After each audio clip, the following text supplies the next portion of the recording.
I'm seeing the alert that we are now live streaming on YouTube. Thank you all for the viewing public for being patient with us as we dealt with some technical issues. We are going to be going back slightly and asking Ms. Davis to the alert that we are now live streaming on YouTube. And I now hear, there you go, thank you. The echo of my own voice is always a little unnerving. So Ms. Davis, if you could go ahead and start again, we'll start from there. Sure, and good evening again. I'm Elizabeth Davis, President of the Washington Teachers Union. The WTU represents over 5,000 active and retired members.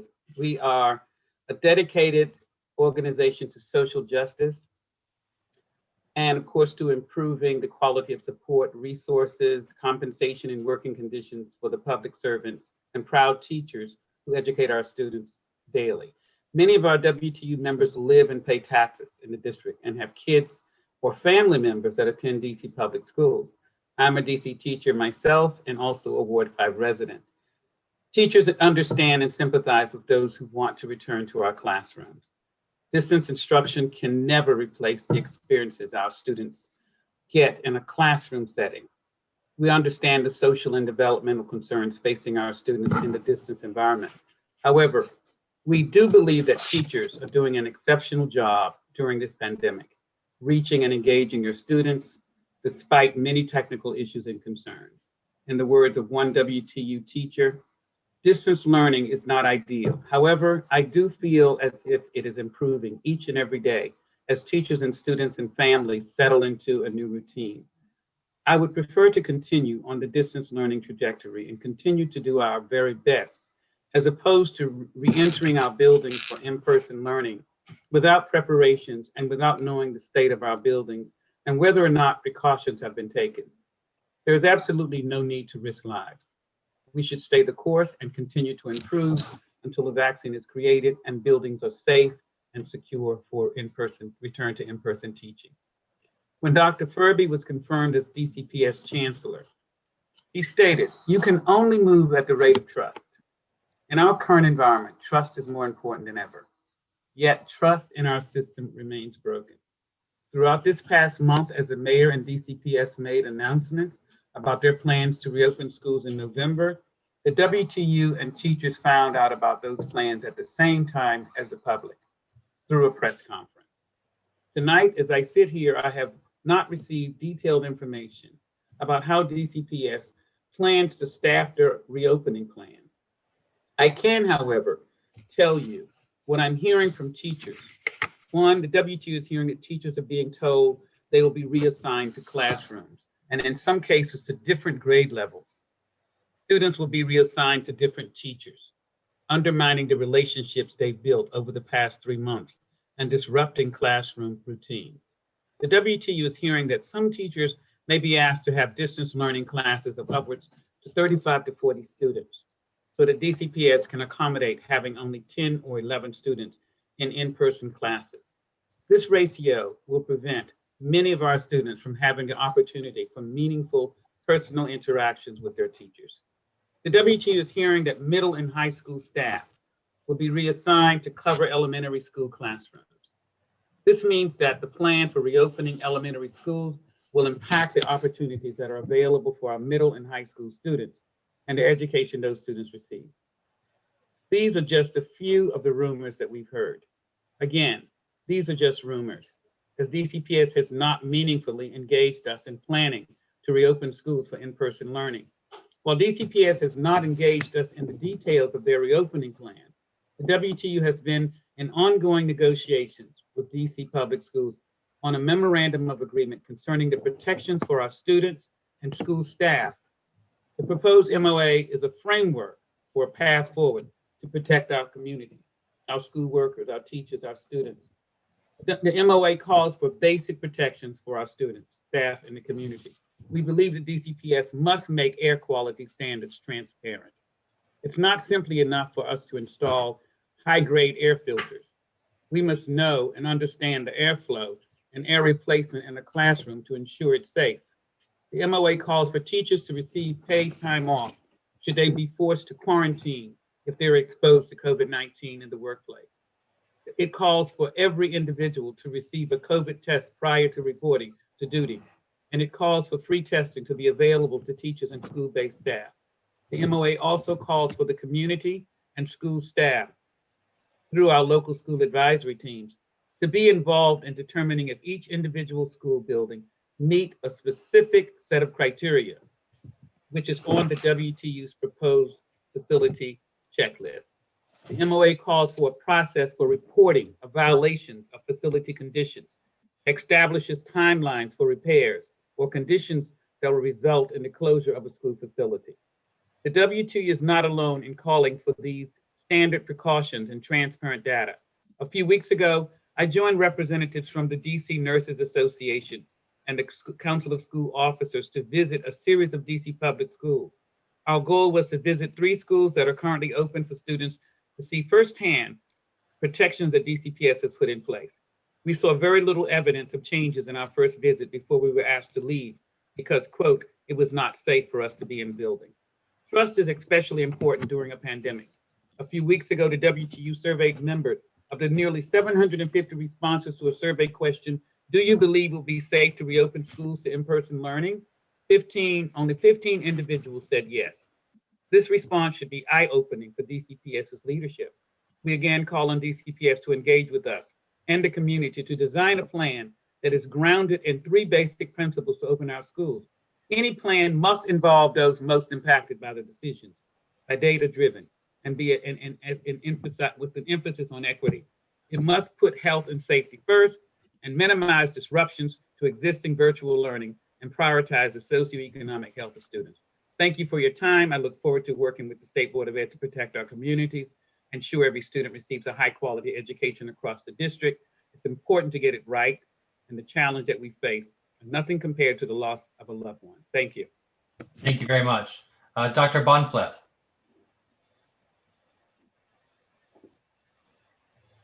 Yeah, thank you very much. Glad to join you this evening.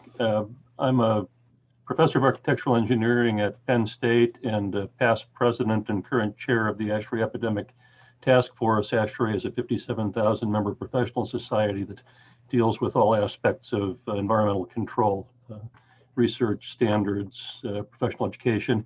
And I was asked to make a few comments about the role of HVAC systems in protecting our students in schools. What HVAC, heating, ventilating, and air conditioning systems can do is to control the amount of infectious particles that are in the air. When someone is infected, they produce a lot of very small droplets that may contain viruses, and one way to become infected is to inhale these. So this is a mode of infection that occurs sometimes, and it's generally associated with poor HVAC system performance. It's not the normal mode of infection that we are most concerned about, which is close contact. So what we're affecting is what goes on outside of that 6-foot radius that we're talking about. So what can an HVAC system do to control risk? Outdoor air for ventilation is one of the main indoor air quality control elements of any system. We bring it in to dilute contaminated indoor air with cleaner outdoor air, which is then exhausted. And that controls not just particles and pathogens, but also gaseous air contaminants in schools. So it's fundamental. Those systems also generally contain filters that remove particles from the air because they're a very important class of air contaminant, aside from the fact that they may cause infection. So that's the other main type of protection. And during the pandemic, what ASHRAE has been doing since about the beginning of April has been producing a lot of guidance on how to protect buildings against this aspect of risk. So we have actually extensive documents on how to reopen schools and reopening buildings in general that have been referenced by many in doing this. I understand that in your case, one of the recommendations has been to install what have been described as medical grade air cleaners in classrooms. This is consistent with our guidance in that if ventilation and filtration are not deemed to be sufficient, the built-in ventilation and filtration, then in-room air cleaners can be added. And medical grade, as far as I can tell, refers to the fact that there's a very high efficiency filter inside of those devices that removes a lot of small particles with high efficiency. So that if it's properly selected, that kind of device actually can be protective with respect to airborne transmission. It has other things in it that aren't necessarily so relevant, but I think that's a device that could help. We've also recommended upgrading the central filters in systems and perhaps increasing the ventilation rate. But I was asked also to comment on the assessment of schools. This is something that I have some familiarity with over the course of the pandemic, because many schools are suffering from deferred maintenance and the systems are not in good shape. If you've read the GAO report on schools that came out fairly recently, it was estimated that 41% of HVAC systems were in need of repair. So that's a big concern during the pandemic. And so one of the first pieces of guidance that we give to people is have your system assessed to determine whether the outdoor air supply is meeting the requirements for that type of space and the number of people in it, and to determine what kind of filters you have. And at that point, further upgrades can be considered. So who can do that? Testing and balancing technicians who do the setup of new systems and adjust old ones. Commissioning engineers who also evaluate systems and recommend how to bring them up to standard are another, and some consulting engineers would do this as well. And in terms of finding good professionals in your area, one of the larger ASHRAE chapters is the National Capital Chapter. So we have a strong organization there that could be consulted for help, and there's some actually very good people there. The sorts of things that they should be looking at are, as I think I said before, what should the outdoor air supply be to this space, and what is it actually? What filters are there, and can they be upgraded to the level that's recommended, and are additional measures necessary? So all of that is discussed in ASHRAE's building readiness and schools reopening guidance, and I would refer any professionals you engage to that guidance, and I would hope that someone that you would contact would know about it if they were being asked to do that kind of work. So those are my basic comments to you, and I'll be happy to take questions later on. Thank you. Thank you very much.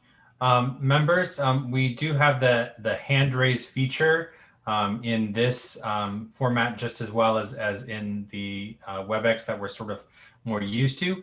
So if you do have questions, please do raise your hands. I believe President Wattenberg, we're going to be having one round of 2 minutes. Is that correct? Or 2 minutes? You're on mute.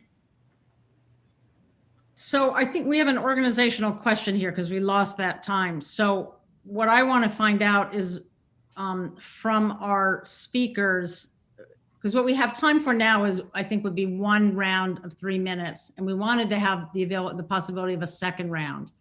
So my question to our panelists, if you just can raise your hand, are you able to come? Which of you are able to come back at 7, if any? I can't tonight. No. Okay. Liz can. Any others can? We might also be able to follow up with questions in writing if that will work better for folks. Yeah, that would be fine too.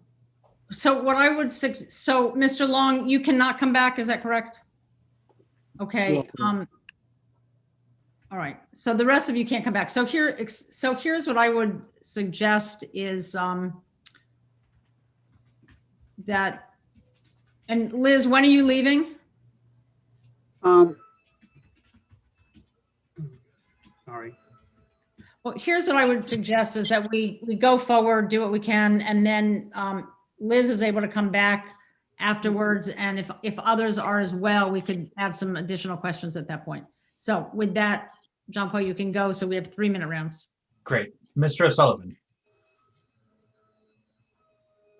Thank you. I have questions for 2 people, Mr. Long and President Davis. So Mr. Long, I was intrigued about what you're doing with your school. And I was just wondering, considering in the midst of the pandemic, how you got your situation to work. So I had a couple questions. one of them, or they pretty much work hand in hand, but like, is there some sort of testing protocol set up? And then like, I'm just curious, like, how does lunch work? And like, how does transportation to and from school for the students work? Even though like, I know it's a smaller school. Definitely. So in terms of lunch, since the weather is changing, we're kind of like moving back to lunch that's happening inside the classrooms. And so our students stay within the cohort model and they don't mix. So students who are in one cohort don't have lunch with another cohort. They have lunch in their classrooms.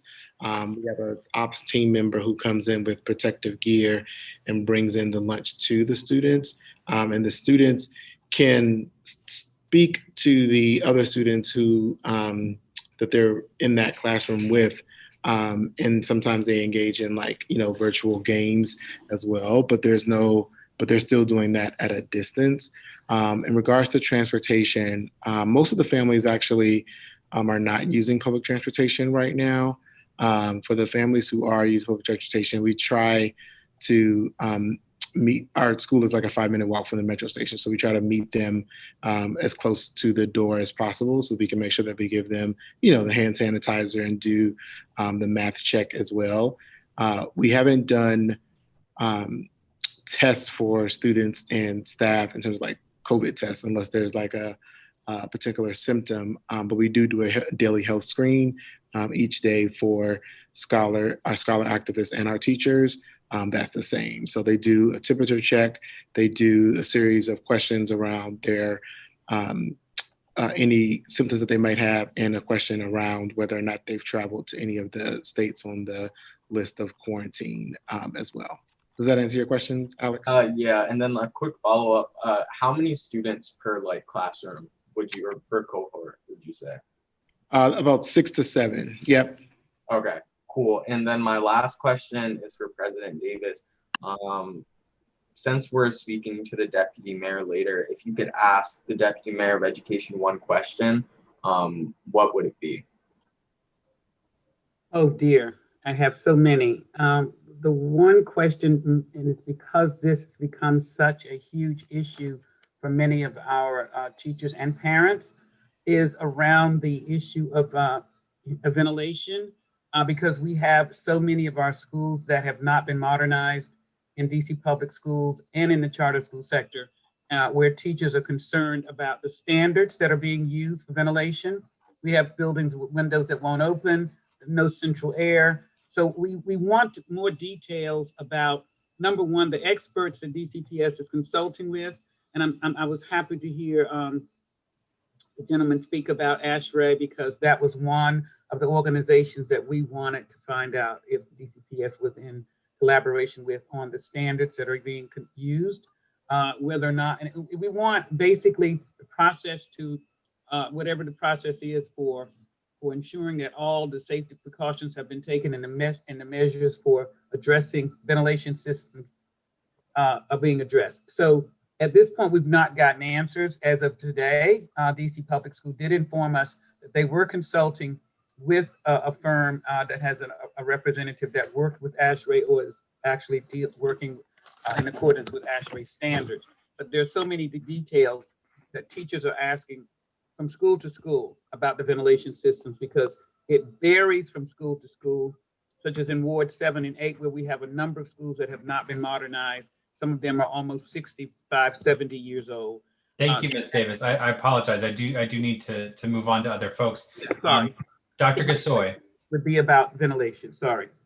Can I just say, just because of the time, we really need to be on 2-minute rounds, because otherwise we're not going to be able to get through. Thanks. Got it. Okay. Dr. Gasoy. I actually am piggybacking on Alex's question to President Davis. Thank you all, by the way, for testifying today, and it was all very interesting. I hope I get to ask you all questions. So starting with President Davis, I was actually going to ask, what are the main sticking points at this juncture? And it sounds like ventilation systems is one. Are there others that we should be aware of? Yes, one, we want more accurate data on the number of students that are still without access to Wi-Fi or devices. We know for a fact from based on surveying our members that a lot of students are still without devices. A second one is on how we become better at distance learning. We know that no matter when we reopen for in-person, it's going to be a hybrid model. So we certainly want to get distance learning right. We want professional development that is actually collaboration with some of the local universities on how to get it right in order to serve students in all areas, special education, ELL. So that's two things. And the third is around addressing the options for teachers who have underlying health conditions, who have school-age children at home, and who live outside of the district and are operating under the guidelines of other jurisdictions in terms of return to in-person or virtual learning. Thank you so much. I have another question for Ms. Is she here? Digital Equity Representative? Yes, Ms. Melinoff. I was wondering if you know of other districts that have successfully achieved sort of strong or universal Wi-Fi for their students. If there are examples that we might follow on that. Sorry.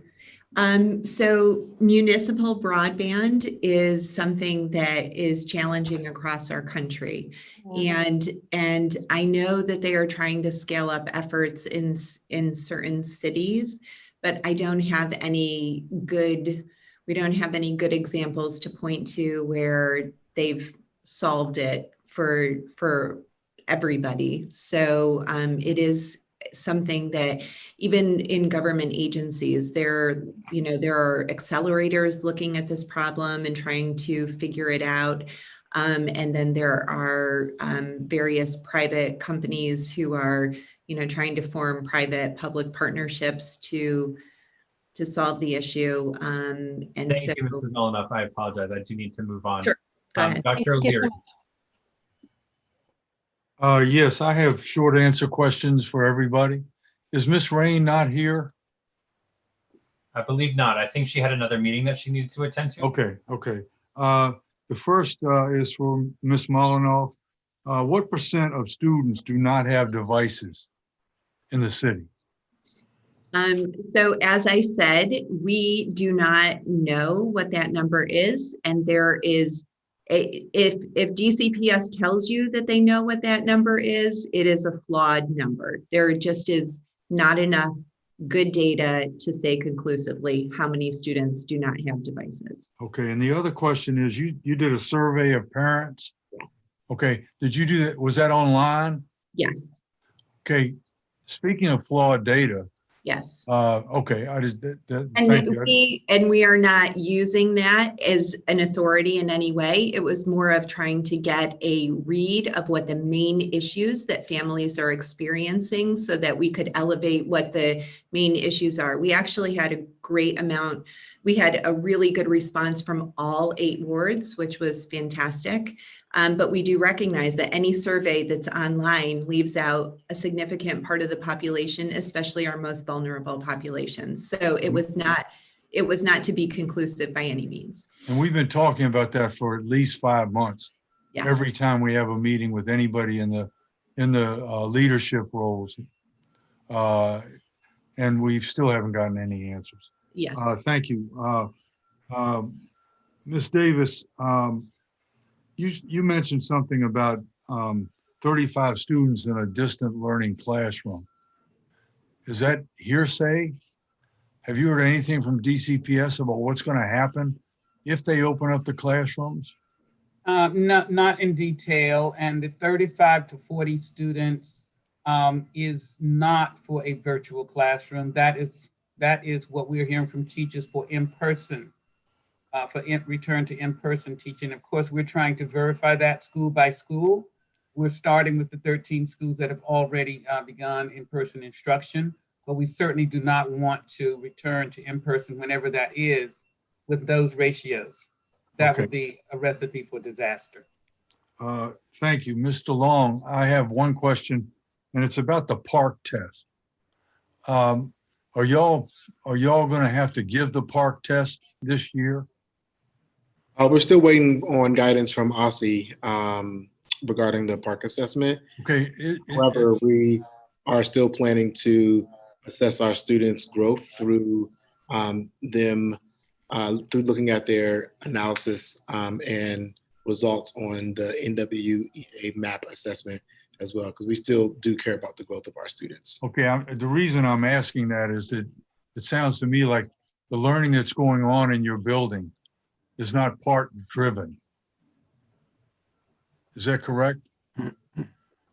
I'm not quite sure I understand. I think our instruction is rooted in the standards and our curriculum is standard aligned. And so if the park assessment aligns standards then, or assesses standards, then I think our instruction is rooted in park. Thank you so much. Your time has expired, Dr. O'Leary. Mr. Parker. Thank you all for joining us. I too will ask some rapid fire questions. Mr. Long, you mentioned that your students who are learning in person, it's about 20% of them are still doing virtual learning. It sounds like they're just doing that in person. Is there any direct teacher to student support that you're providing? In some small instances, in some small instances, depending on need, but we try to provide most of that instruction through the virtual platform. So if a student needs additional support, they would get an invitation to join a chat room with an individual teacher. But if there's a particular student with a particular level of need that we just think it might be better for a teacher to do some kind of like more small group one-on-one instruction, then we have the capacity to do that because we have 2 teachers in all of our classrooms. And are those teachers on site or are they somewhere else? They're on site. Got it. I was just wondering like the technicalities of how you pull that off. And then President Davis, I know you've been going back and forth, it seems, with DCPS, just trying to learn more and get certain commitments. Is it fair to say as of right now that DCPS and the teachers union do not have an agreement about reopening schools? Because I do believe, at least last week, there were some mixed messages there.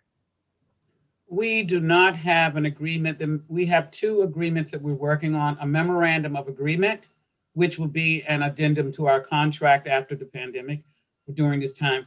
The second part of that was the safety checklist that we are recommending is going to be used by the walkthrough teams of parents and teachers and community representatives in each school.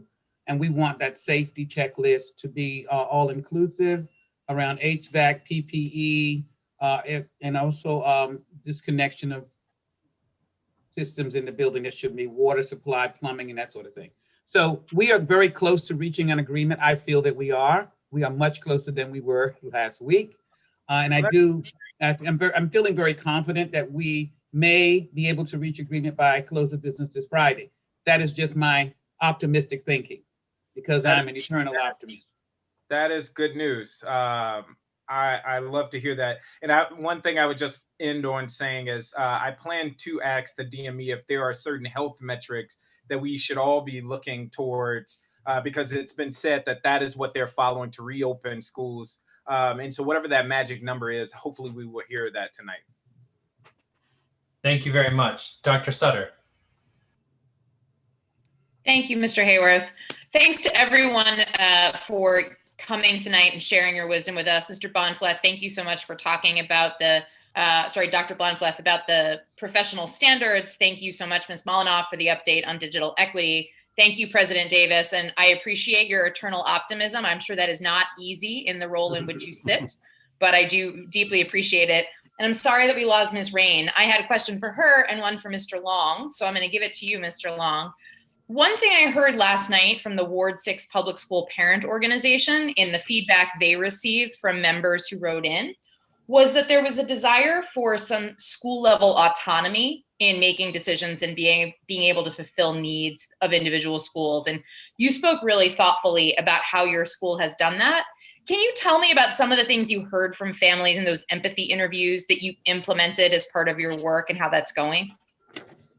Definitely. I think we heard from families that they really wanted to make sure that their students felt a sense of connection to the school community, and thought about ways for us to do that socially distant. And so that's why we had the opportunity to do some of our kind of connection activities with all of our students, and with students who are actually in the classroom as well. We also learned that communication and consistent communication was very key and critical to them feeling like a sense of success with their students. And so many of our families, are working families. And so sometimes they're not often home with their families when our students are engaging in distance learning. And so really wanting to be kept abreast of their students' performance and attendance as well. Great. Thank you so much for that. I'll just end my last couple seconds with thanks and congratulations to you and your team for opening a brand new school with a brand new set of students and families in the middle of a global pandemic. My hat's off to you, sir. Thank you. I'll yield my time. Thank you. Mr. Batchelor. Thank you. Good evening. Thanks to everyone for joining us. I just have a few quick questions. The first is for Mr. Long. I know you spoke a little briefly about some of the technical support that you were able to get from PCSB in particular. Could you just give us a quick snapshot of the level of technical support, both at the beginning but ongoing, that you might be getting from the Department of Health or from PCSB or from OSSI that might be helping you, or maybe the lack thereof? Definitely. I mean, I think from all three agencies, there were different point persons for different health interpretation of different health guidelines. So the Department of Health gives guidelines and then give guidelines for school as well, but they still need to be interpreted in a sense of like, how do you operationalize guidelines? And so they were really helpful in helping us think through that, both in terms of instructional, right, but also in terms of like operational and hygiene and health as well. And so, we've received support from PCSB, we've received support from OSSI as well, and are really pleased with the amount of support, especially being a single site new school, that we've gotten in order to make sure that when we did reopen our building, we did it the right way and most safe way for our students and families. That's great. Thank you. Dr. Bahnfleth, just really quickly, I think I heard the Chancellor mention earlier that DCPS is actually consulting with ASHRAE on the ventilation. Is that true? I'm not personally aware of that, but we have 150 people who are involved in our task force. So it's quite possible that someone has been consulted. I'm just not familiar with it myself. Great, no problem. Thank you. And in my last few seconds, President Davis, it's encouraging to hear that you're close to an agreement. I heard the Chancellor say earlier he was confident in the secondary placements in elementary schools not affecting the quality of service that students get. I think you intimated something the opposite. What are your thoughts generally, and does that run the risk of derailing the talk? I don't think it's going to run the risk of derailing the talk, but we certainly must include it in the talk. And to answer your question about the ASHRAE connection, there is a company called SETI. Raj SETI is leading that. And of course, we were informed today that there's a task force that he is working with to oversee HVAC issues. On the issue of teacher certification, reassignment of teachers, my concern as a teacher, career educator myself, as you know, Marcus, is we don't want teachers, high school teachers teaching early grades, not being familiar with the content, having students that they're not familiar with. I am very, very concerned about teachers when they're asked to teach out of their areas of certification. It dilutes the curriculum in so many ways. And I really would not want to see teachers or students or families subjected to that. So there is a way, if we work together, to figure out how we can make this happen, because we do know that if we provide clear details to all of our teachers, we will have more teachers who'd be willing to return for in-person teaching and learning, but they need answers to the questions that they're asking about safety. Thank you so much. President Wattenberg. First, thanks so much to everybody. I want to ask Mr. Bahnfleth a question on the HVAC. So as I understand it, there's really two issues. One is the filtering to take out the particulates, and you feel like this new thing we have is probably very good at that. And then the second issue is the access to the fresh air. My question to you is how we can know that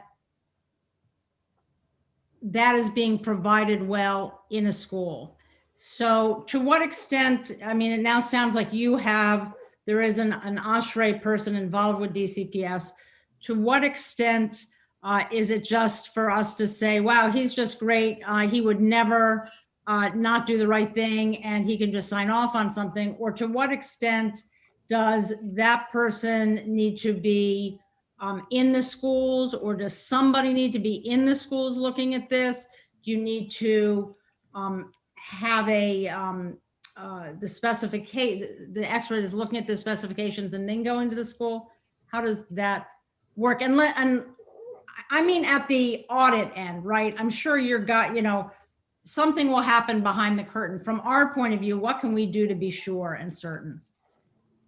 Well, I think if you really want to be sure, you have to measure the outdoor airflow of your systems, or at least some of them, to confirm that they're providing at least what is in the design documents. There should be some kind of record documents for every building and its mechanical system. So if you go all the way back to the beginning, someone could spot check some rooms to determine what the outdoor air was supposed to be, and from that verify what systems are supposed to be delivering, and then to actually measure to see that that's happening. So I do think that given the number of systems that are not operating properly, it's a good idea to actually look at them. Would you expect that is if DCPS is now consulting with Mr. Sethi, that part of what he would do would be to go out to each of the schools, or have a team that would be going out to each of the schools and looking at all of this? That's what I'd expect, yes. Okay. All right. In my final 5 seconds or whatever, my question for Liz is, my understanding is that you all had a safety checklist that you wanted in the MOU, and that much of it was accepted, but I think some things were taken off the list. Is that correct? And if so, what were they? Some of them had to do with the very question that you just raised, Ruth. It had to do with verification from DCP providing evidence that they are in fact consulting with experts such as ASHRAE to show evidence that air quality, airflow has been measured, so that the individuals participating in the walkthrough teams will have an understanding, because this is a very technical issue. And of course, we want parents and teachers and others who are looking for the evidence in each of their buildings that have those measures that have been put in place. We want them to understand, number one, what questions they should ask. We don't want an air filter put in a room that doesn't have the capacity to filter the air. We want them to understand what are the questions they should be asking, what is the evidence they need to see, and what that looks like. Thank you very much. Yes. Thank you all very much. I believe our next panel is here. Thank you all so much. This was terrific. And I'm sorry we didn't get to talk to you longer, but thank you very much for coming. And Liz, if you check back in with us at the end, I don't know how this is going to work actually, but we'll see. I will try. Thank you. Thanks to everybody. Thank you. Thank you. Glad to be with you. Thank you.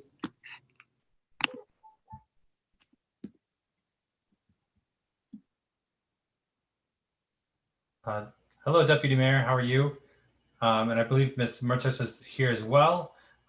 Deputy Mayor, if you'd like to begin, we can do any comments that you two have. You have certainly up to 5 minutes each, or if there's more, feel free, and then we'll go to questions. Thanks, John Paul. Welcome to you all. Thank you, Ruth. Nice to see you all. Thank you very much for including us this evening. So yeah, I can talk I'll take about 2 or 3 hours, and then we'll cover some of what we need to talk about. I will just offer actually some brief remarks, because I'm sure the substance here is going to be in the questions that you have, which Aiyana and I are eager to answer. I wanted to just spend a couple minutes, first and foremost, of course, as I think it's important that we always do, starting with gratitude for everyone who is helping us manage our way through the pandemic.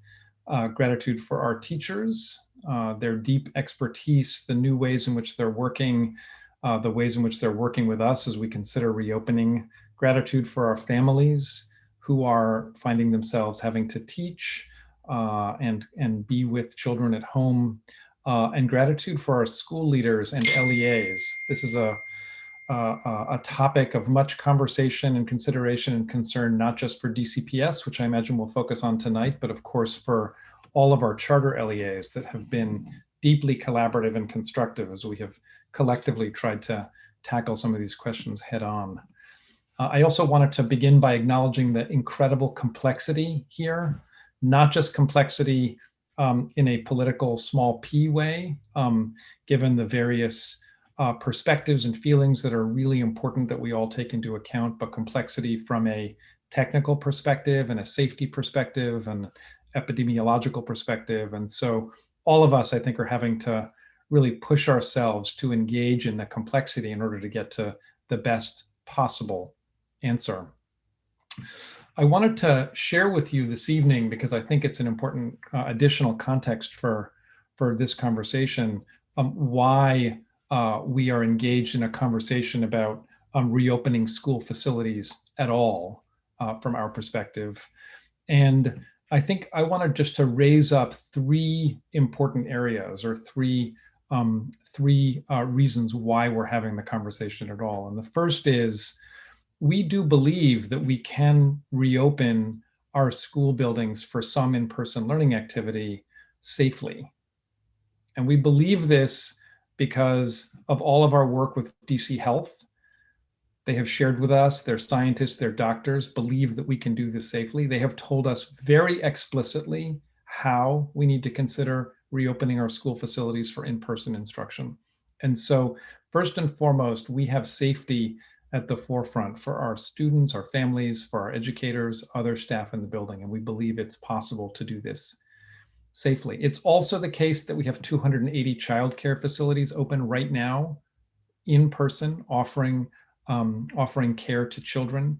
We had 3,000 kids join DPR in-person summer camps. My office did a round of interviews with 19 schools, both independent, parochial, and charters that are offering in-person instruction. And in all of these instances, we believe we have been doing it safely, and we have learned quite a bit from these in-person activities. Secondly, and I think it's important for all of us to sort of keep this in mind, there are many families that in fact want us to reopen our schools for some in-person instruction. You'll recall last summer, I think we talked about this last time I was here, it was between 50 and 75% of families said they were interested in having their young people return to schools for in-person during the pandemic. We don't know exactly what that number would be now. New York City, I believe it was started at 50% and has gone up as another benchmark. But we do know that there is high demand for in-person instruction amongst families across the city. And lastly, we, like you, and I'm grateful to all of you for having continued to focus on this, and I've spoken to some of you individually about it, we have learned a lot from virtual learning.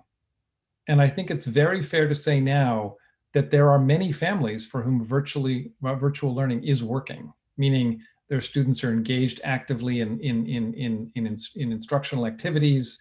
They are developing their knowledge. They are learning content according to a set of standards. And so we know for many students, their families would say virtual learning is in fact working for them educationally. We also know that there are many students for whom virtual learning means that they are not learning very much at all.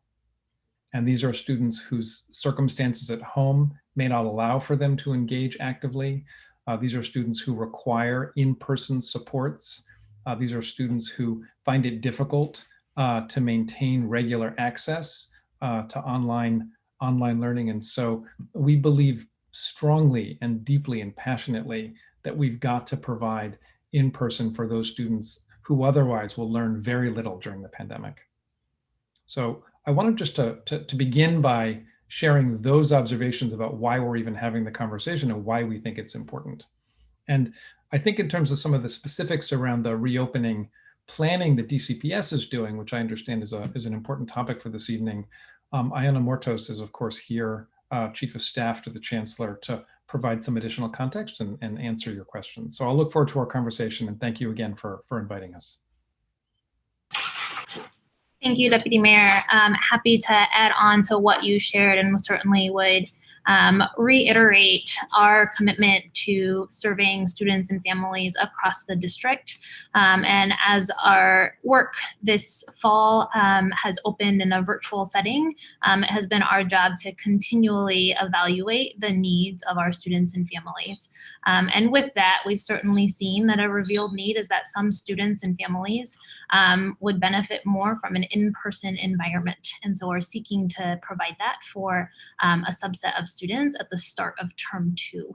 I'll talk a little bit more about the what and the how, and then obviously happy to dive into discussion. In terms of the what for our learning models, we are looking at 3 in particular. The first we are referring to as in-person learning models, or in-person learning classrooms, apologies. And these would be classrooms with a small group of students in accordance with DC Health guidelines led by a classroom teacher. And school for those students would look very similar to a typical school day, aside from all of our new health and safety protocols.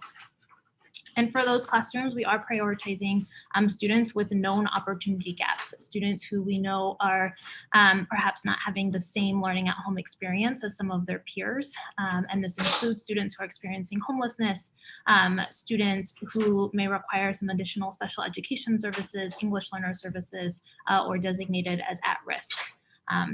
The second model are our CARE classrooms, which stand for Canvas, Academics, and Real Engagement. And in these classrooms, students are at school, but engaged in learning with their teacher virtually. So they're with a caring adult that can provide some support, help them navigate the virtual learning environment, and have an opportunity to engage with their peers at school and build friendships, which we also know is an important part of the learning experience. And then lastly, certainly families have a choice to continue learning at home. We are seeking to make some in-person experiences available for students, but all families will continue to have the option to learn at home should they choose. Certainly I've heard a lot of discussion this evening around what reopening looks like, what safety precautions we are putting in place, and would reiterate that that has certainly been top of mind for all of our students, our families, and our staff, that we are undergoing an extensive planning and preparation process to make sure that we are prepared to welcome everyone back safely. This started with consulting all of the expert guidance from DC Health, the Office of the State Superintendent of Education, as well as the CDC, and developing some school-specific guidance to help our schools adapt that to their particular school setting. So we've issued an operations handbook for our school leaders and teams, which they are using to create their school-specific plans with some templates. As those plans are finalized, they will be shared so that community members can also review them and see the components of the school-specific plans. On the facility side, making some significant investments in HVAC to increase the fresh air infiltration in our school buildings. This varies in terms of what it looks like by school building based on the system that that school has, but happening in every single one of our schools, obviously prioritizing our elementary schools and education campuses, which will open first. And lastly, certainly folks want to know, how will we know this work is complete? How will we know that schools are ready to welcome students back? And so part of the process prior to reopening is a series of walkthroughs that starts with our own operations team and specialists, our partners at DGS, to make sure that schools are set up properly, and then a series of community walkthroughs where a principal can host with some members of their school community to see the changes that have been made to the school environment to facilitate the new health and safety protocols and what that will look like for students in their regular school day moving forward. All of this coupled with ongoing professional development for our staff so that they are also prepared to facilitate this on an ongoing basis, as well as an ongoing monitoring protocol to make sure that the protocols are being implemented appropriately, or we are providing supports as needed. So certainly looking forward to welcoming students and families back, and happy to answer any questions you all have this evening. Thank you very much. Members, we will be using, as before, the hand raise feature. And before we get to questions, I do want to note that for our from our YouTube chat, yes, Ms. Mendoza, we are actually paying attention to the chat that's going on YouTube at the same time. I want to turn first to our student representatives. Mr. O'Sullivan. Thank you. I have a couple questions. So I guess my first one will be about the school reopening, and I'm not sure which one of you is better to answer this, but under what conditions would schools be shut back down? Thanks for the question. There, we would look very carefully and closely with our colleagues at DC Health to understand when they felt as though, in general, the city was not in a position because of the community spread of the virus to have schools open at all. So there certainly would be decision made by DC Health at any point in which the case level had gone up enough to warrant us looking across the city and suggesting that schools, along with other aspects of the city that are open, could no longer be open. On a school by school basis, I think if there's any positive case of a student or a teacher, the protocol clearly says the cohort that's related to those specific individuals would need to come out and be quarantined. If there are more than one case at a school, the protocol suggests that DC Health needs to come in and do an investigation to understand what is happening in terms of that school, and would then make a determination about the safety of the school in general. Okay, and like, would those, I guess, would that information about a student testing positive, would it be made available to the entire school population if it happens within the school? And then also, will there be testing for the students? How will the students know? Do they have to get tested on their own? So in the answer to your first question, yes. Whenever there's a positive case at a school amongst a student or an adult, the protocol says the entire school community needs to be informed. And in answer to your second question, no, DCPS is not currently planning on testing every student who comes into the building. At the same time, DCPS has the capacity to test students who are exhibiting some symptoms. And of course, we are looking closely at other jurisdictions like New York, who are doing the kind of testing where they do a sample across a population to see what that's telling us about the general prevalence of the virus. So that's something we're continuing to look at and explore. Okay, thank you. Thank you very much. Ms. Dell. I essentially had the same question, so I'd like to yield my time. Thank you very much. Mr. Parker. Thank you all for joining us tonight. Deputy Mayor Kihn, one of the things that I've heard repeatedly is we will reopen schools when it is safe to do so, or when the Department of Health gives us the green light to do so. And so it's a two-part question. On one end, given where we were a few months ago when schools were not open and we decided to remain on distance learning to where we are now, have we crossed some threshold that has led us to believe that it is now safe? If so, what is that threshold? And this kind of connects with what Student Rep O'Sullivan was getting at, but just the reverse as I see it. And the second part of that is, or is it a matter of the significance of learning loss and some students needing to be in the classroom has now jumped to our #1 priority, if that makes sense? Yeah, Zachary, thank you for the question. It makes a lot of sense to me. And in particular, it gets back to this point about complexity that I was talking about earlier. So in the first instance, DC Health has always said that during phase 2, we would be in a position where we could consider reopening schools. And we are in phase 2. We've been in phase 2 for a while. We have seen, despite some recent trends that seem to have us kind of flatlined, we did see a decline in the number of cases per thousand over a period of time, which we thought was important. And importantly, we've seen what we consider to be the right trends in our other community spread metrics, which include, of course, the R1, which is the number of cases per case that we've got, and then the trend was going in the right direction, or is going in the right direction, for the number of cases that we know that have come about from quarantined cases.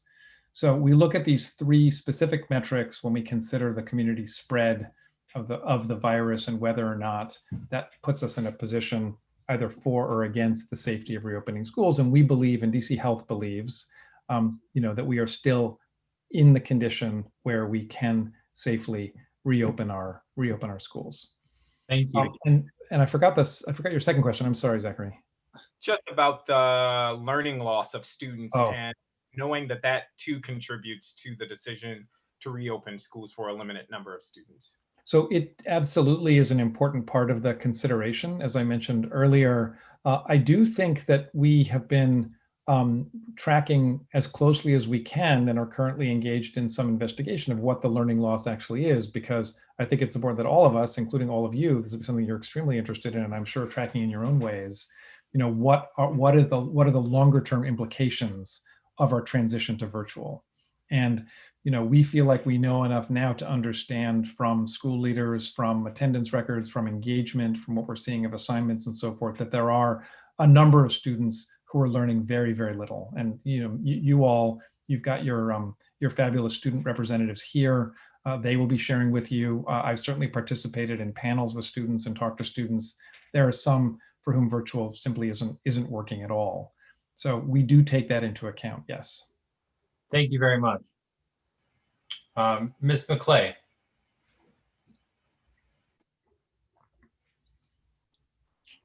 Hi there, Deputy Mayor and Ms. Mourtos. Thank you for being here this evening. I really appreciate your thoughts around reopening and all of the planning that you guys have put into this. It really shows that you've done your due diligence, and we're looking forward to having our students back in our schools safe for the remainder of the year. I've heard from many parents who want to have their students back in school, and so I greatly appreciate all that you guys are doing to safely reopen. Very briefly, could you talk a little bit about the attendance monitoring and procedures when we move towards term 2 and for the remainder of the year, how that will be reported and tracked? I'm happy to jump in on that one. Right now, for students that are obviously all students learning from home, attendance is tracked based on engagement on our online learning management system. DCPS uses Canvas. So every day students log into Canvas, engage in a live lesson with a teacher, click on an assignment, submit in an assignment, and so any interaction on that platform translates to attendance. When we transition to start bringing students at home or students to school, for those that are staying at home, that process will continue. For those that are coming to school, they will teachers and staff will take regular attendance as they did during a typical school year. Thank you very much. And as the board oversees, several of the attendance policies, I really love the work that OSSI's doing, along with DCPS in conjunction with the Deputy Mayor's office and the Chancellor's office. So again, I really appreciate all that you guys are doing and working. I know you're working very, very hard to get our students back in school where they belong. Thank you. Thank you. Mr. Jacobson. Thank you, Mr. Hayworth, and I appreciate Deputy Mayor, you and DCPS being here this evening. What has the decision been made on statewide assessments for the 2020-2021 school year? Oh, thanks, Jack, for that question. The answer to that question right now is no, we haven't made the decision. I think what it is fair to say is our colleagues at OSSI are looking at this and continue to look at it extremely closely, because clearly, and I certainly know I believe this, if it's possible to have our statewide assessment done in some way, if we can do it, for example, with virtual options, then I think it'll be an important benchmark for us.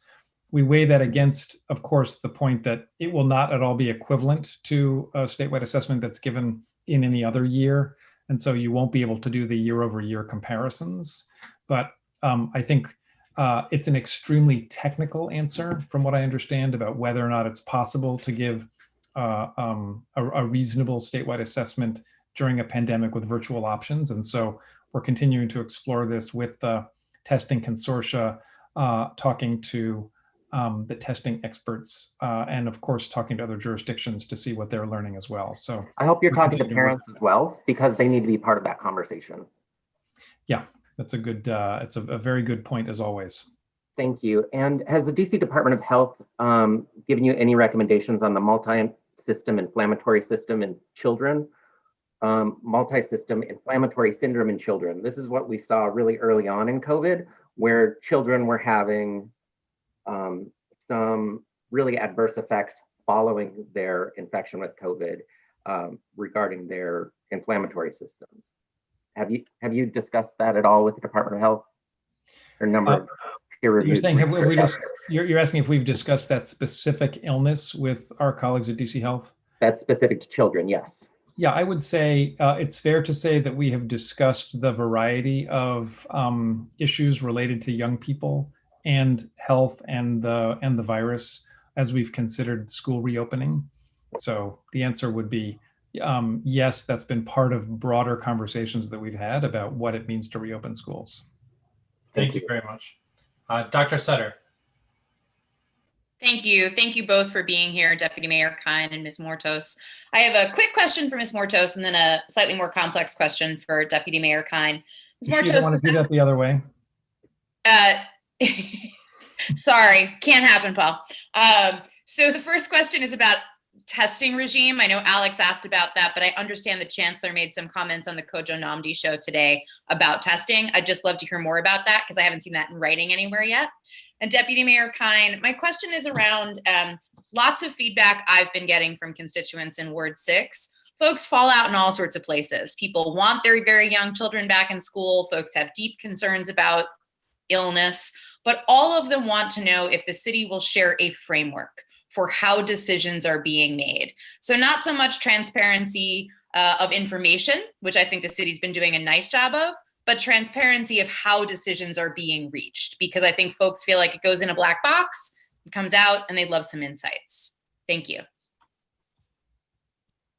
Thank you for the question. Happy to talk a little bit about how we are thinking about testing as we reopen schools. First, making available testing for staff at the city's testing centers and with designated hours, recognizing that they will have to work during the day. So they can attend any one of those or visit any one of those testing centers during designated hours for priority access to testing. Second, we do have the capacity to implement rapid testing at a school site if an individual, a student or a staff member presents with symptoms during the school day. And so that will give us the ability to be able to respond more quickly and know exactly what is happening in that school building. And if it is a positive test, can implement the COVID-19 response protocol immediately. And then lastly, I think Deputy Mayor referenced this briefly, we are exploring the possibility of surveillance testing, which would be similar to what other school districts have done across the country in terms of being able to monitor what the prevalence is of COVID-19 across our schools. And thanks, Jessica. I'll come to your question now about decision-making framework. So I guess what I would share is that this is a situation in which the mayor makes the decision about DCPS, its opening, and basically the framework is provided by DC Health. You can look at the dashboard that they've got to see whether they think it's safe or not. And in addition, I'm sorry it seems like a black box, but there are any number of inputs that go into making the decision, which Aiyana, the Chancellor, myself, and many, many others are involved in, including understanding where parents are at, as Mr. Johnson alluded to earlier, our deep conversations and ongoing conversations with the WTU and other educators, our ongoing conversations with school leaders and principals, and of course, all of the work that goes on internally at DCPS to understand the feasibility and so forth. So there are lots and lots and lots of elements of these decisions as they get made. And it is a decision ultimately that does rest with the mayor. Thank you very much. Dr. Kasoy.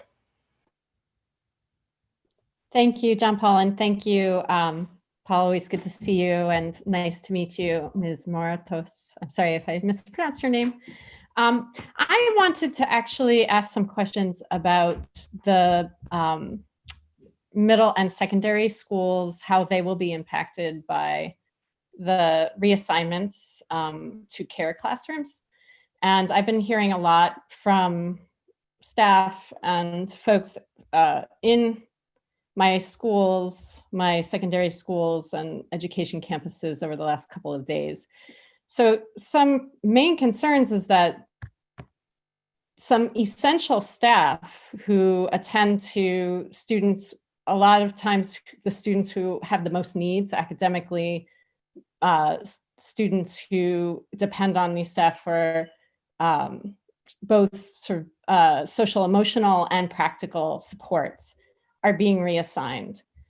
So one of the questions is, I guess we're just wondering if there were other considerations around how to do the care classrooms and if there was any consideration around using, for instance, DPR sites, the library sites like you did in the summer, maybe museum educators. So that's my first question. Thank you for the question. Certainly our care classrooms are intended to provide a different type of support for students who also need a safe learning environment and an opportunity to interact with adults that can support them with their virtual learning experience, as well as opportunities to engage with their peers. Because those students are engaging virtually with their teacher, it does require additional staff members to staff the care classrooms. And in order to staff them, we are looking at a few different pools of staff and specifically focused on staff that do have experience working with children. We will provide additional training for these staff members through additional professional development days prior to them starting work with their students. But we are looking at a subset of staff from some of our secondary schools, also looking to some of our sister agencies, and particularly agencies like you mentioned that have staff that have experience working with children, and other community-based partners as needed.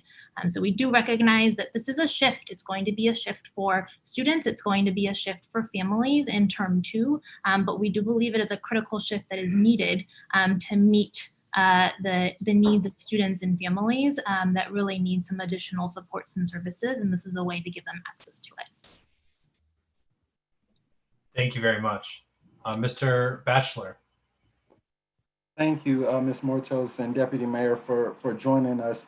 2 quick questions for you, Ms. Mourtos. In terms of staff planning, right, best case scenario, you get an agreement with the Washington Teachers Union this week, and then we have 2 good weeks to reassess staff capacity, get them assigned, get them supported to be prepared. That seems like a very short window. Is there a plan to do that quickly? And is DCPS prepared to push back the start date if plans don't fall in line as quickly? And then my second question is about the compulsory nature of in-person learning. My assumption is that because of both COVID and shifting metrics, but also because of flu season, that there'll be a shifting level of comfortability with families sending their children to school over the course of the period. Is there room for families to engage and kind of back off given their level of comfortability over time? And then to Deputy Mayor Kihn, I just wanted to ask about,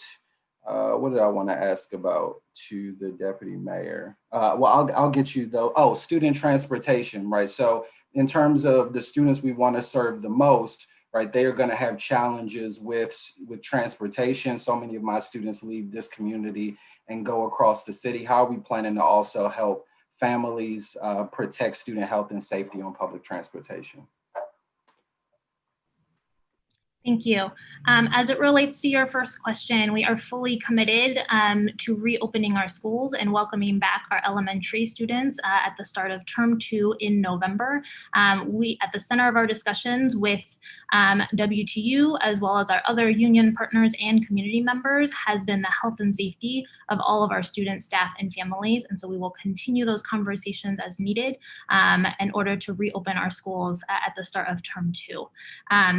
In relation to your second question about the options that families have for their child, families always have the option to transition back to learning at home if something changes. We recognize that conditions change, family circumstances change, and so students that accept a seat in an in-person learning classroom or a care classroom may shift back to learning at home at any point in the term.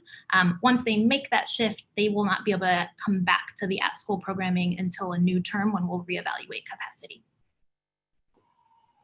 Thank you very much.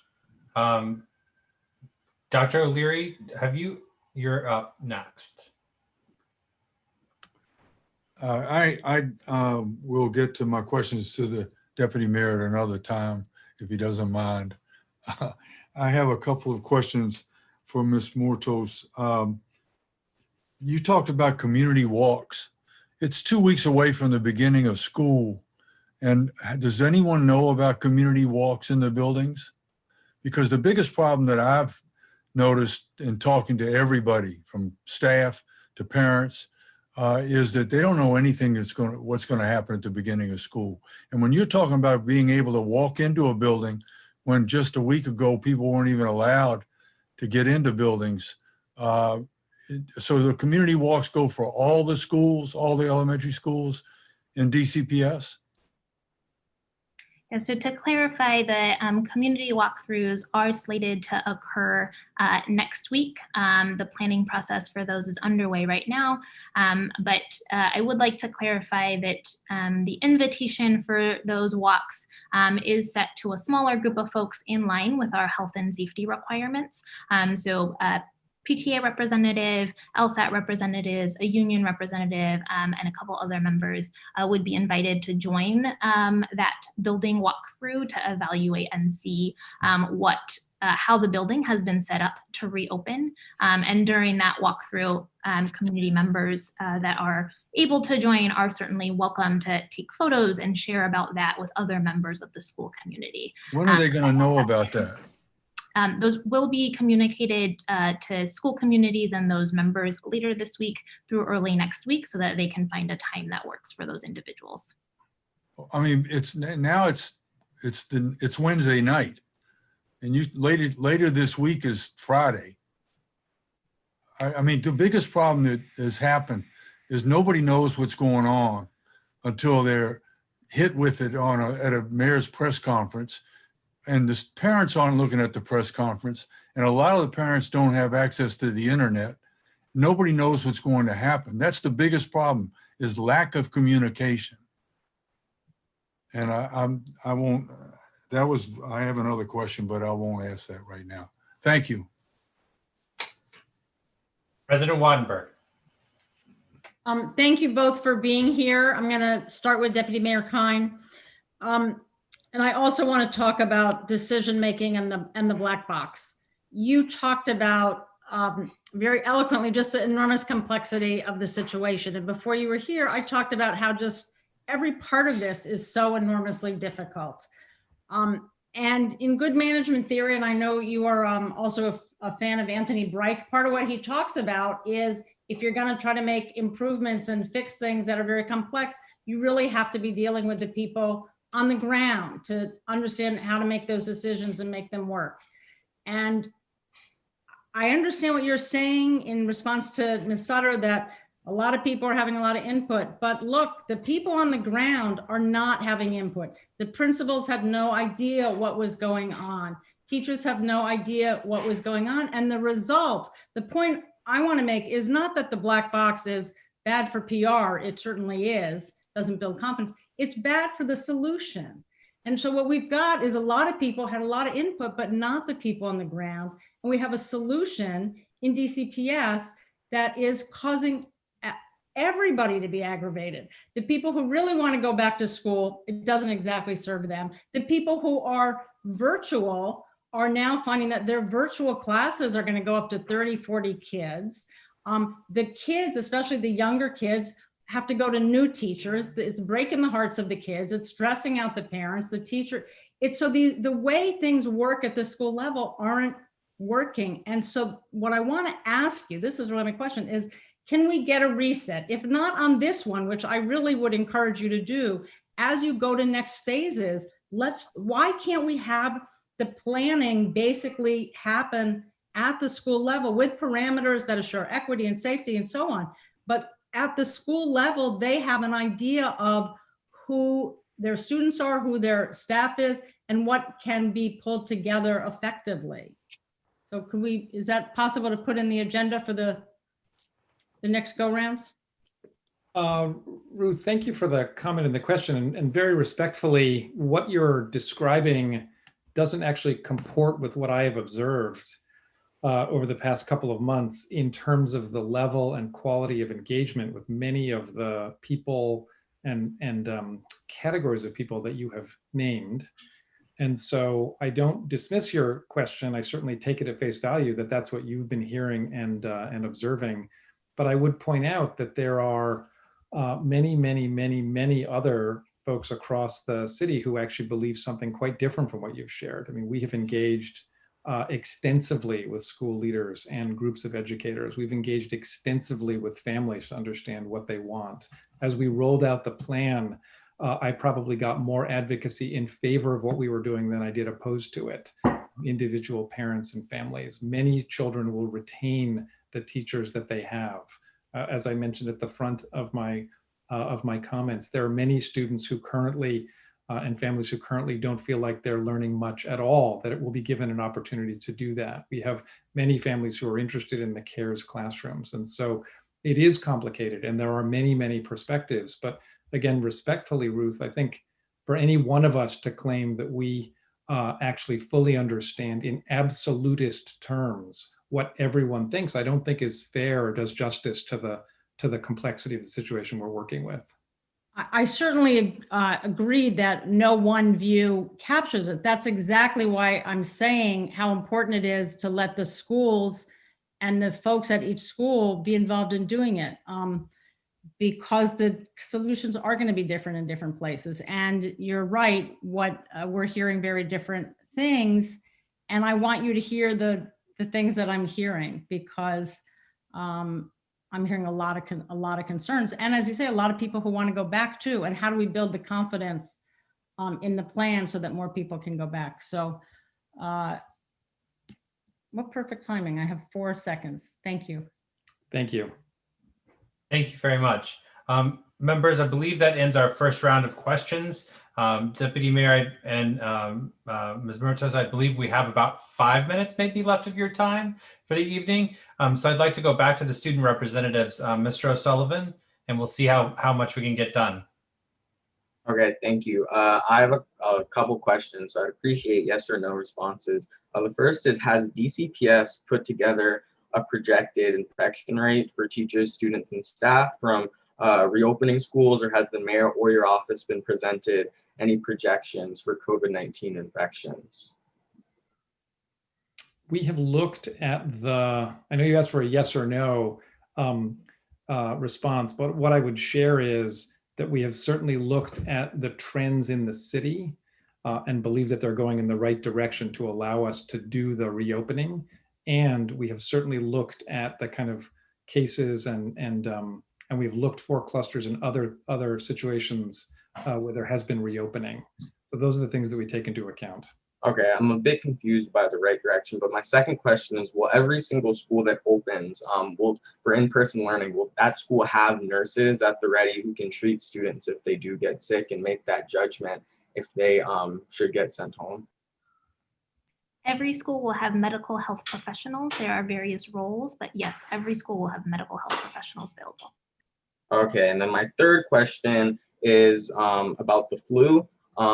Reading something in the chat from the YouTube live stream, someone had a question: what is the plan for the flu season when staff and students have symptoms that are similar to those associated with COVID? Will testing be provided for all? Will quarantine be required? We have a prescriptive COVID-19 response protocol, which does account for situations in which an individual presents with symptoms before you know whether or not it is COVID-19. And I think I would point back to the example of rapid testing that I shared previously, where if an individual does present with symptoms at school, we'll have the ability to give them a rapid test to determine whether or not it is COVID-19 and then respond accordingly if it is or if it is not. All right, I know asymptomatic spread, especially among young children, is very high. So what would that look like if we're having COVID-19 being spread through the school building, but students aren't going to get tested because they don't appear sick? I'd certainly defer to DC Health and their guidance, but I believe that our understanding is that we can open schools safely, and most of the precautions we are putting in place are certainly for staff and students, but all of the recommendations from DC Health around testing are actually focused on our adult population. Okay. Thank you very much. Ms. Dell, do you have any additional questions? Yes, so I have two questions. So my first question kind of aligns with what Dr. O'Leary was saying about a lack of communication. My question is, in terms of people receiving information that is needed at the base level, and when I say the base level, I mean people that are actually within the school, so students, staff, people of that nature. Is there a means of communication being organized or has already been organized in order for people to get this information directly and efficiently? Because I know personally as a student within DCPS, sometimes I'll hear information that is of great importance from like a third period teacher, or sometimes I'll hear it from the mayor. It's like, I have to like hear it from different places rather than going to like one place where I know, oh, I know this one place will give me this information that I need. It is an excellent question, and certainly we believe at DCPS that communication is actually everybody's job, and try to provide as many supports as possible for that. I would say our one-stop shop for everybody is the new website that we stood up, which is dcpsreopenstrong.com. It is a new website that houses all information accessible to students, staff, families, community members. And then we also try to support our school leaders in addition to issuing direct communications to staff, families, providing additional toolkits specifically for school leaders that they can customize for their staff and students in school communities. Okay, and then thank you. And then my second question would be, and I know Ms. Wattenberg mentioned this as far as like input from people at the base level. I wanted to know what were the measures already taken in order to get input from students and staff, and how that was integrated into these decisions that have been made. Thank you for the question, because we do believe that the voices of our educators, our families, and our students are at the heart of what we do. And so the planning for this actually started way back in the spring when we were contemplating reopening even at the start of this school year. That included a series of focus groups, a series of surveys to get input from different stakeholder groups, including students, families, community members, and then those targeted focus groups so that we could dig a little bit deeper and hear about what families, students, and staff members were experiencing throughout the learning at home experience, even back in the spring. That has continued through this fall, and as you know, the situation has been fluid, have tried to do some quicker touch points, such as the chancellor has hosted almost weekly calls with school leaders at the start of the school year, just to get a pulse check and feedback from them on how it was going and how we could respond better in the moment. And he also keeps a series of advisory boards that by stakeholder group, including a parent advisory board, a student advisory board that just launched, and teachers as well. So we do try to engage in different formats, would also encourage community members, student staff members to join teletown halls, which are happening weekly, to continue to elevate questions and feedback for us. Thank you very much. Members, we are at time. If you do have additional questions, please email them to me. President Wattenberg, for closeout. Yeah, I just thank you so much for coming. This is so difficult. We really appreciate it. We are being called on by our communities to ask you questions and bring back feedback, and I know you want to do that. I want to acknowledge what you said, Deputy Mayor, that we are hearing different things. We are hearing very different things from different people, and I think it speaks to a certain polarization that exists in the community. And so I am very interested in understanding and hearing what you're hearing, whether that's to be fly on a wall in some meetings or to see some of the summaries. And I would ask you, and I understand that this is in the YouTube chat as well, to ask you to really take seriously listening to the YouTube, I'm sorry, to the comments that we're going to hear later tonight, to the testimony that we get, and to the questions, and to find some way to engage with the people in the public about the ways in which they feel they really are not being heard, and not being heard in ways that end up being substantive, that hurt kids and hurt our ability to come back. So that's my my close. Thank you again, Deputy Mayor and Ms. Mourtos. We appreciate your time. Members, I'm going to start letting into the public comment. Can I just say one quick thing? I'll be remiss if I didn't, which is simply to compliment Mr. O'Sullivan and Ms. Dell. I am always impressed by your student representatives, and if this is the leadership that the city has to look forward to in years to come, I think we have a lot to look forward to. So thank you for your comments and questions. Thank you. And thank you again for coming.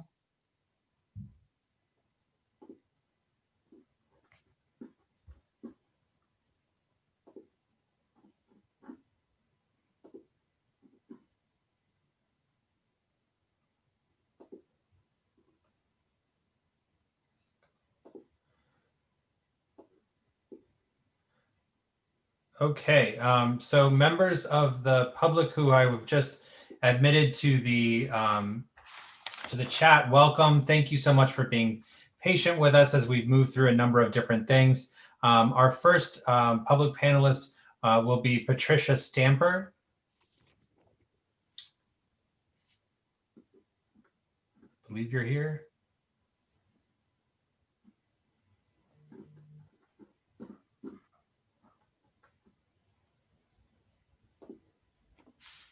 Ms. Stamper, are you in the room with us?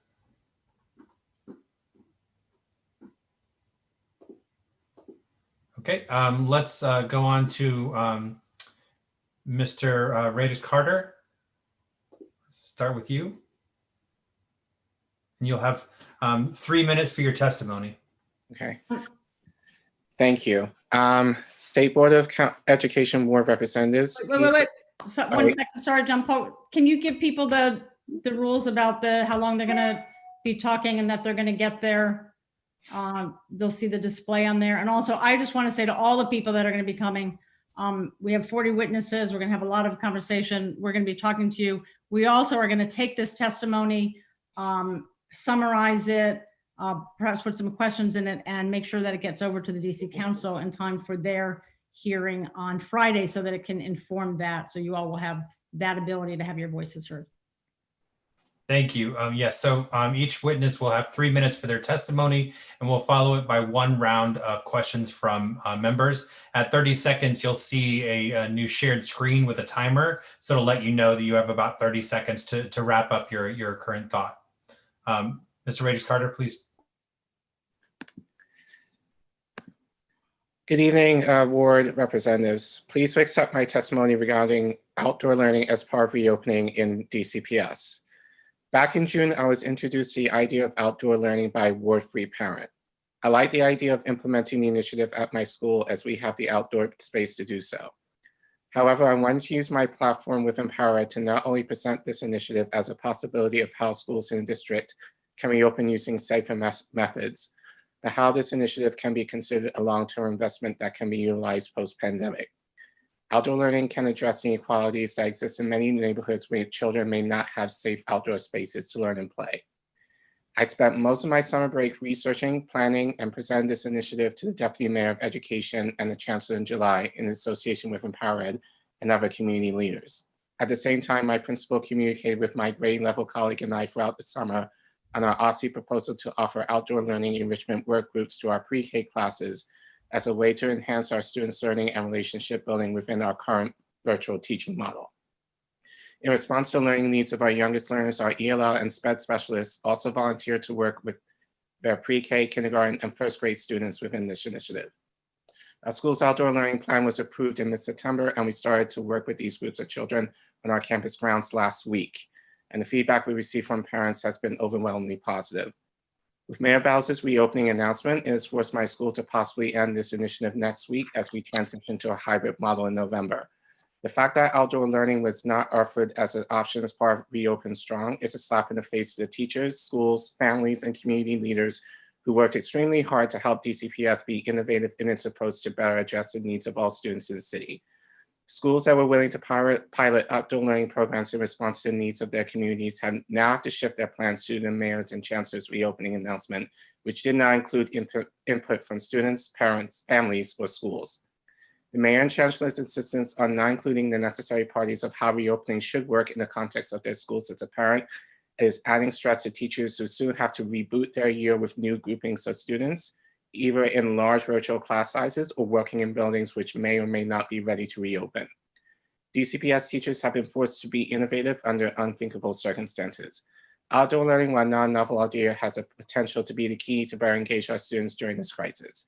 If given the opportunity within the proper safety precautions, many teachers are open to participating in an outdoor learning program.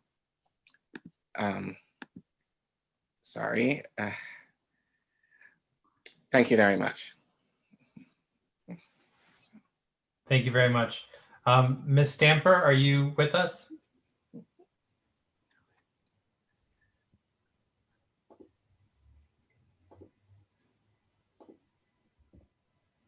Okay, we can move to Ms. How you doing?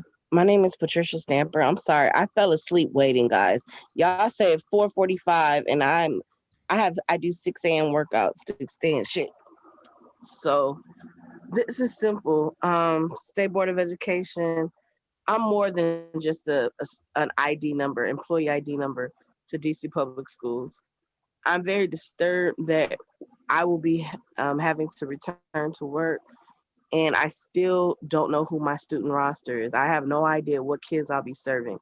Most of the students that I've worked with them since they were 2.5 years old. And I built relationships with their family. Every child has a different diagnosis. So I've made it a point to, today they actually learned all their letters and vowels that we've been working on. The new set of 3s that I just got, they mastered that today. And I was so excited. So I cried because I'm like, oh my gosh, they learned something and remembered it. And it was virtual, and they were able to show me quantities of 5, of 4, of 3, 2, and 1. They were able to write the letter A. We used Nearpod. I've had to learn so many platforms. I'm sometimes up at 2 and 3 in the morning practicing lessons just to see if I can get through to certain students. So, and my big goal is I want to be able to live to see my sons at their wedding. I don't want to just say, oh, she died during the pandemic because they reopened the schools and she's a special, she works special ed and she's a parent. So they were called in to go first to work in the Reopen Strong process. I don't want that to be my entire story. So I respectfully ask that you urge your colleagues at DC Public Schools and the Chancellor and Mayor Muriel Bowser to reconsider their Reopening Strong. Thank you. Thank you very much. Ms. Beck. Hi. Good evening. Thank you for the opportunity to testify. I'm a DCPS mom. I have 3 kids at all different levels of school. I have a 4th grader at Lafayette, a 7th grader at Deal, and a 9th grader at School Without Walls. And I wanted to provide you with my perspective as a parent about the reopening plan. First of all, I want to say that we all want our kids back in the classroom. But I think that the current plan falls short in several ways. First of all, it fails to include any testing for students, teachers, or staff. I know that the DCPS representatives that were on the previous panel mentioned a change in this regard, but they also said that the DC Health said they could open with no testing. I don't understand that, since the CDC recommends that testing should be a part of a school's comprehensive COVID strategy. As others have pointed out, a significant number of people who get COVID are asymptomatic. Without any testing, how will we know if they have the virus? Second of all, this plan will disrupt all students while only benefiting a few. At Lafayette, where my youngest goes, It's the largest elementary school in DC. There's 930 students and only 75 are going to be invited to return back. Sorry, I'm getting a little emotional because this is really watching the effect of virtual learning on my kids is really heartbreaking. But the notion that the people who are opposed to this plan don't want to see their kids back to school is absolutely wrong. I want my kids back in school, but only if it can be safe. And I have submitted my written testimony, so I'm just going to leave it there. Thank you for having this meeting. Thank you, Ms. Beck. We very much appreciate you being here. Mr. Turmail. Sorry, I had to find the unmute button. Good evening. My name is Brian Turmail, and I testify today as an ANC commissioner, a public charter school parent, a spouse of a DCPS teacher, and a longtime public and public charter school supporter.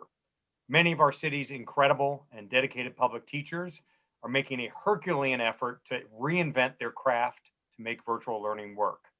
Unfortunately, no amount of innovation, intervention, or inspiration can compensate for the fact that distance learning is exacerbating educational inequities, undermining support for public education, and causing significant economic and social damage to our broader community. At our local elementary school, Stoddard, even when the city provides the technology, too few of our most at-risk students are regularly logging into synchronous instruction sessions. Many must learn online in crowded and noisy home environments, often while caring for younger siblings. Because their parents do not have the luxury of working from home, they do not have someone to remind them to log in for class or keep them on target. There are no pod tutors, no mathnasiums, or other layers of support to keep our most disadvantaged students from falling further behind. This is one reason why McKinsey & Co. estimates that students who rely exclusively on distance learning this year will experience the loss of between $61,000 and $82,000 in lifetime earnings. After decades of slowly but steadily growing enrollment, distance learning is driving many families away from public education in the district. Stoddard's enrollment went from a projected 512 students to 424, a nearly 20% drop this year. Many of those students who are enrolled have fled the city, possibly never to return. Some are even attending in-person schools where they now reside while occasionally logging into Stoddard's programs. Parents, meanwhile, see students learning in person safely in other schools within the city, the region, and the country, and are voting with their feet. They understand, as Brown University researchers have concluded, that the COVID case rate among American students in school is 0.13% compared to the overall US case rate, that is 2.6%. The consequences of this collective disinvestment in our public schools will be severe, leading to future staff reductions, school closures, and lost learning opportunities for our remaining students. The lack of in-person instruction makes it harder for people to return to work, crippling demand for all manner of businesses throughout the district's commercial sector. In the district's proposed solution, returning only a handful of students to in-person instruction and bringing other students into buildings to learn virtually together will do little to help. Look, the bottom line is that DC is proud to claim its place as a progressive community, yet our current reliance on distance learning is significantly undermining many fundamental progressive goals. That is why I'm urging this board to drop, and everyone else involved, to drop their respective platitudes and protests and come together to find a way to make school in-person learning work safely. Thank you. Thank you very much. Mr. Goldstein. Good evening. Today I'm speaking as a frustrated parent and advocate, frustrated with months and months of spinning our wheels while doing little to help those who really need help during this pandemic, and frustrated with an education system that spends so much time fighting rather than solving problems. Make no mistake, the reopening of our schools is the most complex puzzle our education system has confronted in a long time. But every parent I talk to who is not involved in education policy is so frustrated that we are simply stuck in a polarized debate between teachers who rightfully have serious concerns about returning and district leaders who seem hell-bent on going back in person indoors, no matter what the science suggests, so much so they're willing to railroad the voices of nearly every stakeholder to do so. And we're ignoring clear solutions in front of us. Outdoor learning is a safe and viable alternative that around the country is bringing so much joy to children, families, and educators right now. It's happening at schools in DC and hundreds of sites in New York City where educators, school leaders, and district officials are hailing it as a great success. The infrastructure is easy to develop, it's affordable, and it can be used year round. This isn't a lost year for those students. It's a unique experience they'll never forget. They're taking advantage of public parks and spaces, exploring parts of their communities they might never have explored otherwise, and learning valuable life lessons. We could have done this in DC and avoided months and months of acrimony and finger pointing that don't help kids. Outdoor learning is not without its challenges, but there's no perfect solution in this crisis. EmpowerEd has surveyed teachers in the last couple of weeks about DCPS's reopening proposal. Among other things, and the results indicate, we've been ringing alarm bells about since the spring. There's a huge risk of greatly exacerbating the teacher turnover crisis the state board and EmpowerEd has spent years putting on the agenda. When it comes to reopening, teachers are very concerned this proposal would have them changing groups of students after they've spent the last couple of months developing relationships. And it's totally unclear to me why, after years and years of evidence that it simply doesn't work, why district leaders continue to make plans without parents, students, and teachers at the table, and then think they're going to achieve success by force. Education is personal to people. They will fight for their children and their students because our parents and educators put young ones first. Instead of making this out to be teachers don't want to go back versus city officials who do, a totally false construct, we could have real conversations about the challenges we face and try to solve them together. It's not too late. There's a lot of time left in this school year, but we've wasted far, far too much of it. We've got to get past this mentality that we don't like an idea because it came from this person or from this group that we usually align with. Our children deserve better than that. All of these failures have a common ingredient, a system that leaves community voices out and is worse off for it, leaving advocates shouting at the rain and city officials closing their eyes and ears and pretending everything's fine. That's why I'm so proud that EmpowerEd's teacher leaders have decided to refocus some of our time re-envisioning an education system driven by community voices. We're holding a virtual summit on community voice in DC education on Saturday, December 5th, and we hope you'll join us. Nothing about this year is ideal for anyone, but if we really listen to each other, we can do a whole lot better than this. Thank you. Thank you very much. Members, we will also be doing the raise your hand feature for this as well. Please check to see if you have left your raised hand on from the last panel, just to make sure that we're clear. The panel, the questions will be 2 minutes as it was before. Dr. O'Leary.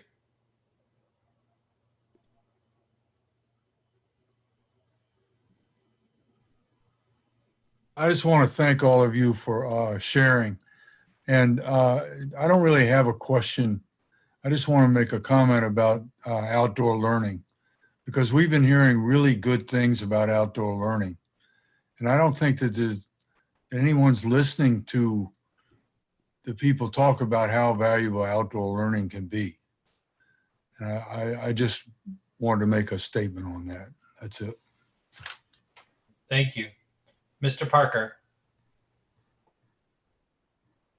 Thank you all for sharing. My question is, in terms of engagement, I'll go with Scott first. Engagement with EmpowerEd, what has that looked like, either on the ground and DCPS? And then secondly, I know you've done a bit of work around surveying your teachers. What has been the number one or top two things or concern that you're hearing? And then I also just want to, if time permits, Ms. Beck, I was really moved by your testimony, and thank you for sharing.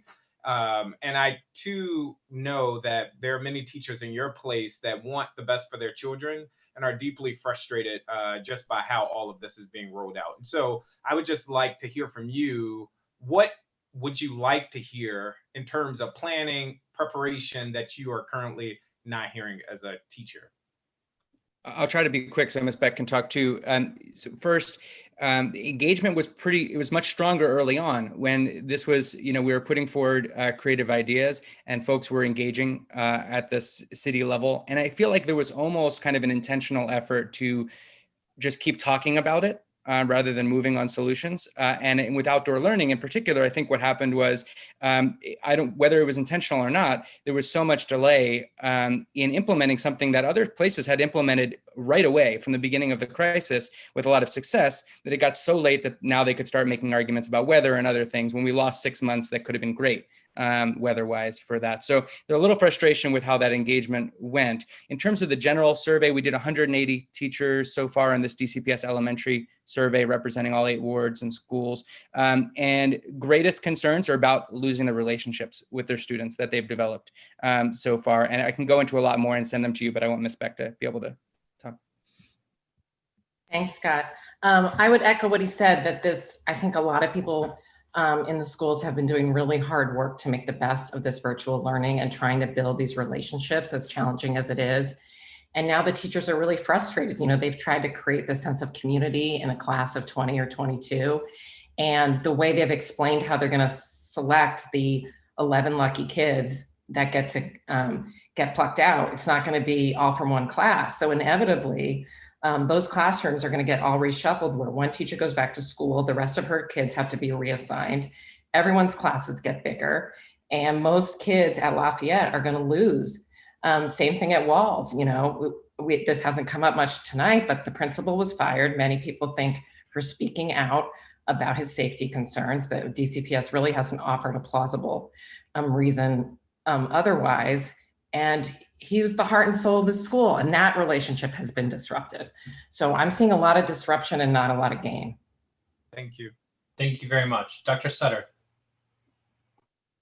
Thank you. Thank you all for your testimony tonight.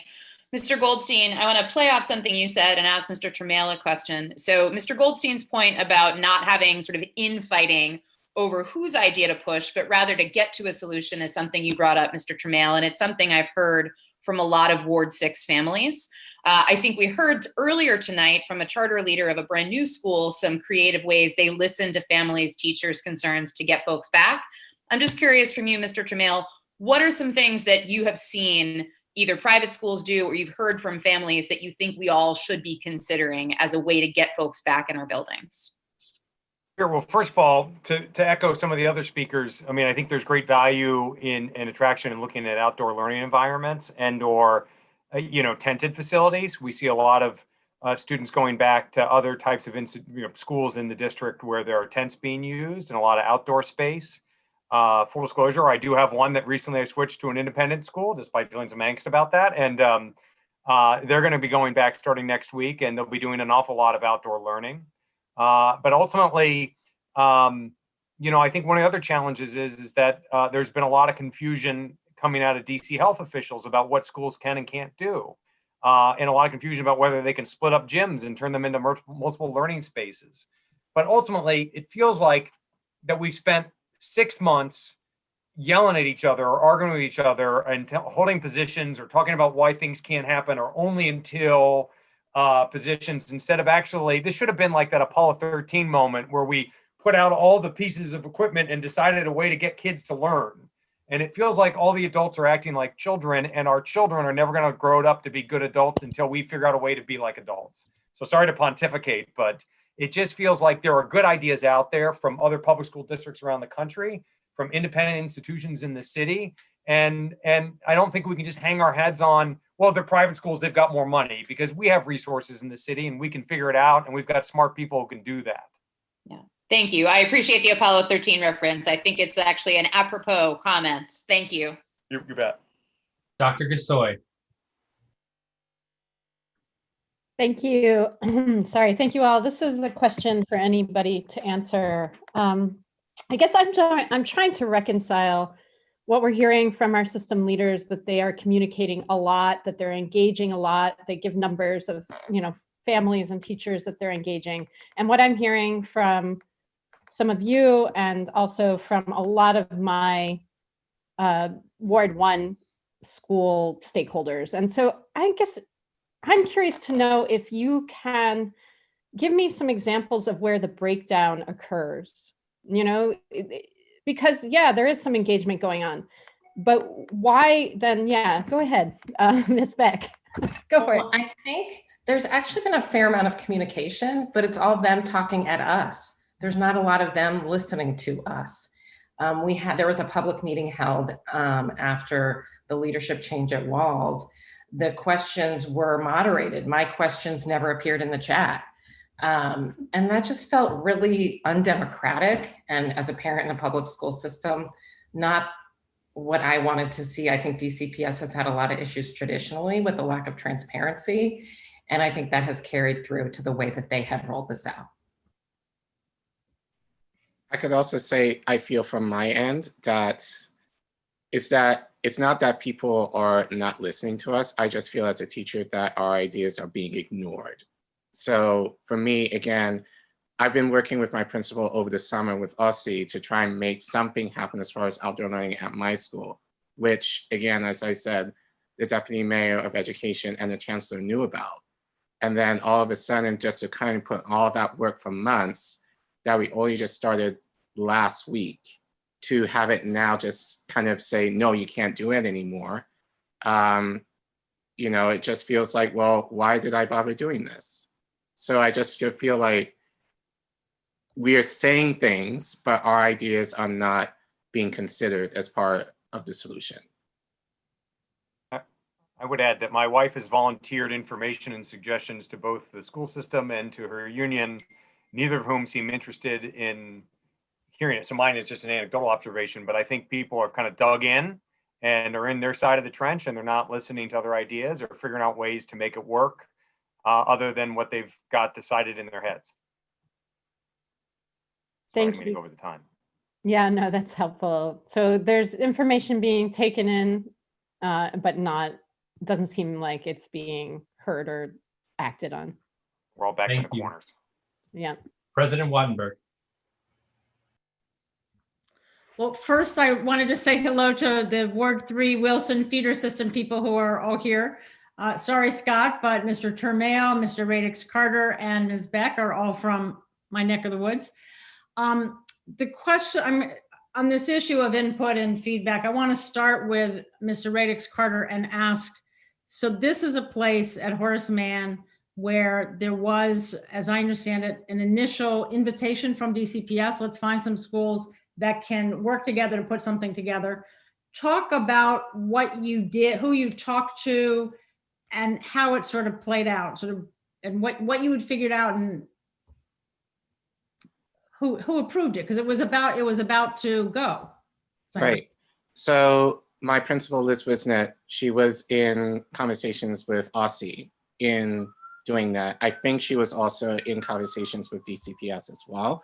But I think ultimately it was Aussie who approved her request.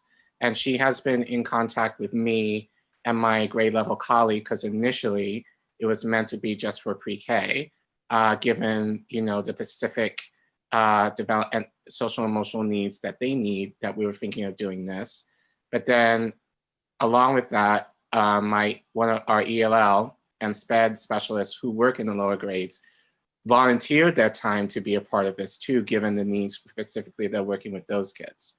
So it was in collaboration with a parent, that actually will be speaking later, who talked to me about the idea initially. And then my principal having kind of the foresight to know that, virtual learning, while it was okay, wasn't necessarily the best way to go about things. So she has been kind of an advocate on our part, in addition to me advocating for it in Empower Ed. But then ultimately the decision came from Aussie, and we were approved that we were able to do this, with DC knowing and having piloting schools that they were able to do this too. So my time is about up. I just want to say what I'm hearing is you have a principal, you have initially one teacher, more teachers, and some parents thinking about what to do for specific groups of students and figuring out what's possible in that school. Right. And I wish we could see more of that. So I really appreciate your all of you guys, even not from Ward 3 Wilson feeder pattern, coming to talk with us tonight. Thank you very much. Thank you very much to everyone on the panel. If you wouldn't mind going ahead and logging off the meeting, so that we'll bring in the next group of witnesses. I very much appreciate you all being here.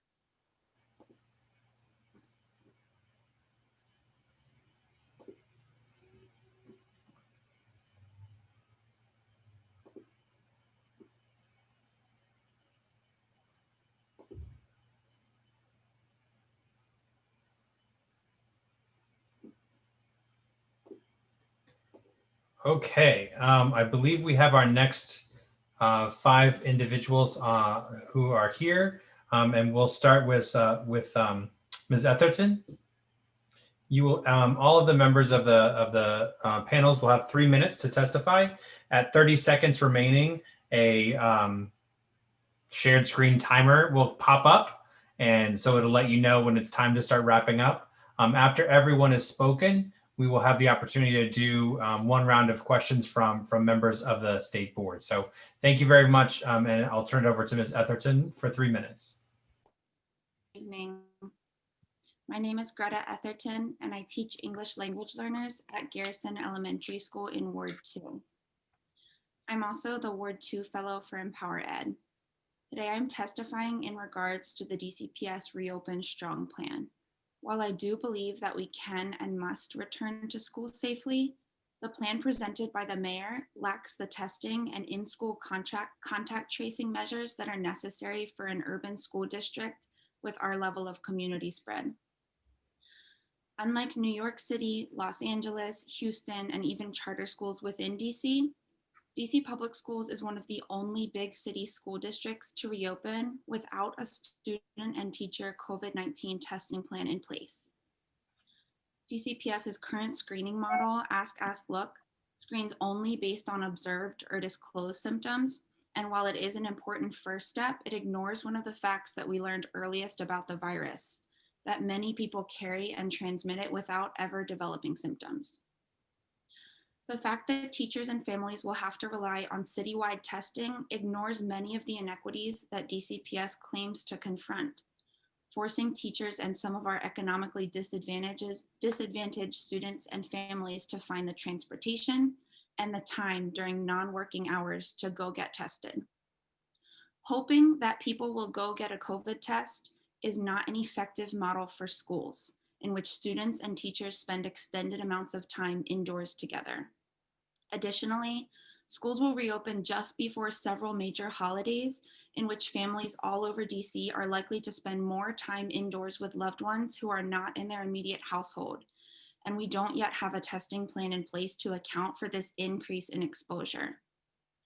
Many teachers are eager to return to school and be with our students, but unfortunately, this excitement is turning to anxiety as our voices continue to go unheeded in the reopening process.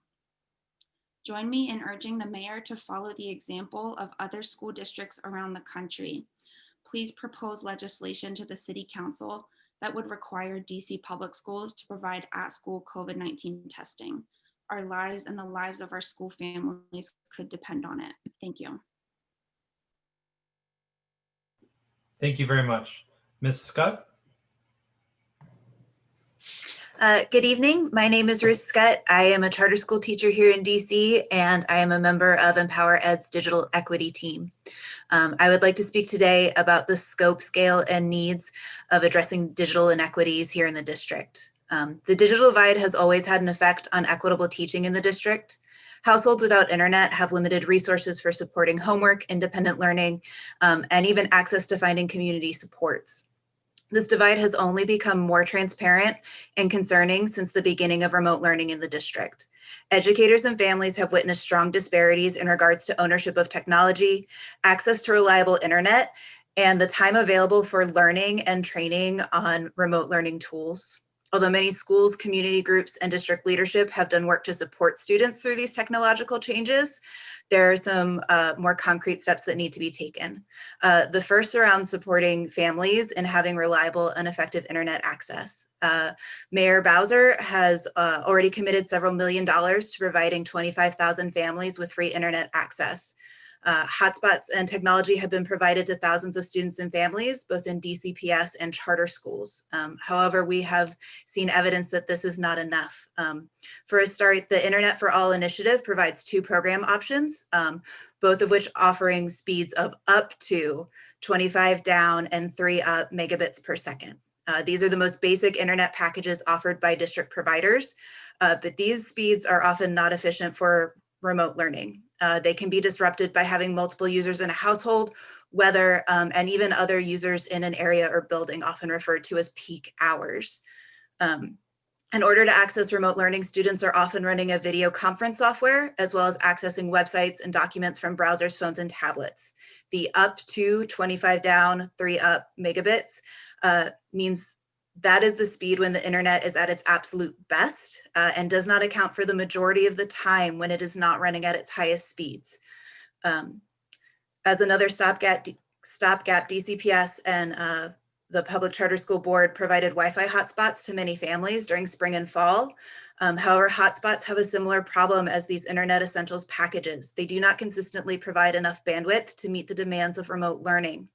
In a space with 4G coverage and only one attached device, a hotspot will provide 5 to 12 megabits download speed.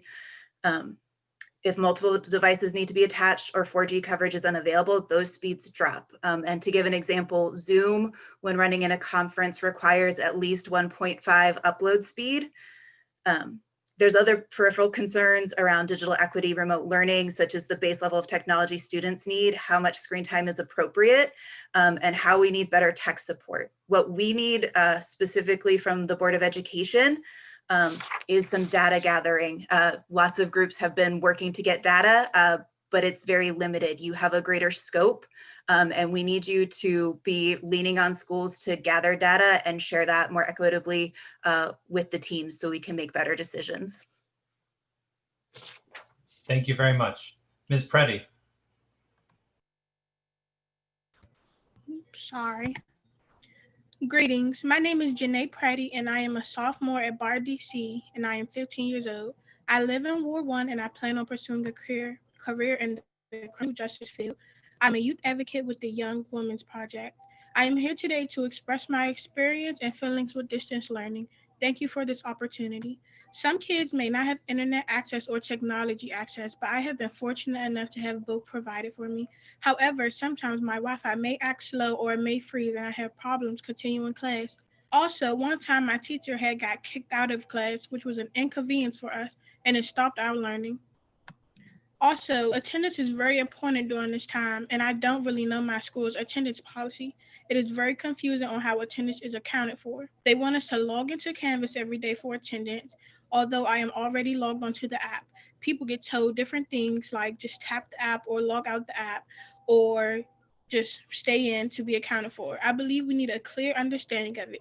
Not only is the attendance policy confusing, but the workload is heavy. This is not the case in every class, but a few times I've received lengthy assignments very close to the due date.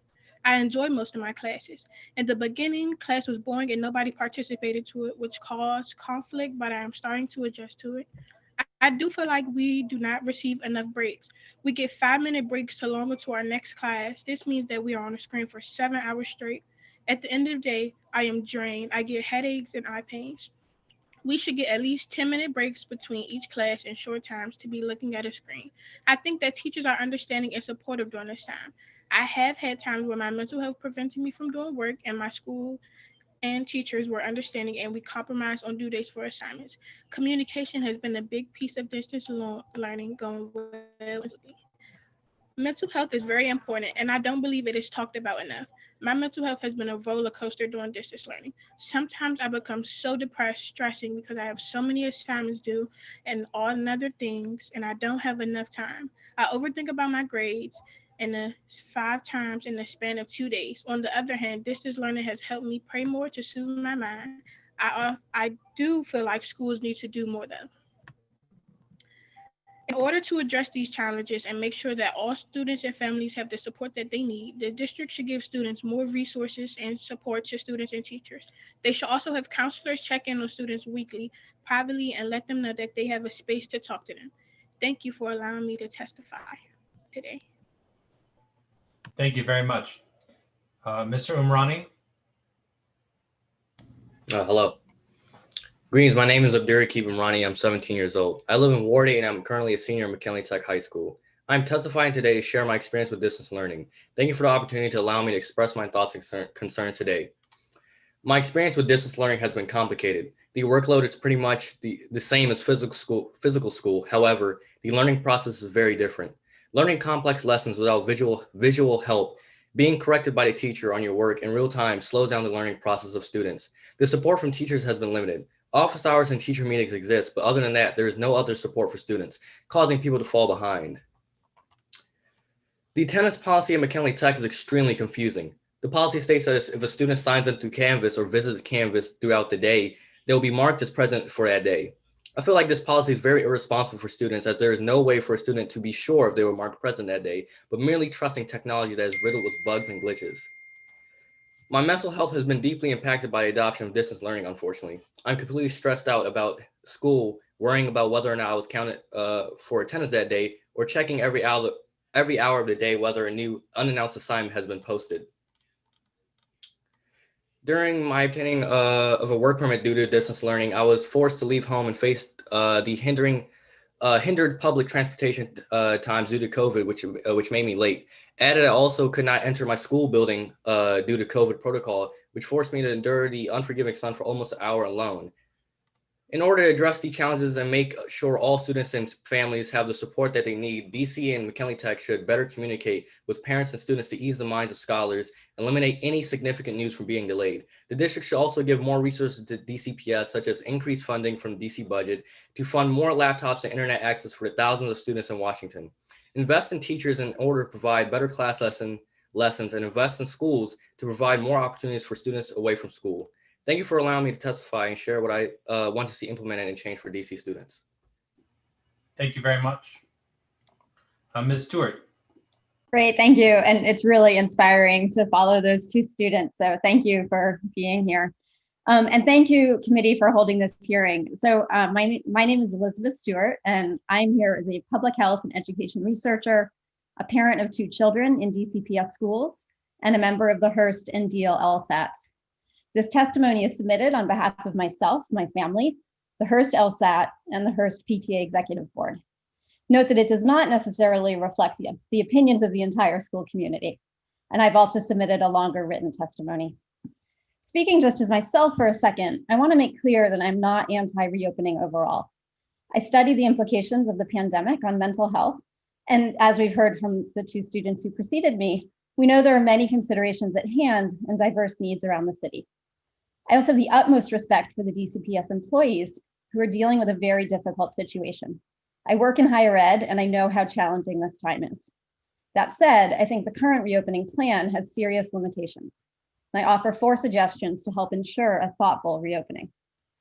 First, DCPS should be transparent and open about safety considerations and plans. Aspects that remain unclear, and we've heard today, include testing plans, how the levels of community transmission will factor in. Evidence is really quite clear that low community transmission is a key aspect of safe reopening. The HVAC situation and other safety concerns expressed by teachers. Second, reopening plans need to take into account student and school needs. The one-size-fits-all approach of 1 in-person classroom per grade per school does not do this. Third, the current proposal appears to be quite disruptive to learning. So let's talk about Hearst, with 2 classrooms in most grades and departmentalized instruction in 3rd to 5th grades. Pulling, say, one of the 2 4th grade teachers into the classroom to teach 5 to 10 kids will mean that both teachers now have to teach both math and ELA. The remaining online class will have approximately 30 to 35 kids in it, and nearly all kids will have a shift in their teacher and classmates. In addition, this seems fully inconsistent with DCPS's stated priorities for the school year of minimizing trauma and building strong teacher-student relationships. The new news about bringing middle and high school staff down to the elementary level also raises serious concerns about the resulting disruption for middle and high schools as well. Fourth, reopening decisions need to be done with full collaboration and communication between decision makers and those affected by those decisions. Again, as we've heard as a theme today. More broadly, in my work life, I write about the need for families to have decision-making frameworks during this time. DCPS should be much more clear about the decision-making framework and evidence it is using. How is it learning from other jurisdictions? How is it using local data? What guidelines is it following? Thank you for your attention to this as we all aim to ensure that all kids across the city get the support they need while balancing safety, instructional, and social emotional goals. Thank you very much. Members, I believe that is the end of this panel. If you do have questions, please do use the raise your hand feature. We will begin with Mr. O'Sullivan. Thank you, John Paul, and thank you all for testifying, particularly the students who came here and testified. I wanted to ask you guys first, I didn't catch what schools both of you guys attended.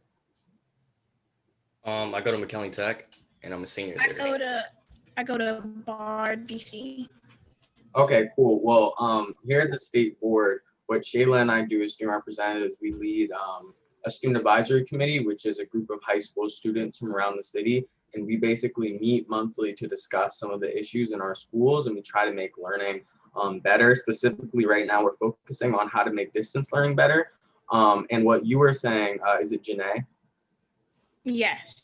What you were saying about particularly mental health and how to stop that overload from happening, that's something we've really been discussing, and we're preparing on our own to host an event in the future to get students opinions on this stuff and hear their different perspectives. And we just wanted to extend to you all, if you guys would like to come to the next meeting, or if you guys would like to join the student advisory committee, I can send you guys more information. But thank you guys so much for coming. John Paul sent you guys an email. I'm going to send you an email about what the student advisory committee does, but we'd be pleased to have you.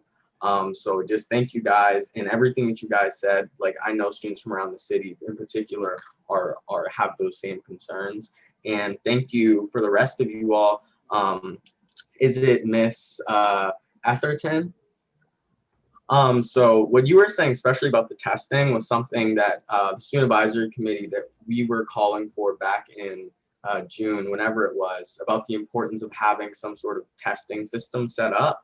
And right now we share the same concerns about students going into schools, especially when they're spreaders, that we won't know pretty much if students are getting the virus and if they'll transmit it to their family and other folks. So just thank you all for testifying. And once again, thank you to the students as well. Thank you. Thank you, Mr. O'Sullivan. Dr. O'Leary.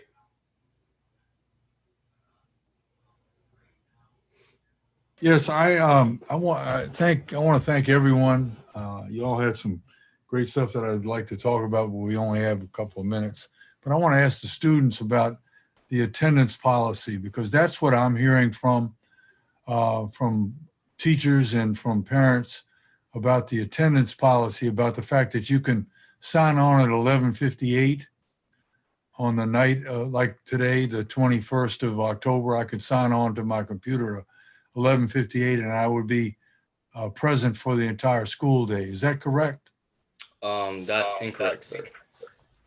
What's confusing about it and what we need to fix is that there's no sure way to tell you or the student whether or not they've signed into class that day. So basically, they tell you there's an allotted time between whatever your first period is to whatever the end of the period is, and you have to log in through Canvas and it will count you as present for that day. But usually, like for me, for example, last week I was counted absent from a day even though I signed in. So I think it's irresponsible to trust a system that is riddled with bugs and often goes down for maintenance to have such a unsure system for attendance. And some people have perfect attendance and that could be ruined by that. And that's unacceptable.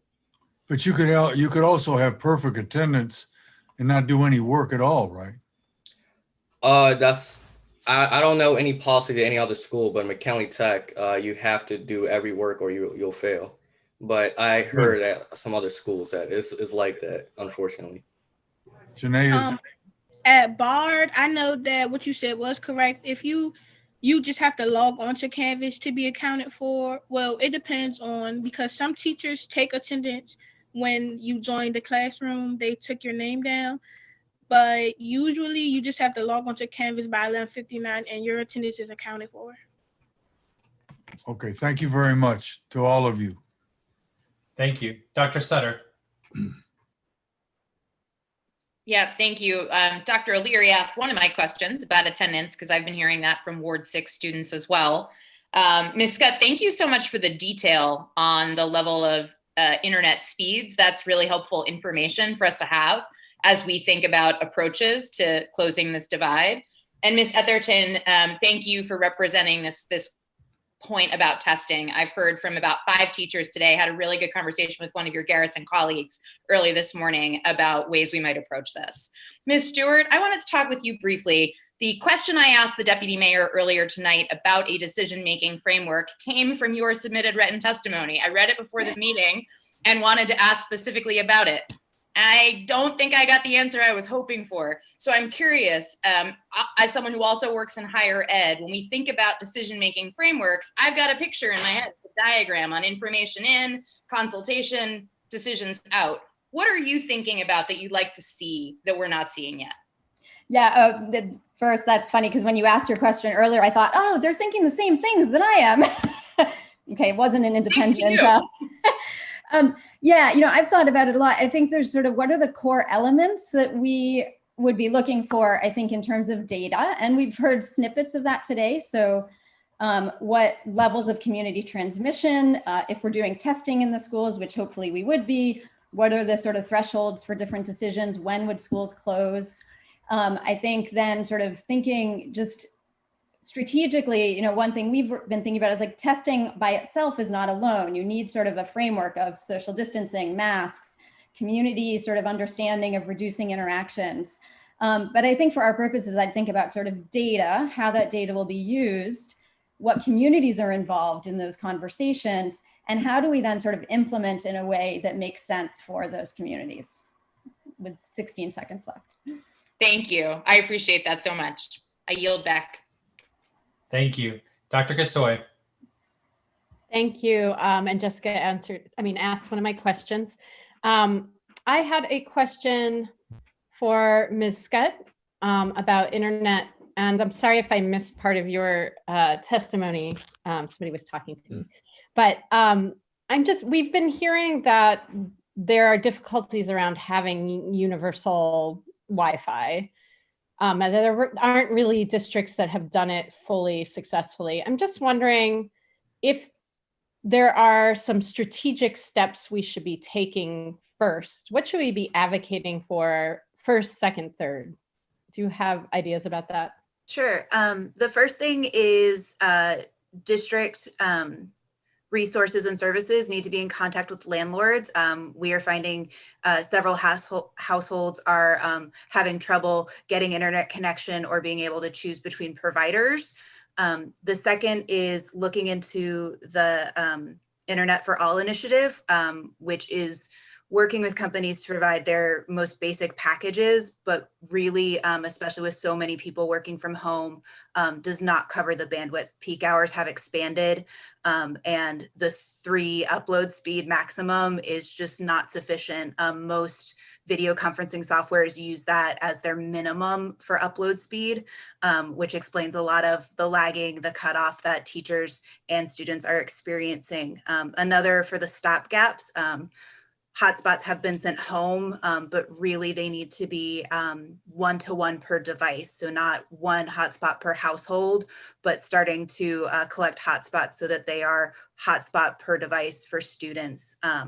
There's also the fact that not all students have received technology from their schools or from the district yet, which means we aren't even getting a perfect measure of who is lacking in reliable service. So some data gathering around that is also necessary. Great, thank you. I guess I will yield my time. I did want to ask the students if there are staff at your school that you rely on to alleviate some of the issues you raised. If you can answer in like 10 seconds. Personally, the school hasn't really provided me anything to fix that. Thankfully, my parents have provided me with like good internet performance and everything, home computer, but schools don't really offer anything but the hotspots that Ms. Skutt told us about earlier, and that it gives you minimal speeds and is not enough for students. And we can see that in the classroom. I personally have classmates that are lagging in class and cannot hear the teacher when she's talking, nor can the teacher hear the student when they're talking. So it's not effective in a class setting, and it's not effective turning in work. So the district is wasting their money on these things, and we need to find a new plan to give them optimal speeds at home without, going over the budget, which we can do if we put enough thought into it. Thank you. I think I'm out of time, unfortunately. If I have another round, I will ask you, Jenae. Thank you. Unfortunately, we only have a single round for right now. Members, I don't see anyone else with questions. So sorry, Ruth has questions. Go ahead, Ruth. Sorry. First to Mr. Umrani, just to make sure I understand, you're saying the hotspots that are actually given out by DCPS are ineffective and not usable. I just want to make sure I've got that. In a sense, yes. For some families, they can use it, but like Ms. Scott said earlier, it's not. You shouldn't give one hotspot device per family. You should give it to per device because you're already giving them poor speeds, and now an entire household has to use those poor speeds. All right. Second quick question to I think there's 2 students and 2 teachers. Just do you know we're having a problem sort of understanding the extent to which students and teachers do in fact have devices to use and the extent to which they don't. So could I just see hands go up if you know somebody in your school who does not have the device that they need to have? Okay, all of you. All right, just very quickly, I'm going to start with Mr. Umrani. Can you just say the number just so we have a sense of it? There was an influx of students going back to McKinley Tech during the beginning of the year to get laptops, and most of them don't even work. So I would say anywhere between half of the grade getting laptops, and that's a very sad sight to see because most of them can't even use them. All right, that's terrible. Ms. Scott? I don't know an exact number. I know my school has given out around 600 devices, but we have more, closer to 1,000 students. I know of 3 of my own students who do not have devices, but I only teach limited grades. Etherton? Fortunately, my school is able to meet the needs of all of our students technology-wise. However, we are seeing large lags when students have a device that stops working. Then they have to find a time to come into school to either troubleshoot it or wait for our school to request a new device or new hotspot from DCPS, which takes time away from learning. Thank you. And one quick question to Ms. Stuart, which is with the work that you're doing on this and thinking about the planning that is going on, is there a particular district that you would point us to look? Offhand, I think there's a variety, I think pieces. So New York's testing model, I think others, I think we'd have to look sort of at different pieces of them and think about which ones really make sense for our city. Okay, thank you. And I just want to say thank you again for coming. All of you, but she's from Ward 3, so I just call that. Thanks to all of you. Thank you. I want to extend my thanks as well to the panel. We are going to move on to our next panel. So if you wouldn't mind going ahead and logging off, we will certainly follow up with you if we have additional questions. And members, as I'm adding the next group of folks to the meeting, I do also want to say 2 things. One, I am very excited to say that we have over 130 people watching on YouTube right now, which is fantastic. And I think it also shows of the great interest in this subject. So I want to thank everyone who's following along on YouTube. And I also want to note for the people who are still in the waiting room, thank you for being patient with us. We are admitting you in the order that you have signed up. While you are in there, if you are able to change your name so that I know who you are, that will be very helpful because there's a couple people in the waiting room with names like admin, and I don't know who that is. So if you can change your name, that would be very helpful. But we do have a full panel here. So I'm going to begin with Ms. Sultoon.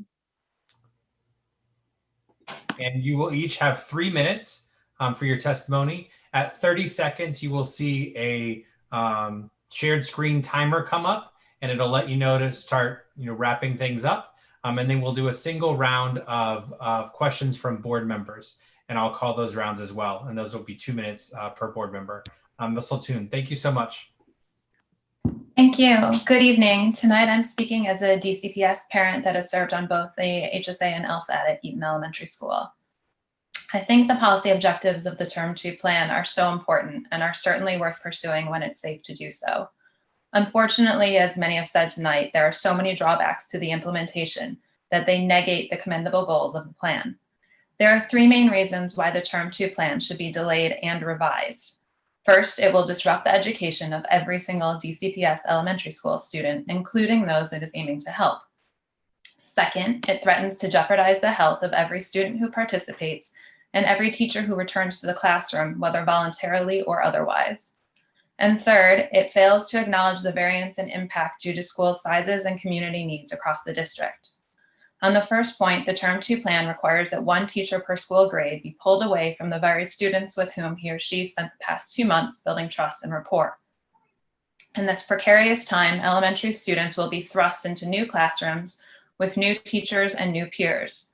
Some classrooms will exceed recommended student-teacher ratios, and more importantly for virtual learning, will push the number of student faces on a Teams or Zoom screen beyond capacity. Students will have a new schedule to accommodate these changes, and the disruptions will hit when many children have just mastered the virtual logistics, only to have to learn them all over again. Instead of disrupting the learning of all elementary students, the Term 2 plan should be revised to prioritize consistency, continuity, and social emotional health for every DCPS student. If the objective is to bring a small percentage of students back to the classroom, then DCPS should hire additional teachers to achieve this. On the second point, Mayor Bowser extended the public health emergency for the district on October 7th because COVID positivity rates continue to rise. The Term 2 plan ignores this reality. Beyond the long overdue and rushed HVAC updates that the district is supposedly making, every student, teacher, and care staff member needs PPE sent to their home, as well as COVID testing. With thousands of children and adults slated to commute across the DMV, the likelihood of them picking up and or spreading the virus is high absent basic resources. Regular COVID testing must also be in place at every school to protect against COVID spread across the DC community. On the third issue, the Term 2 plan needs to reflect individual school sizes and needs. Across the district, elementary schools range from 177 students at Ross in Ward 2 to 940 students at Lafayette in Ward 4, according to DCPS's online data. The impact of the plan will be significantly different in each of these two schools and every school across the district. In particular, the plan disproportionately hampers learning at the smallest schools and must be changed accordingly. Each school's administration should be afforded school-level autonomy to best serve their students' needs. While I support the policy goals behind the Term 2 plan, the plan itself is slated to disrupt the learning for the district's youngest students and put the entire community at an unnecessary health risk. A revised plan should be equitable and ensure consistency and continuity for the duration of the school year. Any such plan must avoid the debacle of removing teachers from existing student relationships now and at any point this academic year. Great timing. Thank you so much. Ms. Gottlieb. Hi, thank you for this opportunity to speak. My name is Sasha Gottlieb. I've been a special educator in Ward 7 and a DC resident for 9 years. I'm also currently earning a doctorate with a focus in social emotional learning. I say this not to claim any expertise, but to demonstrate that I've spent considerable time researching and exploring this topic. I'm speaking tonight to express my concern that the idea of SEL is being manipulated in the district and used to push a harmful reopening agenda. In August, all teachers attended a professional development where the 3 R's of relationships, routines, and resilience were presented as best practice for trauma-informed teaching. DCPS's rushed reopening plan blatantly contradicts these recommendations.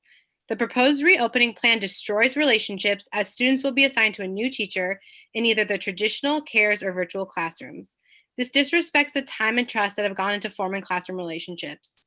Not only does this impact elementary schools, but non-instructional middle and high school staff are being pulled from their communities to supervise CARES classrooms. Teachers and students will then be put in brand new communities where they will be forced to build rapport from 6 feet away. During the DCPS safety town hall, a question was asked about how teachers could comfort a crying student. The district's response was that a teacher could use their best judgment and put on gloves to pat the child's back. Nothing, I repeat, nothing about that exchange promotes emotional health. Additionally, teachers have been told that virtual classes will now expand, which greatly reduces the amount of individual attention each student can receive. The second R this plan disrupts is routines. Students will have only a couple months and are finally beginning to settle into their new virtual routine. I've heard many kids express that while they were hesitant in the beginning, they're starting to feel successful in the virtual setting. Disrupting their schedules again in this time of extreme chaos is not a practice that supports emotional health. Transitions are particularly challenging for students with disabilities who struggle to self-regulate emotions. Unfortunately, these are the students who have been selected as the district's guinea pigs. Additionally, within this plan, details have not yet been released about how students receiving special education services will be able to do so, as adding service providers, case managers, etc., to these cohorts present additional safety concerns. The third R is resilience, and while we want our teachers and students to demonstrate resilience, there's a limit to what individuals can endure. 8 months into the virus, we are all unfortunately too familiar with the catastrophic damage it has caused. Therefore, returning to insufficiently prepared buildings lacking the PPE, Clorox, and even the basics of clean air and water will create an environment of fear for both students and educators. It is too much to demand our students be resilient enough to learn through their fear. It is too much to demand our teachers be resilient enough to jeopardize their health and that of their families to return to buildings before there's a comprehensive plan. It is too much to demand our teachers and students be resilient enough to start completely over with new classes during a pandemic when these relationships are so important to student learning. There is a way for students and teachers to safely return to buildings in a manner that honors both our physical and mental health. In order to move forward, the mayor and DCPS need to both collaborate with all stakeholders and be transparent about the safety protocols they're implementing. Until then, I ask the council to stand with teachers and demand a plan that actually promotes social and emotional health. Thank you. Thank you very much. Mr. Majid? Good evening, everyone. I want to start by just thanking the board for holding this hearing in the first place and inviting the public to come in and speak. And before starting my prepared testimony, I do want to note that the PERP finding that DCPS violated its obligation to the WTU has thrown what is an already an uncertain process into what I feel is kind of complete uncertainty, with only 19 days before a planned reopening for thousands of students. I'm a special educator at Woodrow Wilson High School. I chose to testify today to share my views about equity and to highlight some of the indications that the current reopening plan will lead to a so-called kind of K-shaped recovery for public education in DC. I want to acknowledge previous parents and student testimonies on the inequities already experienced or on that are apparent already in the reopening plan. As a teacher in special education, I'm reminded daily of the inadequacy of virtual instruction and the inequitable outcomes. Online education will never be able to replace in-person learning for any student at the primary or secondary level, and it does exacerbate existing inequities in society. Access to consistent and reliable technology, including internet access, was an already existing manifestation of economic inequity in our city. DCPS distributed thousands of computers and Wi-Fi hotspots, but what about after the pandemic? Can we commit that equal access to public education includes equal access to a quality computer, reliable hot Wi-Fi, and technical support during and after the pandemic? The issue of access defined the transition to distance learning, but the reopening plan raises issues of long-term inequity and with higher stakes.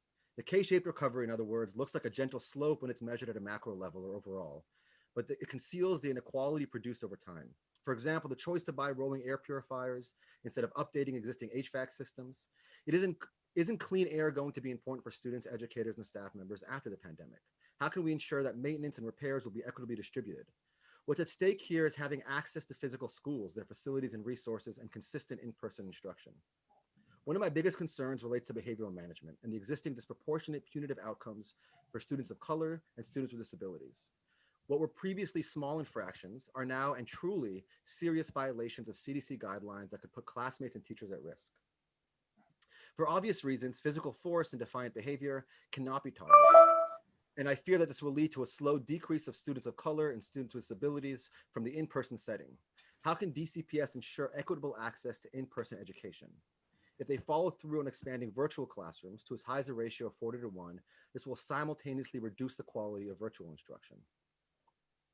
The worst outcome in the situation would be a situation in which only some students and communities have access to in-person instruction, and that marginalized communities fall further behind with increasingly poorly structured distance learning.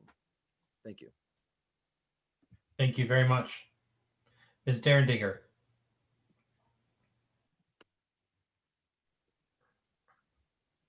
Thank you. I'm very happy to have this opportunity. And if there are any children that come through that door screaming, please forgive me. I have 4 little ones. You've met me before in previous testimonies. My name is Laura Derrendinger. I am a mother of 4 children aged 11, 9, 7, and 4.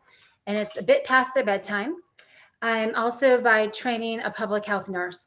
And as I've testified since my first time speaking to you in June of 2019, what I talk about as a nurse with my public health background is informed by data and peer-reviewed research. And that's what just decides how I make decisions as a parent. So when I spoke to you in July, I talked to you about how my 4-year-old, Pascal, he has already been in the hospital 4 times in respiratory distress from the regular cold. And as many parents on this call might know, and teachers, there's nothing more frightening than watching your child in a hospital not be able to breathe effectively and have doctors around you in the emergency department discussing having to possibly intubate your child. So I've spent way too much time over at Children's National Hospital, and I fully understand the fears and concerns that parents have from this. My pediatrician has told us that indoor learning would not be appropriate for any of my children, so that we should stay out of school. Unless, that said, she has, and she did sign the petition that was circulated earlier this year, she has supported, as have many healthcare professionals, including Dr. Fauci, supporting the orientation to use outdoor classrooms as a Plan A priority tool for helping to get children back to school in person. Reopening with a focus on indoors, which is the current plan, is going to likely lead to more school closures as outbreaks happen. We've seen this happen in Germany and in France. If we reopen with a priority towards an outdoor orientation, we're going to have more continuity and more opportunities for continuity throughout the school year. Now, indeed, many naysayers say it's winter, we don't have shelter, we don't have resources. Well, we did just send a letter to the mayor's office asking for the equivalent on par, $4 million that was just given to restaurants to create outdoor dining experiences for people in the District of Columbia. We've asked for a $4 million fund to be created to make outdoor learning infrastructure possible, prioritizing these schools that most needed and the community groups that most needed, which would include everything from shelter from rain and the elements to warm winter hats and jackets, as to be included as school supplies. So I will leave my comments there to leave enough time for questions, but I'll say again, there are decades of research supporting the use of outdoor education year-round for all ages. It's not a new concept. So please continue to keep this as an option, not mandatory for everybody, but as a healthy, peer-reviewed scientific option for helping children get back to school in person. Thank you. Thank you very much. Mr. Eiffel. Put my hat on. Good evening, Board of Education. My name is David Eiffel, and I'm a second-year music teacher at DCPS, but I've been a music teacher for about 15 years. I also suffer from severe asthma. From the summer, I have been on the front lines with some of my colleagues fighting the same fight that I am testifying about today. I think it is deplorable that teachers have to fight so hard to get so little respect at the bargaining table. We have just heard from DCPS representatives about so many options for parents and students to do in-person or hybrid or all virtual learning. It is just amazing to me to see that DCPS and even the DC Council is caring very little about what the teachers' choices are. I want to talk about the teachers who until just recently was being asked to submit medical documentation that is deeply personal to have a chance to possibly be safe. Teachers that now have to make tough decisions if they would go to school or just rather resign. Teachers and even principals are not afforded the fair opportunity to say whether they feel safe to teach in person, because we all know, despite the best efforts from DCPS and the DC Council, that schools are going to need a lot of repairs and maintenance to even remotely be ready and safe. This takes time and money that the council nor the mayor is willing to spend. We all know schools will not be ready to reopen by November 9th. If they were, DCPS will have no problem for schools to come in and expect them 2 weeks before the proposed start date. It's time that the Board of Education stand up and starts asking the real tough questions to the mayor, since she refuses to even talk to us. Why are teachers denied a seat to testify before the mayor and the DC Council so much, even as soon as this Friday? That should tell you something about how little they care about the people that are teaching your children's future. The testimony today will probably fall on deaf ears from the mayor and the DC Council, but I ask that you stand with us and stand with the teachers union and letting our voices be actually heard instead of falling on deaf ears. Thank you. Thank you very much. Members will be following the same protocols. Please do use the raise your hand feature if you have any questions. I see Dr. O'Leary.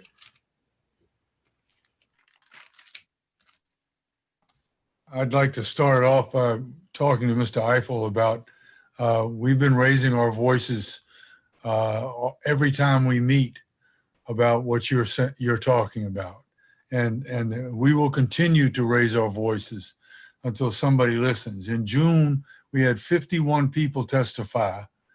And the day after the testimony, the mayor backed off to make an announcement about the opening of schools. So maybe somebody is listening. Hopefully they are. I want to thank you all so much.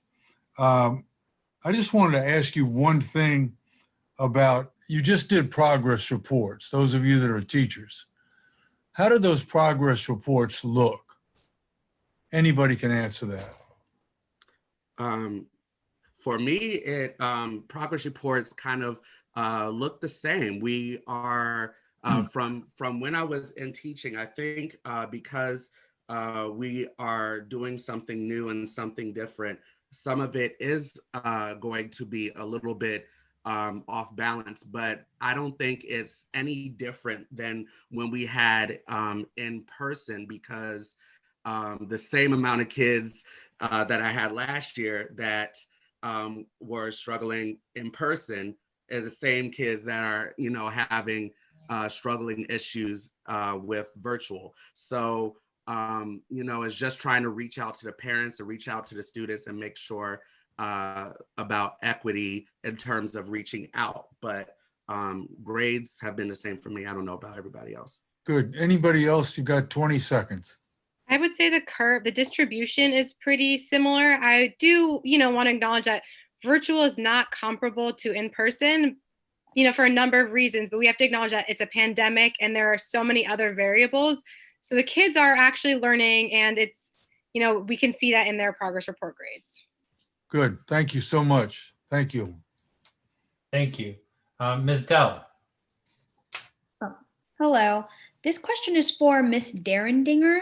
I know you mentioned outdoor learning. I just wanted to know, what does that look like to you? Is there desks being set up? What measures are taken outside, for distancing?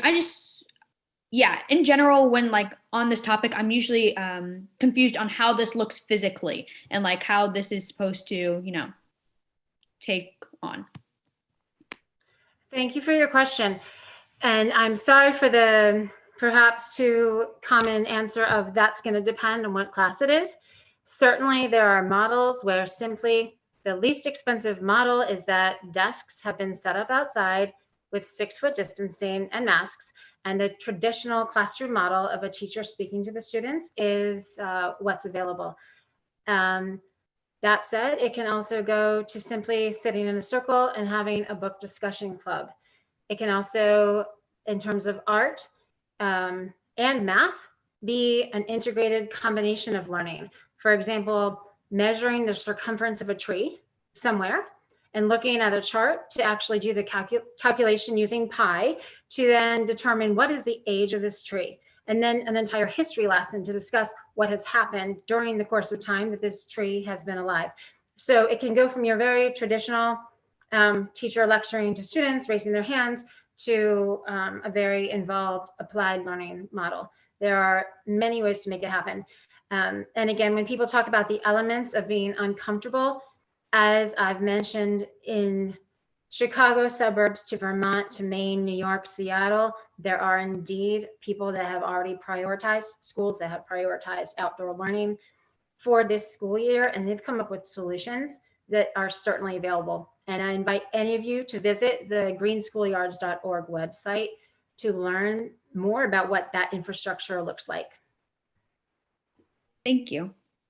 Thank you very much. And thank you, Dr. Kasoy, who has shared the link to that in the chat as well for members to take a look at. Dr. Kasoy, would you have questions? I don't so much have a question. I just wanted to, I guess, echo what I'm hearing from the teachers. And as my colleague, Dr. O'Leary said, we are definitely doing what we can to stand with you. And I guess I just want to also echo some of the things I'm hearing, especially from you, Ms. Gottlieb, about the SEL. I just heard from Cardozo today, which was one of the schools that volunteered to have small hubs and set up, learning centers for students, both to support students who needed academic help and all kinds of help. Mental health and just practical living things. And that cannot continue now because of the transfer of their staff. And that is just like robbing Paul to pay Peter, is that the saying? And I don't understand it. So I'm going to work really hard to try to make things right. And I just wanted to say that. Thank you. President Wattenberg. Yeah, first, a quick thank you to Chisda for giving us that great term of the K-shaped recovery. That's really going to help me think about this going forward. I think it's really terrific. I want to focus on Laura Derendinger on the outdoor ed and ask, I believe that you were working at some point with a group that was actually in touch with the deputy mayor, the chancellor, I'm not sure exactly who, and it sort of looked like things were going to happen. And then they didn't. Am I right about that? And can you say anything about what happened, or could we get them back on track? I think we just need to continue having a conversation. Yes, indeed. Myself and parents across the district, teachers and community groups, and again, with heavy representation from Ward 8 community groups, we formed a coalition called the DC Coalition on Equitable Outdoor Education, specifically to address the concerns that came up very early on in the discussion, saying we can't do outdoors because it won't be equitable. And again, across the country, from Baltimore to Central Harlem and across the country, there have been models that have proven outdoor education is definitely possible everywhere. And there are certainly creative solutions. So I think we definitely just need to continue to push that, and asking again, as we had sent the letter last week to the mayor's office, asking for a $4 million fund to support outdoor infrastructure for schools that wish to opt into this option would be a way to support schools to be able to do this, because a lot of schools might say we want to do this, but we don't have money. So creating a fund that prioritizes the most at-risk and vulnerable communities would be a great way to continue moving forward in this. Thank you very much. Thank you all very much to our panel. We appreciate you being here tonight. If you wouldn't mind, go ahead and logging off, and we will bring in our next panel. Thank you again very much for your testimony and for being here and for being so patient with us.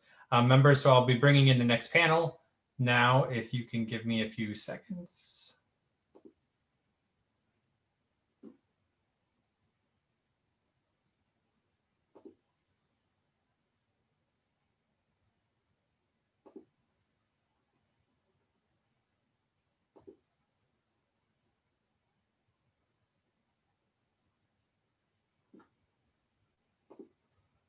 Okay. Hello, everyone. So I believe I have now let in another 5 people. Let me check and make sure my clicking was correct. 1, 2, 3, 4, 5. Yes, I do have 5 folks. Ms. Fuchs, we can begin with you. For all of our members, so we will have 3 minutes for your comments, and then do a single round of questions for all of our for our members to ask any questions that they might have of you. We will have a timer that pops up when you're reaching about 30 seconds. And then that way you'll know to sort of wrap up a little bit so that we can move on to make sure that everyone has a fair shot at providing testimony tonight. Ms. Fuchs. Thank you. Each day, DCPS Central Office finds way to make this reopening plan on November 9th as disruptive and irresponsible as possible. Similar to every major policy they have done in the past, DCPS creates a big picture, acronym and buzzword-driven PowerPoint presentation, makes a big press conference, and then tries to pass off the details to those in the schools. They did it with extended day, they did it with extended year, they did it with LEAP, they did it with impact. I could go on until my 3 minutes are up. DCPS still does not have major details worked out to this quote-unquote plan. From programming to staffing, to the infrastructure, to health metrics and protections, to our day-to-day operations, all of this is still up in the air and changing mere days before students are expected to be inside the classrooms in person. And as I've gone over extensively, stakeholders have zero reason to trust that this will be done well and honestly, let alone in time for November 9th opening. Today, as you were meeting, DCPS was holding a live stream telephone presentation on term 2. They mentioned on one of their, wait for it, PowerPoint slides, that they are following the 3 R's. Oh, look, here come the acronyms: routines, relationships, and resilience.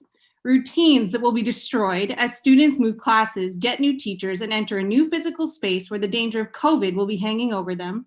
Relationships that will be disrupted from pre-K through 12 as DCPS poaches non-instructional staff who have jobs serving students right now and putting them in CARES classrooms to babysit. This means that librarians who are supporting students and teachers will be taken away.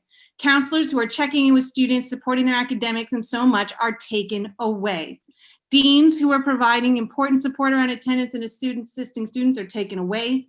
Social workers who aren't serving special education caseloads will be taken away. Support staff who keep our schools running both emotionally and infrastructurally are taken away. These are some of the most expensive, both in terms of money and expertise lost, babysitters you will ever meet. Resilience. I mean, I guess they are really improving that because it will take every ounce and everything we will go through to survive. This is not a plan. This is a disruption. This is not about education. This is about capitalism. This is not for students. It's for our mayor's ego. Has DCPS determined how many people they're okay getting COVID before they admit that this was a mistake? How many people get a lifetime of health complications are they okay with having on their heads? How many people dying from their poorly conceived plan will they keep them up at night? Teachers are not okay with this. Today in my staff meeting, my colleagues were crying, penning resignation letters, and looking at alternative employment because they are so scared, and we're not even in elementary schools. This is not a plan. This is a catastrophe. Thank you. Thank you very much. Ms. Criner Brown.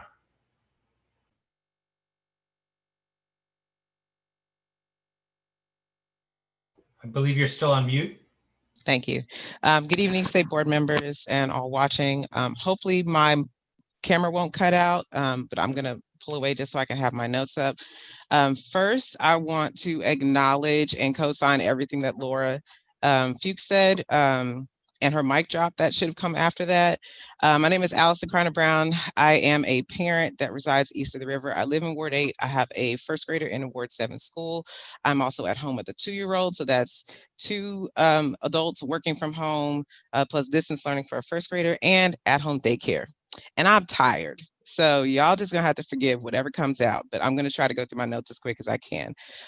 First of all, I am part of the DC Coalition for equitable outdoor education, and we need to invest in outdoor education. If there is anything we should be doing at the schools, it should be providing services and looking at how we can engage with students outdoors where we know it is most likely to be safer.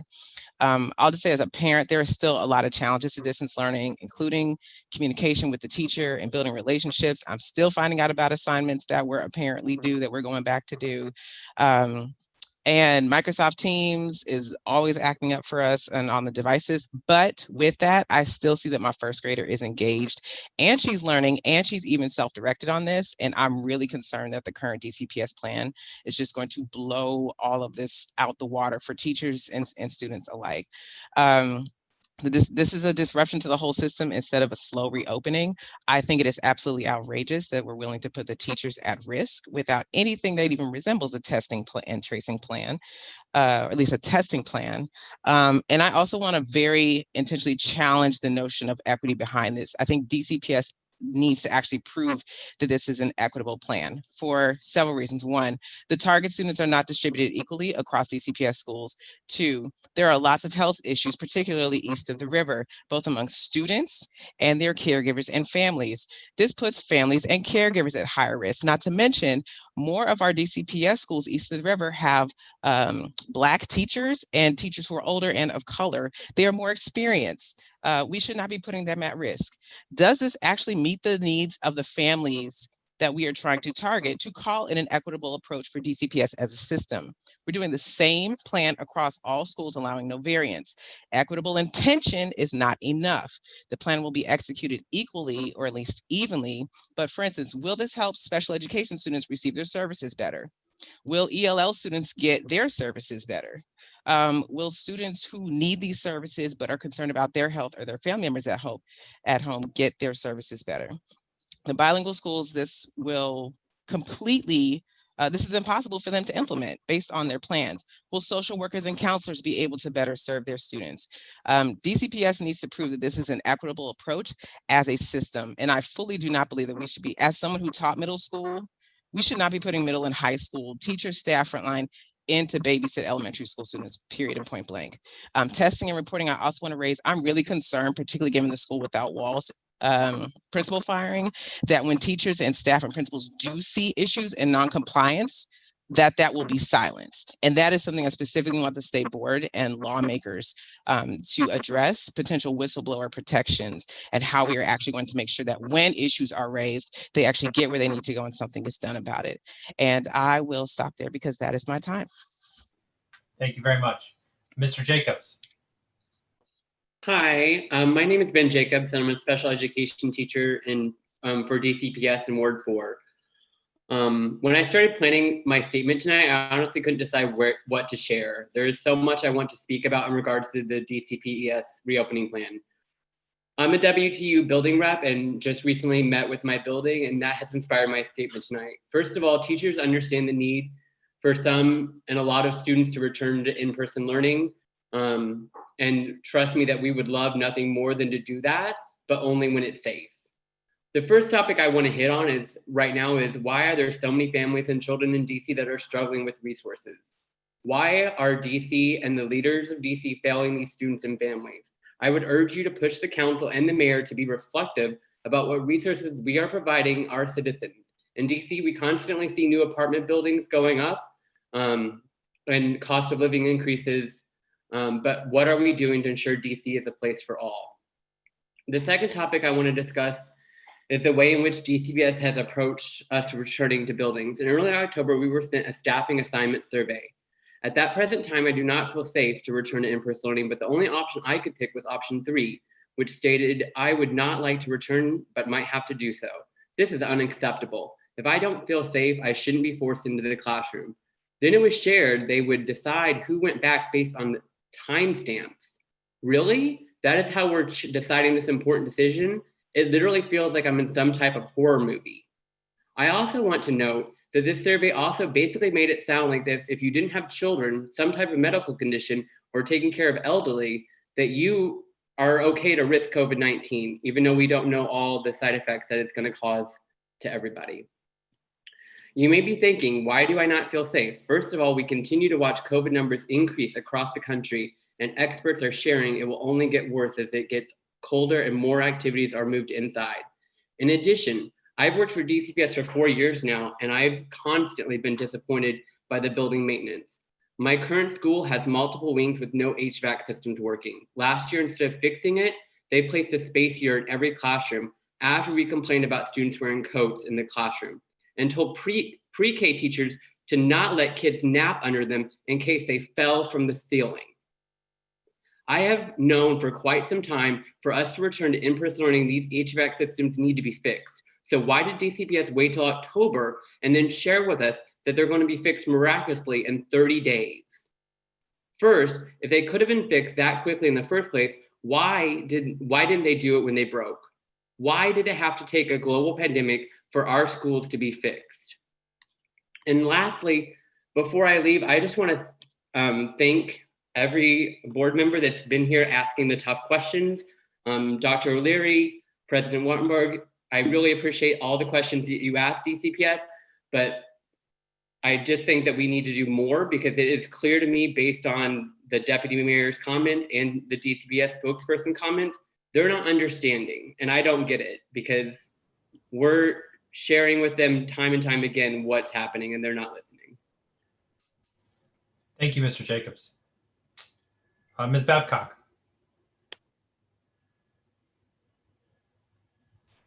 Hi, thank you so much. I'm using my son's computer, and that's his wallpaper in the background.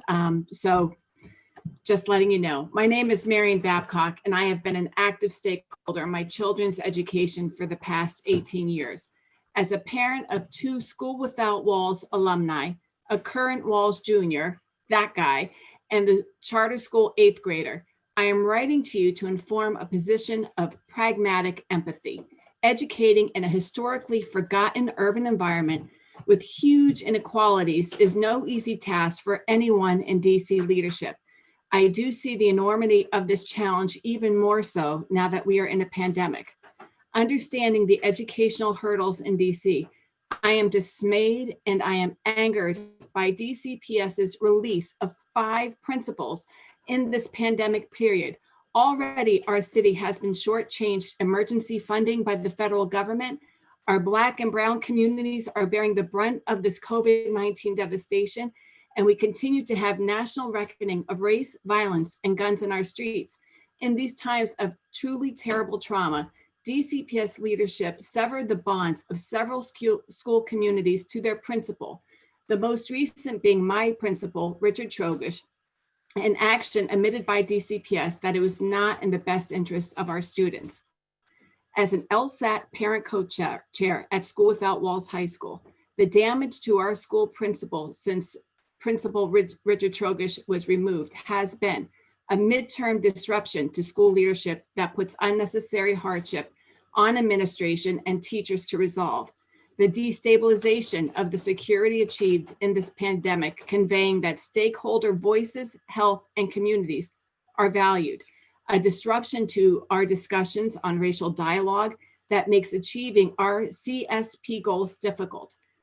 There's been the interruption of LSAT parent engagement to address budget priorities and educate on the new funding formula. Since last year, we were underfunded by $630,000. It burdens an already fatigued school community to respond to an avoidable injustice during a pandemic, and it creates a crisis within a crisis.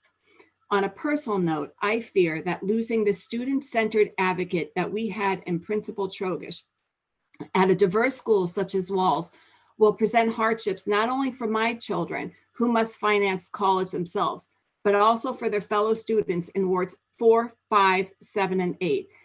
I am asking SBOE to pass a resolution to call for the reinstatement of Principal Trogish and to help broker a solution to this learning pandemic that is transparent and safe for all stakeholders. I thank you for your generosity of time and attention on this matter. Boom, 3 minutes. Very well done. Ms. Loss. Hello, my name is Ms. Loss, and I am an elementary school teacher. I am an experienced teacher and I have 2 masters in education. One is in curriculum and instruction, the other is in special education. Please note that those are not education policy degrees. I think that is worth noting because several of our school leaders, several members of the board, several members of DCPS central office have never spent a day in the classroom, nor do they have any actual education experience. I can promise you that teachers want to be in the classroom more than anyone. I did not enter into a career that is underpaid and overworked to work with children over Microsoft Teams, which is literally the worst. I have experienced wonderful support from the community, but I've also received some of the most difficult emails of my life over tech issues that I have no control over. I spent my lunch today sobbing, and I'm not an easy crier despite what might happen on this meeting. Parents are frustrated. If you think it's difficult getting hurtful messages online from strangers, just wait until you get one from a parent of a child that you adore. This is hard. We hate virtual learning. Teachers are also the experts. We know better than anyone what students are missing, the damage being done. Ask any teacher in DC. We can name a student who is hungry, who is homeless, who has a disability, who is struggling with online learning. Not only can we name a student, we can tell you their favorite color and what they dream to be when they grow up. I cannot tell you how many nights I have lied awake wondering how my current and past students are doing. And to any of the students watching right now, there is a teacher who is thinking about you too. I miss children I have never met outside the computer screen. I call my class my kids because I truly love them. I miss them so much, I would give anything to give them a hug. We are the teachers. We know the reality of going back to school. We want to be there so badly it hurts. We are also telling you it isn't safe, but nobody listens. Nobody has ever listened to teachers. I never thought I would be in a position where I have to think about how I would pay my bills if I wasn't a teacher. I've never had to think about it if I could risk going into a classroom during COVID and bringing it home to my father who has leukemia. For years, I've worried about him. What if the chemo doesn't work? What if I'm not a bone marrow match? I am so angry that our city leadership is now putting me in a position where I have to wonder, what if I kill him? Because I gave it COVID from my students. How can they make me choose between my dad and my kids? We know we need a solution. We know there's a better solution out there that likely isn't perfect in itself. This one is not safe. It is not fair to our teachers. It's not fair to our parents. It is not fair to our kids. To our board, I respectfully challenge that. I understand you are advocating and you say you are trying. We need to actually do something. If this gets passed, if we go back into the classroom, I hope that you never walk into another school building again and dare look a teacher in the eyes. Your gaze is staying on her feet like all the other leadership in DCPS right now. It is disrespectful. Remember how you treated us during the pandemic. Remember how we were treated by our leaders. We were sent into the classroom to be sacrificed. Our worst fear used to be, what if I die in school from a shooter while protecting my kids? My new fear is, what if I die from getting COVID in the classroom from my kids? Thank you very much. Members, we will begin our questioning now. Each of you will have up to 2 minutes. Please indicate you have a question by raising your hand in the using the raise your hand feature. Dr. Gasoy. Hello, and thank you all for your impassioned testimony. And we've been hearing a lot tonight. And we know that that you're representing many, many more. I guess my question is, I think many of you have been teachers and advocates in this space for longer than some of us, but I'll just speak for myself. And I guess I'm wondering what you think the best levers are at this point. We keep hearing sort of the same thing from our system leaders around that they are engaging, that they, have lots of people who agree with what they're doing. And then we hear everything from everybody else. So I guess I'm just curious to hear what your thoughts are about what steps you think we should be taking. We can take what we are hearing and bring it to the leadership, but are there other things you think we should be doing or you would advise us? Respectfully, I think that is actually a question I would like to hear from this board. What is your role? What can you do to help us? Because I'm really not quite sure what your position is in this.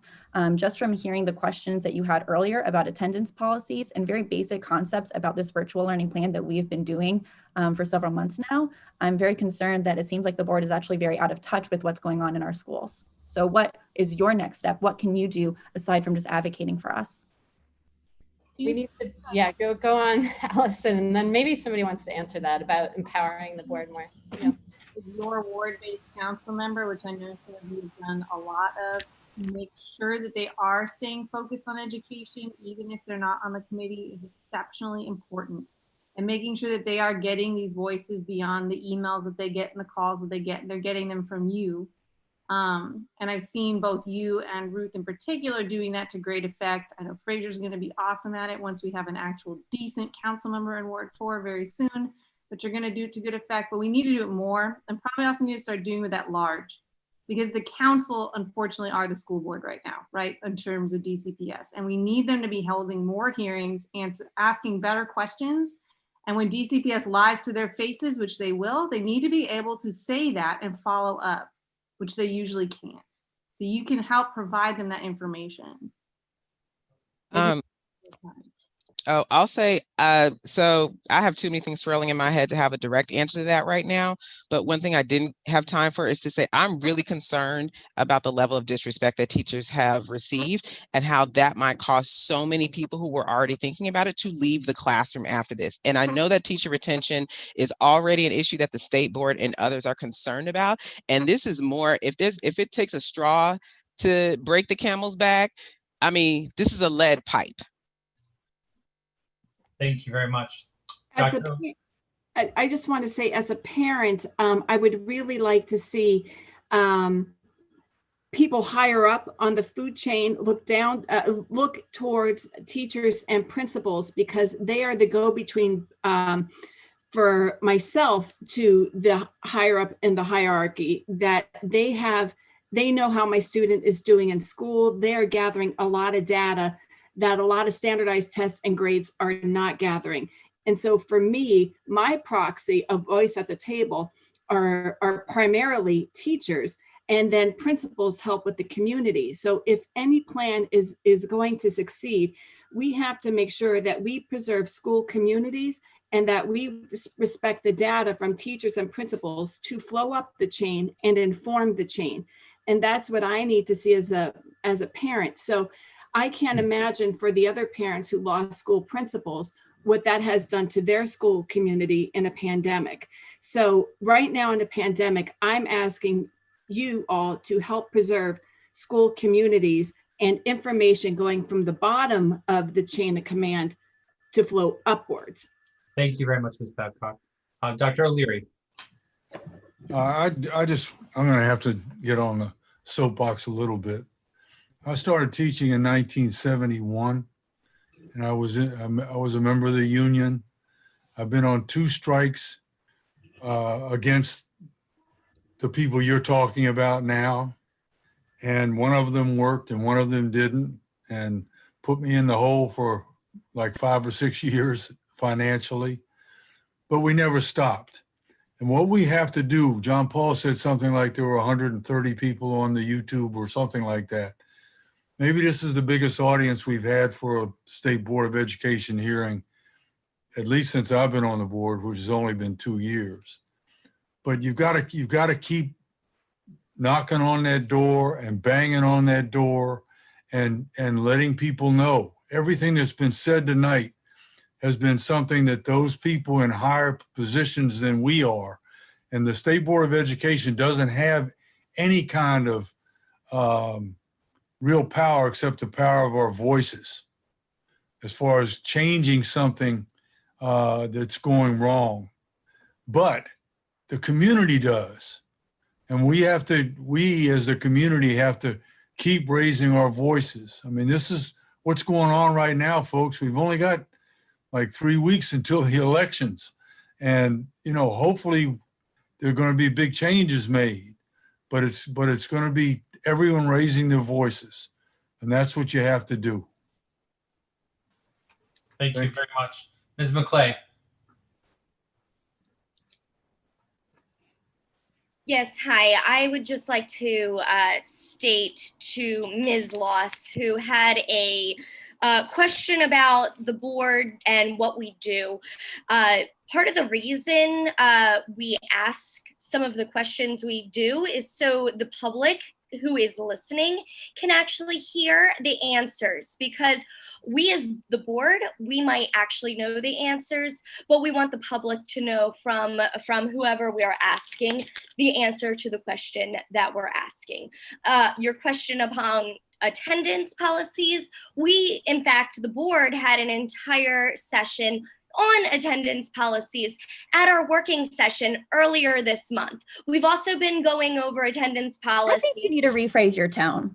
I'm going to cut you off. I think you need to rephrase your tone. That was a really disrespectful tone. I am a teacher serving this city, and I will not be spoken to that way. You just told the board members that we should look at your shoes and not be in the schools. I'm saying if you allow this to happen, if you are a leader that endorses this plan and allows this to happen, you should not be coming into my classroom. Very much. I think the DCPS and Showing your colors.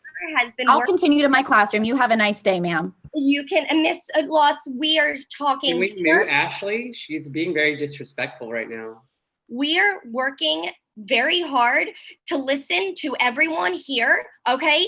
And this Board of Education, we work on education policies. We are not working on facilities maintenance. We do not work with employment and teacher policies. We are sitting here working on educational policies, all right? And right now, these matters and the reopening of our schools, most of the things that are being said right now have nothing to do with what the board oversees. So the questions that we do ask on such matters, such as attendance policies and graduation, testing, curriculum, such as these are the matters that we look at when we have authority over, and these are the questions we're asking, and that's why we're asking them. Not that we don't know, but because we are letting the public know what great information. Change your tone the next time you talk to a teacher who's advocating for themselves. I disagree, Ms. Loss. I'm sorry you don't like my tone, but I don't like your tone either. All right. I'm pissed off. I might go into a classroom where I could get COVID. I'm pretty angry. We're working very, very hard on behalf of the I think your time is up. Many witnesses listening to you today. Thank you. I'm sorry you don't like my Ms. McClay, I think your time is up. Thank you. Mr. O'Sullivan. Thank you, John Paul, and thank you all for testifying. Pretty powerful testimony. And I just wanted to say thank all of you teachers for all the work you do. And we know, like, it's definitely an impossible situation to be in, especially coming from a student. Like the love and respect that we have for all of you guys who do what you do to like serve our community, to serve our future. I've always said that a teacher is the most important person, most important adult outside a student's family in their young life. And the fact that you guys like sacrifice all the things you sacrifice and tirelessly work for us students on behalf of us to make sure that we're safe. I just think it's only right we do the same for you all to make sure you guys are safe. And I mean, I would never like you guys being in the position where you all have to choose between, as you said, Miss Lost, like your father's life or student's life, and be put in a position where you have to make an impossible decision.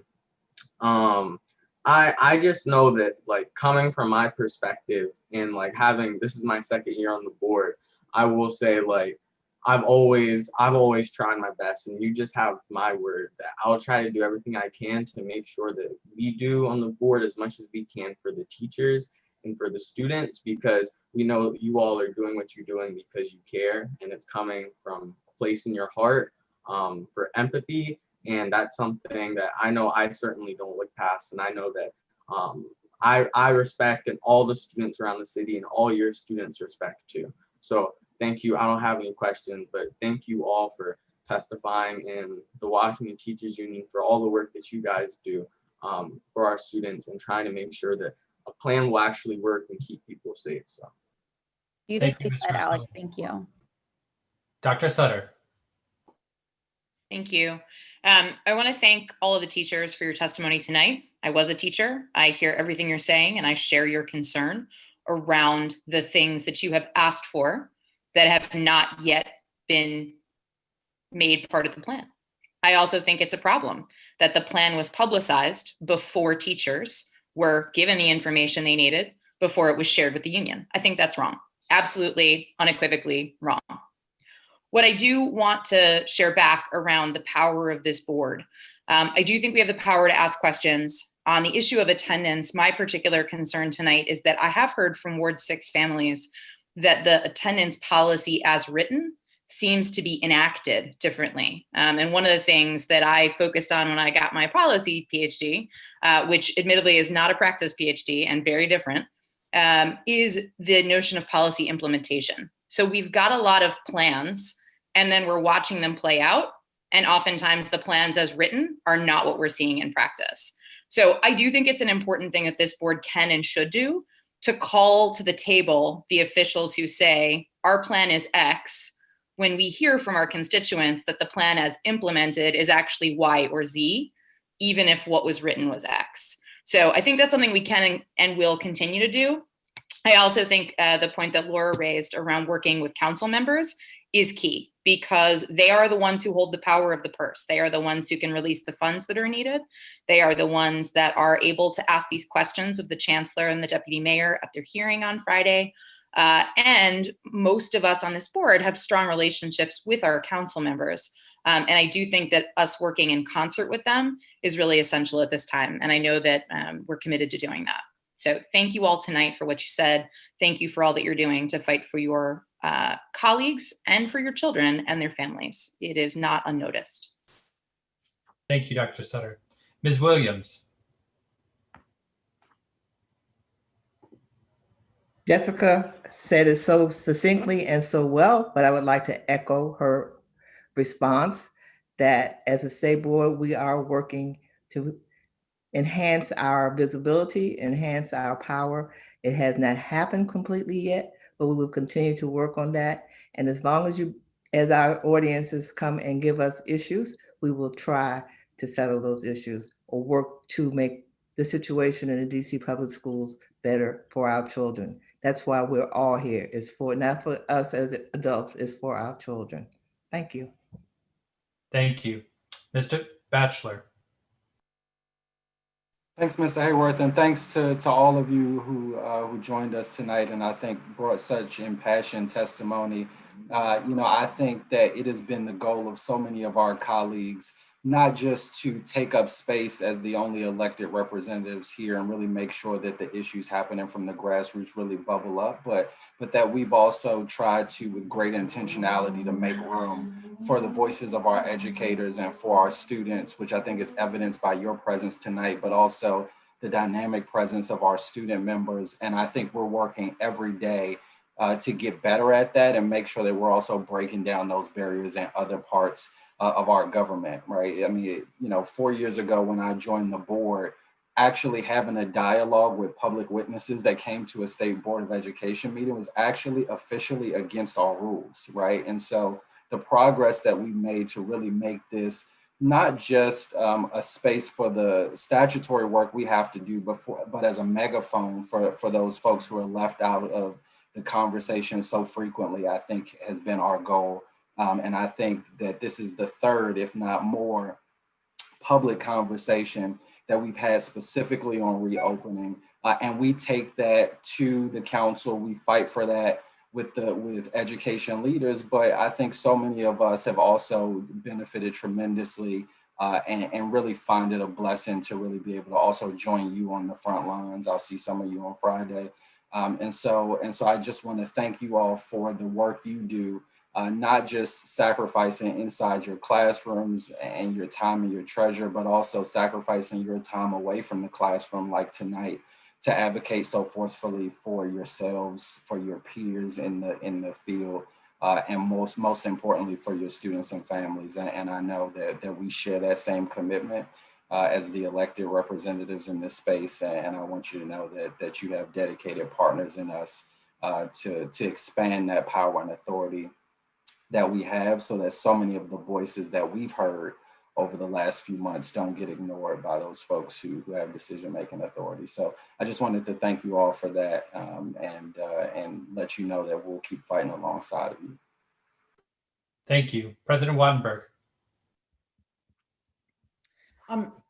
Hi, thank you. I also want to direct my comments in part to Ms. Loss, although my colleagues have done a great job. I want to be clear with you, the situation here in DC in terms of our authority and governance. It is a mayoral control city. The mayor runs DC public schools. The mayor names the chancellor. The mayor tells the chancellor what to do. The chancellor does what the chancellor is going to do. We don't have any authority to intervene in the operations or change what they are doing, or that's what we would be doing. What we do have the authority to do is to provide a forum. And so part of what we really have tried to do tonight is to provide a public forum so that all of the people in the city who don't have another forum to go to, we're not like a place with a regular public school system, can come and raise these issues. And our commitment to you, and we've been raising some of these, we had earlier, the deputy mayor was here, and the chief of staff for Chancellor Farabee was here. We tried to put to them some of these questions. But our commitment to you is we plan to take a lot of this testimony, to summarize it, to put together a set of questions, make sure it is at the council so that when our council members who do have some authority are having their hearing on Friday afternoon, they have your questions and they have the benefit of the kinds of things that were said by people here today. I also want to just acknowledge that on the board, we are all elected and we have different views, which you have heard. Some of us believe that the State Board of Ed needs to have much more authority than it does in order to take action and make recommendations on the things that you're talking about. And some of us, as you've heard, don't think that. That's part of what you are hearing here. So I wanted to say all of that, and I guess I'm pretty much out of time, so I guess I won't go with the questions. Although, wait, I did have a question from Ms. Criner Brown.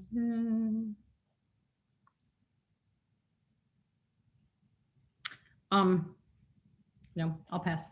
Thank you very much, all of you, for being here. Very quickly, I just want to say to Ms. Loss, I apologize. I'm sorry, the time has expired. I don't want to hear it. No, I've had enough. No. I'm sorry, Ms. McClay, that your time has expired. We appreciate everyone from this panel coming tonight. If you wouldn't mind, go ahead and logging off the panel, and I'll bring in the next group of witnesses. I appreciate everyone being here tonight.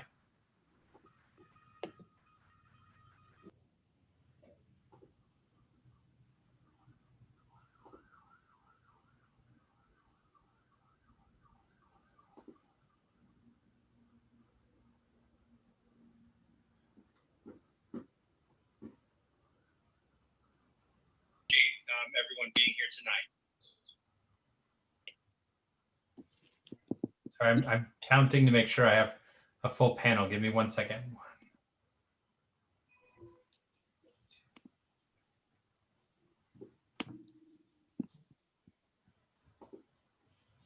Okay. Thank you, ladies and gentlemen, for being patient in our waiting room. We appreciate it. If everyone who did have the YouTube, go ahead and close that out. We do get some feedback occasionally, so it'd be helpful if you could do that. So the first person who I'm going to ask to speak will be Ms. Mackie. Each of you will have 3 minutes to provide testimony tonight. And after that, we will provide a opportunity for board members to ask questions. And there will be a timer that comes up at the 30-second mark so that you have a little idea of when to start wrapping things up. Again, we very much appreciate you all being here today, especially as we get later in the day. We certainly appreciate it. Ms. Mackie, 3 minutes, please. Good evening to everybody on the DC State Board of Education and those listening, and thank you for the opportunity to deliver my testimony. My name is Lydia Mackie, and I'm the Outdoor Curriculum and Student Support Specialist at Berea Public Charter School, which is a 2-generation program that educates young children and parents together. Since September, we have been operating an optional blended learning program where preschool families choose between learning 2 days a week in the school garden and 3 days virtually, or they opt for entirely virtual instruction.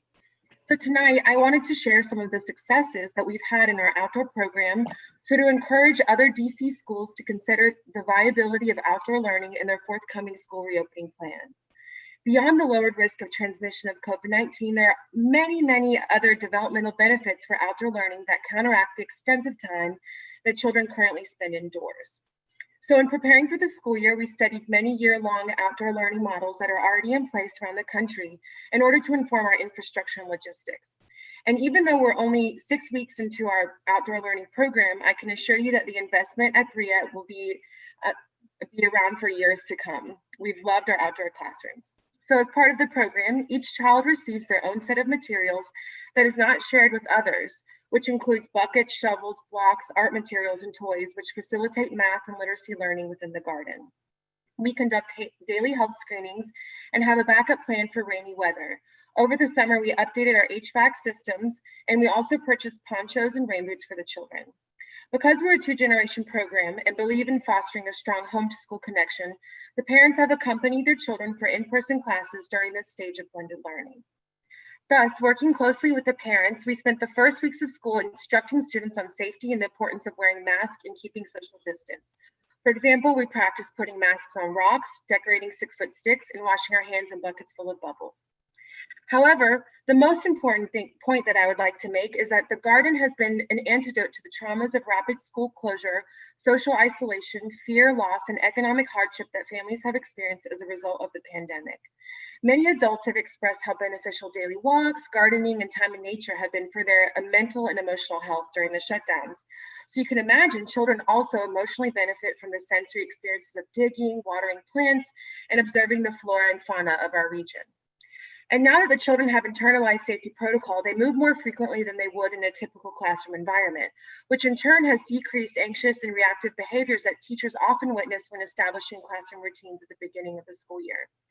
In our curriculum, we emphasize the importance of mindfulness, autonomy, and community, and those topics come up naturally when you're outside in the garden. So I would just like to conclude that the families have emphasized how wonderful it has been to have a change in routine after 7 months indoors, and they appreciate having access to space where their children can explore and move safely, as so many have been worried about the safety of public spaces. So I would just encourage you to invest in outdoor learning as another option for opening schools in the future. Thank you. Thank you very much. Mr. Zeidler? Hi, thank you for giving me the opportunity to speak today. My name is Jon Zeidler, and I'm a parent of a freshman at School Without Walls High School. I'm here today to address the mayor's decision to remove Principal Trogish, the principal of my son's school, after he had raised concerns about the mayor's reopening plan. This action in the middle of the school year and a national health crisis was unethical, nakedly political, and profoundly destabilizing. It was not taken for the benefit of the children, families, faculty or the impacted schools. We know this because when asked point blank whether Principal Trogish's removal benefited the Walls and Francis Stevens community, we were told by a DCPS representative, and I quote, "I don't think any of us thought this was in the best interest of anyone." Instead, we were told that this firing was done for a higher purpose, which we can only infer was to chill the voices of teachers and administrators concerned about the mayor's reopening plan. DCPS has refused to offer transparency, but they have not denied the story that has emerged. That a minor and frankly commendable year-old transgression, allowing a wait list preference to the child of a teacher so that that teacher could continue teaching, was used as a pretext for removing Principal Trogish after he raised concerns about Francis Stevens' readiness to reopen. This was retaliation, plain and simple. My son has been in DCPS since pre-K 4. I have watched the revolving door of chancellors, the ongoing scandals, the merry-go-round of principals, the nightmare of navigating school choice, which frankly is just a code for a system that is grossly inequitable. I have watched over the years as over half of my son's kindergarten cohorts left DCPS, not because their parents got better jobs or wanted a bigger house, but because of DCPS's constant missteps. I stuck it out because I believe in supporting public education. I want to know how this abrupt and political firing of the principal of one of the best performing and highest profile schools in our city advances the goal of improving student retention. How can DCPS hope to repair years of damage to its reputation, to retain those families who have a choice, and to better serve those that don't if these kinds of self-inflicted public relations fiascos continue to happen year after year.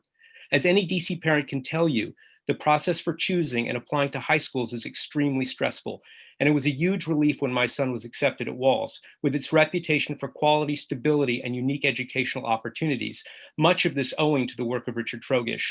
And now, just 8 weeks into the school year, I feel as if the mayor and the chancellor have assaulted my child by taking an action that they knew would damage his education, and that was by their own admission, not in the interest of anyone. While I appreciate that the chancellor has now elevated one of our vice principals to interim principal, it is only by reinstating Richard Trogish that the mayor and the chancellor can begin to repair the damage they have done and restore trust in their leadership and DC's beleaguered public school system. Thank you. Thank you so much. Ms. Broadus Yoga? You're on mute, sorry. Good evening. My name is Dr. Dawn Broadus-Yoha, and I'm one of 3 kindergarten teachers at Ann Beers Elementary School, which is located in Southeast DC, where 97% of all students qualify for free or reduced price lunch and free breakfast, and 25% of all students receive special education services. Our students are considered the most vulnerable of the vulnerable.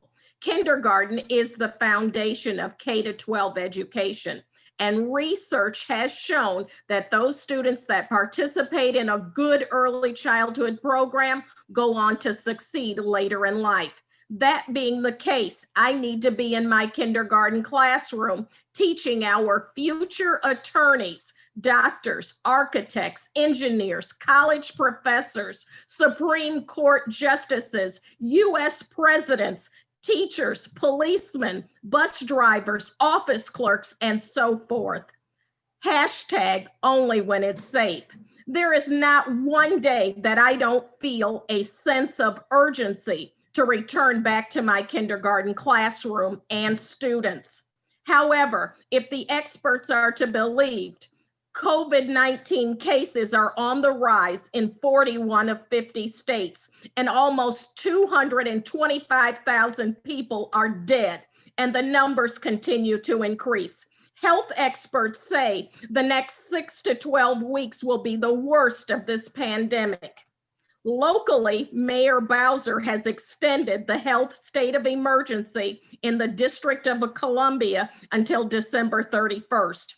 And DC has travel advisories for 31 states. Coupled with all of this, we are the nation's capital. People are coming and going all the time. We are a transient population, but DCPS has made plans to reopen our elementary schools on November 9th. What most teachers don't understand is why DC Public Schools is attempting to stagger school openings before a major family holiday. What do families do at Thanksgiving? They travel, congregate, socialize, drink, and eat turkey. We return from the Thanksgiving break and students settle down for instruction for approximately 3 weeks. And then we are out again for another major family holiday. What do families do at Christmas? They travel, congregate, socialize, drink, and eat baked ham and turkey. And then COVID sneaks into our school buildings. Are we really prepared for school openings? Has DC Public Schools worked with all the stakeholders, including the Washington Teachers Union, to open safely and responsibly? Hashtag only when it's safe. Thank you for your time. Thank you very much. Mr. Perotti. Thank you. My name is Angelo Perotti, and I am a 5th grade teacher at John Eaton Elementary School in Ward 3. I've been teaching for 17 years in DC Public Schools, 15 at Eaton. I'm opposed to the current DCPS reopening plan. I do not believe that the plan as described by DCPS will be effective either in terms of safety or academics. As it stands, the plan is not coherent, does not demonstrate how it will effectively help students succeed, nor how schools will logistically manage the plan. Much is left to individual schools to figure out, a hallmark of DCPS management. Come up with a plan and leave it to the school's admin and teachers to figure out how to make it work.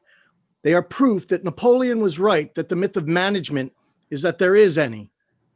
DCPS has had more than enough time to figure out a plan that would reach the most academically at-risk students and tailor that plan to their needs. They have not done so.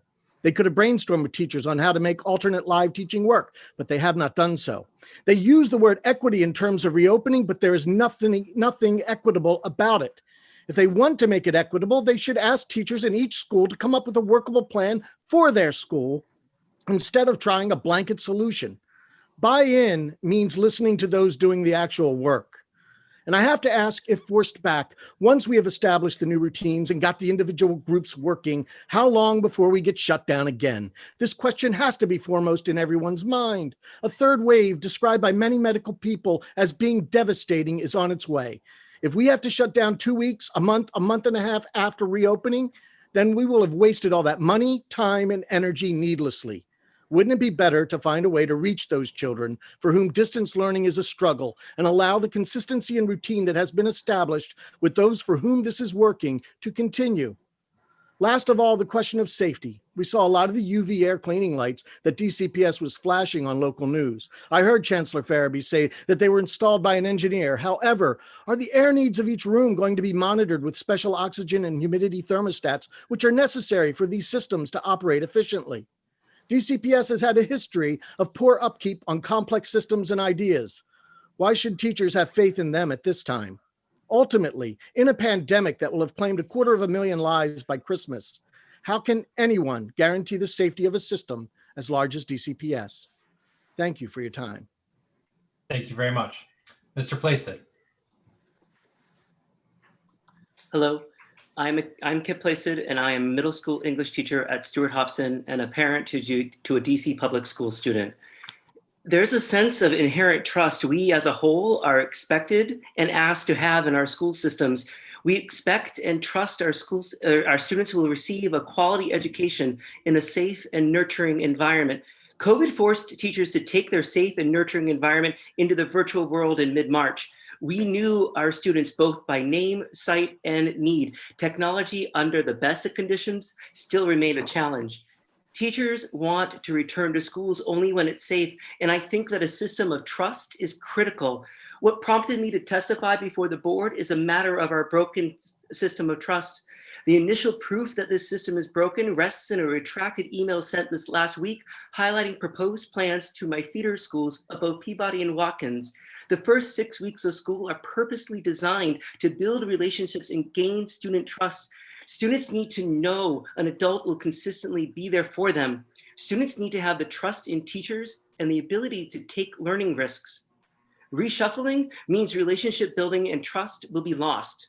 This does not benefit our students nor their families we serve. The plan as stated means that departmentalized teachers must now become general education teachers. When this plan is implemented, teachers must get to know new students and new curriculum, adding to existing trauma.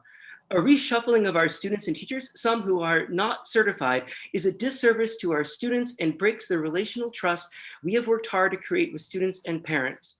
Parents additionally need to trust the physical buildings we send our students to are safe. My newly renovated building does not have correctly working air circulation systems. My proof of this is that I wear cargo shorts until November in my building because it's too hot, nor can I open my windows more than 5 inches, and I know I'm not alone. Peabody campus received extensive flooding damage recently, and the community is still unsure what is salvageable. How can a community be forced to function before they assess these damages and salvage needed resources? Safety and trust require that proper items like PPE are available in quantities to be safe. Regularly washing hands is critical to safety, yet our custodians struggle to equip all bathrooms with soap and towels. How can we trust that everyone will have the proper PPE? A step to repairing a system of trust is to allow the union, LSAT, and members of this board to visit schools rescheduled for reopening to determine if various safety expectations can be met. This will help foster trust and avoid further breaches. I'll end my time with this additional thought. The board should work to create a learning environment for all stakeholders free from additional stressors.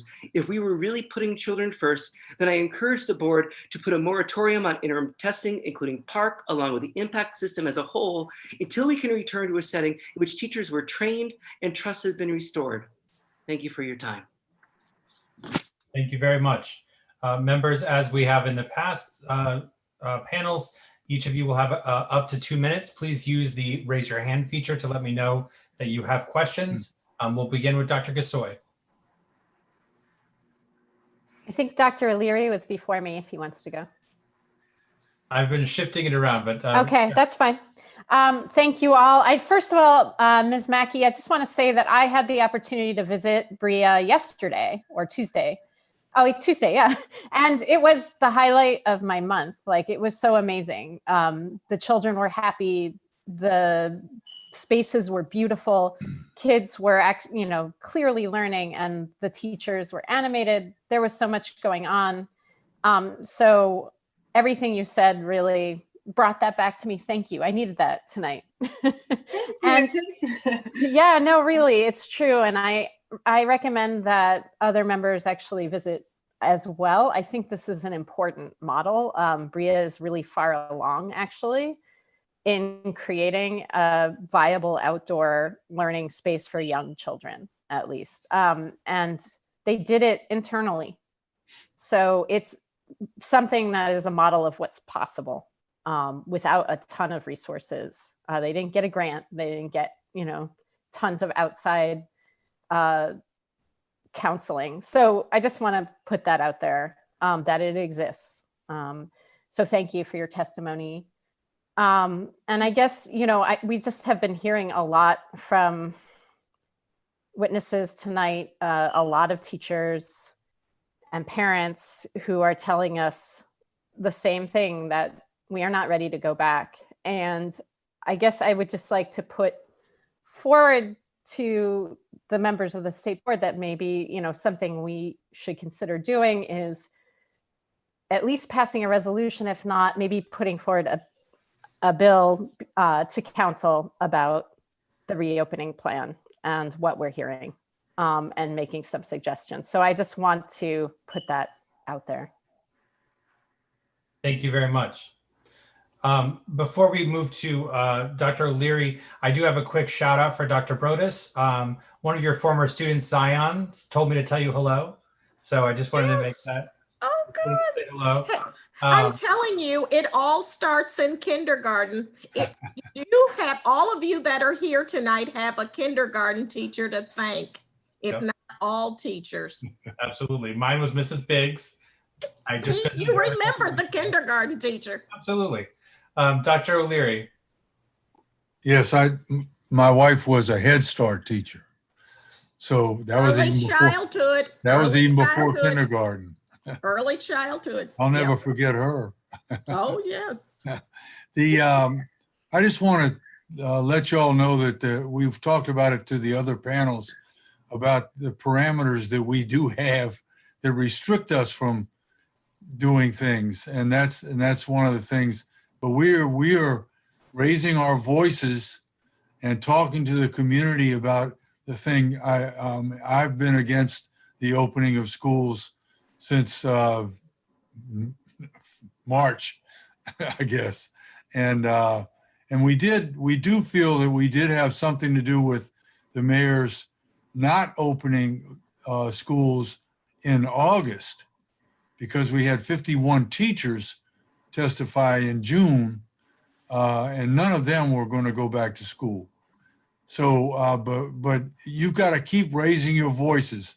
Your testimony has been fabulous. I wish there was something that we could do about the Principal Trogish at School Without Walls. But as I said, we can raise our voices about that, but that's what we can do. But thank you so much for your testimony. And it's been replicated earlier, and it'll probably replicate it after you all get home, because we'll still be here listening. So thank you so much. Thank you, Dr. O'Leary. Dr. Sutter. Thank you so much. I see on Twitter, Dr. Broadus got a shout out too. So there's a lot of shouting out happening. It's very exciting. I wanted to ask a question. I apologize. I was listening in while walking the dog, so I don't know exactly who mentioned this, but one of the later panelists mentioned this piece about restoring trust. And I think this is something we hear so often. And a question I have, and it's a sincere one, is what will it really take? Because it feels like folks don't have much trust or faith in a lot right now, anything having to do with the system. And so I'm curious what it would take. So happy to hear from anybody on that, but I know one person towards the end spoke about it particularly.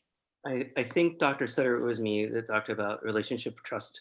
And it would start with a system of clear communication being put into place, that the teachers who are in charge of our babies are not getting the information at the same time as the general public. It's really hard to make decisions about how we do our job if we are getting the information sometimes even before our own students do. And so that creates a really problematic way to run any kind of work. And so when you're trying to answer initial questions, when you're still not fully aware of what is actually going to be happening, that creates a lot of a breakdown of trust. And as I testified before, that email that elicited the plans for my 2 feeder schools, and then it got retracted, it put a lot of people on edge about what does anyone really know about this, because other schools that are feeders for in our community had to say that this does not affect us at that point in time. So that working trust is something that's needed, Dr. Sutter. I appreciate that. And please remind me, you're at Stuart Hobson, yes? I am. So I just heard about the flood at Peabody yesterday on the Ward 6 Public School Parent Organization meeting. They were, the LSAT folks were speaking about that. So I do hope that they'll figure that out soon. I also heard that the LSAT was given a date for their building tour. So I'll keep my fingers crossed that that is accurate. Will you be joining the tour? So they're inviting one LSAT member, one PTA rep. Got it. Okay. Yeah. Thank you. Thank you. Thank you very much. Members, I don't see any additional comments for President Wattenberg. I'm assuming that means you have comment. Just quick comments because it is getting late, but I did want to acknowledge Mr. Zeidler and the whole situation at Walls. And, you know, as we're talking about trust, I think, I don't know that there's one thing that brings it back, but I'll tell you one thing that makes it a whole lot worse is when you fire principals because they say things that they think are true. I mean, it really lost a lot of, it helped people lose additional confidence, and it's a problem to have a system like that. So I'm glad that you raised it. I put it in my newsletter because I think it does contribute to a greater inability to build the confidence that we need. Mr. Preddie from Eaton, you raised something that I just wanted to pursue, and this isn't really fair to call you out like this, but one of the things that I had been talking about earlier this evening is this idea, and other people have been raising it, this idea that if you left it to schools to try to come up with plans, they could probably come up with plans that were better than what the system has come up with, at least as templates that then maybe get massaged and you figure out how they work. And you mentioned something like that. And I just, and again, understanding that you haven't really had time to think about it, can you suggest any ideas about how that, something like that might work at Eaton? Like, is there a way to bring back, I'm just trying to think, it would be 10, 60 kids at Eaton with of the highest priority that could work? Is there a way to do that? I think in the long run, if we had time, we could put something together. I think that as it stands now, it would be hard, but it would have to involve trust in the safety measures that are taken. And we don't have that right now, but let's say we had a safe environment. I think, yeah, there would be teachers who would be willing to work out something if we found a way, but we would have to be the ones devising it because it's always thrown at us and we have to come up with a way to figure out their plan. We work better when it's our own plan. Teachers always do. Well, and every school is different. I mean, that's the thing is, you know, even earlier today, hearing at some schools, this, you know, one aspect of this plan that is extremely difficult for small schools is the idea that, I mean, if you only have 2 teachers and one is going to have 11 students, what happens is terrible. At other schools or large schools, it's a difference of 2 kids. But at every school, it's a different set of cascading effects. And that's why it's so difficult to have these one size fits all plans. So I appreciate you raising that. Thank you. Thanks to everybody. Great. I did actually accidentally skip over Mr. O'Sullivan, so I want to go back and provide him with his 3 minutes. Thank you, John Paul, and thank you all for coming here to testify. And thank everyone else who came here previously, waited and testified before us. I just like to say, I remember our first real conversation about school reopening was the July working session. And I remember we had the chancellor come and speak with us. And we got the opportunity to ask questions, and we've been addressing those concerns since July. And we've had public testimony from teachers, parents, staff, whoever, since July. And this has been consistent for the past 4 months now. And I think it's time that we look to do more than just listen and tweet out things and thank people for all they're doing and their efforts. I put this in the chat, and I'm glad to see that Emily said it earlier, but the council is holding a public hearing on Bill 23-515, which on teacher retention, which board members wrote and sent to the council. And now we're having the chance to comment on it as the public. And I think this is an issue that is of grave importance. And I think this is something that we need to go above and beyond. We need to do all that we can to use our voices to actually get something done on it. I think if we were to just hear all of the input we've gotten from the teachers and the students and everyone who have addressed their concerns and then just let that be that, we can't do that.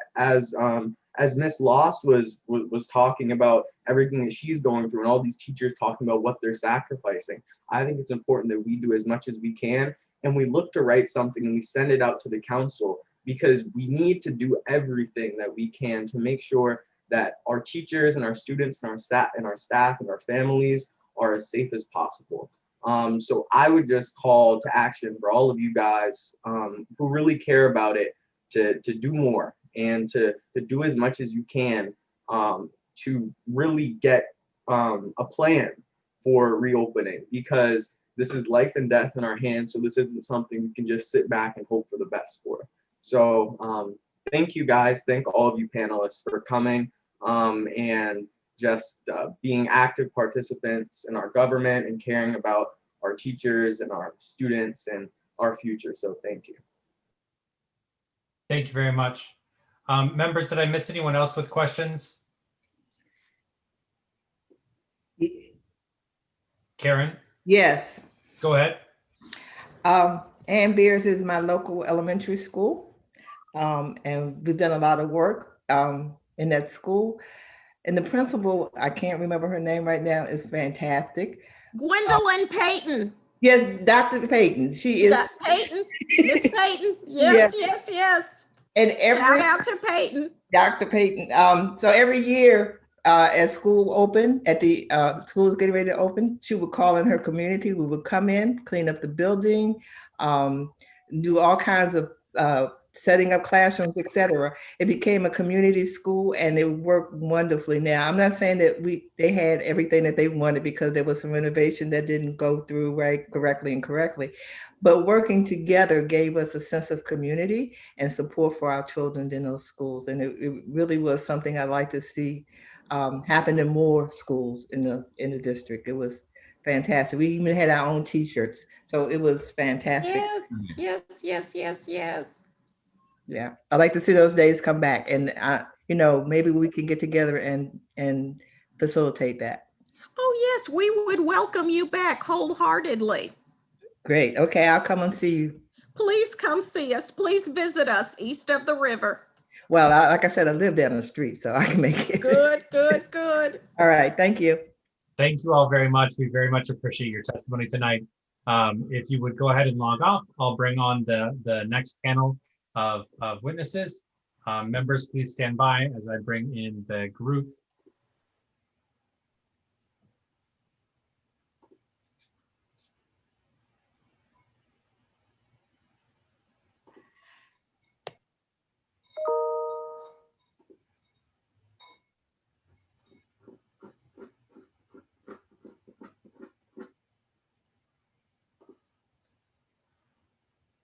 Okay, I'm going to do my count now to make sure that I have everyone in. So 1, 2, 3, 4, 5. Yes, that is correct. Okay, great. Thank you very much for everyone who is a public witness for being here tonight. We very much appreciate it. Each of you will have 3 minutes to testify today. And at 30 seconds, you will see a screen share of a timer come up and say, hey, you have 30 seconds left. So please try to wrap up then. We know it is quite late for you, and we very much appreciate you being here. And we want to make sure that we're fair to all of our panelists who've been waiting just as long as you have. So I'm going to start today with Mr. Cuevas. Hi, everyone.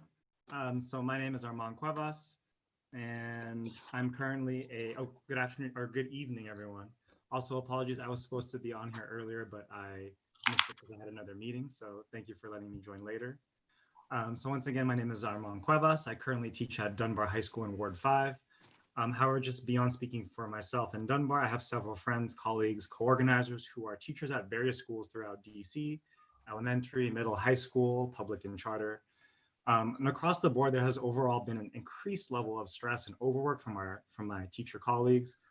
Speaking for myself, I literally just finished planning my lesson for tomorrow right before I went on. So I can understand the stress a lot, not just from like lesson planning, but like, we're not seeing our students face to face, or the secondary trauma that our students experience. But beyond that, like teachers were struggling with excessive screen time, lots of meetings, lots of deliverables, the curriculum pacing, tech issues, either on our end or our students' end or on the parents' end, things that for the most part are actually somewhat structurally within our control. And then last but not least, what a lot of people have been speaking about all night, the looming stress of either our elementary school teachers and staff having to go back in the building, even though it's not safe, as well as pulling away the middle school and high school staff / teachers to assist with that. We're in a pandemic, we're in an economic crisis amongst social upheaval and a contentious election. Our priorities should not be testing, it should not be evaluation, whether that be PARCC or ANET or IMPACT or what have you. Why are kids taking these tests that can be easily searched online, first of all? Secondly, why are we impacting teachers when this is new for everybody? Also, our priority should not be trying to make sure that we make up lost academic progress. Why are we so concerned with the loss of learning when there are bigger losses out there like housing, jobs, and life? People are dying from COVID. Our priority should not be keeping our curriculum on pace. Why is my Algebra 1 curriculum twice as fast, but I have half a year and I don't even have Wednesdays? So that didn't make sense to me. Our priority should be keeping students and families safe by keeping schools closed, especially as cases in the US and other countries spike. Our priority should be focusing the online learning of what really matters to the students and letting schools and teachers decide for themselves. Keep elementary schools closed, remove high stakes one size fits all testing and evaluation, give schools and teachers flexibility in curriculum and pacing, provide more technology, tools to assist with the technology. So like not just the computer, but like the mouse, tech support, and faster, more reliable internet.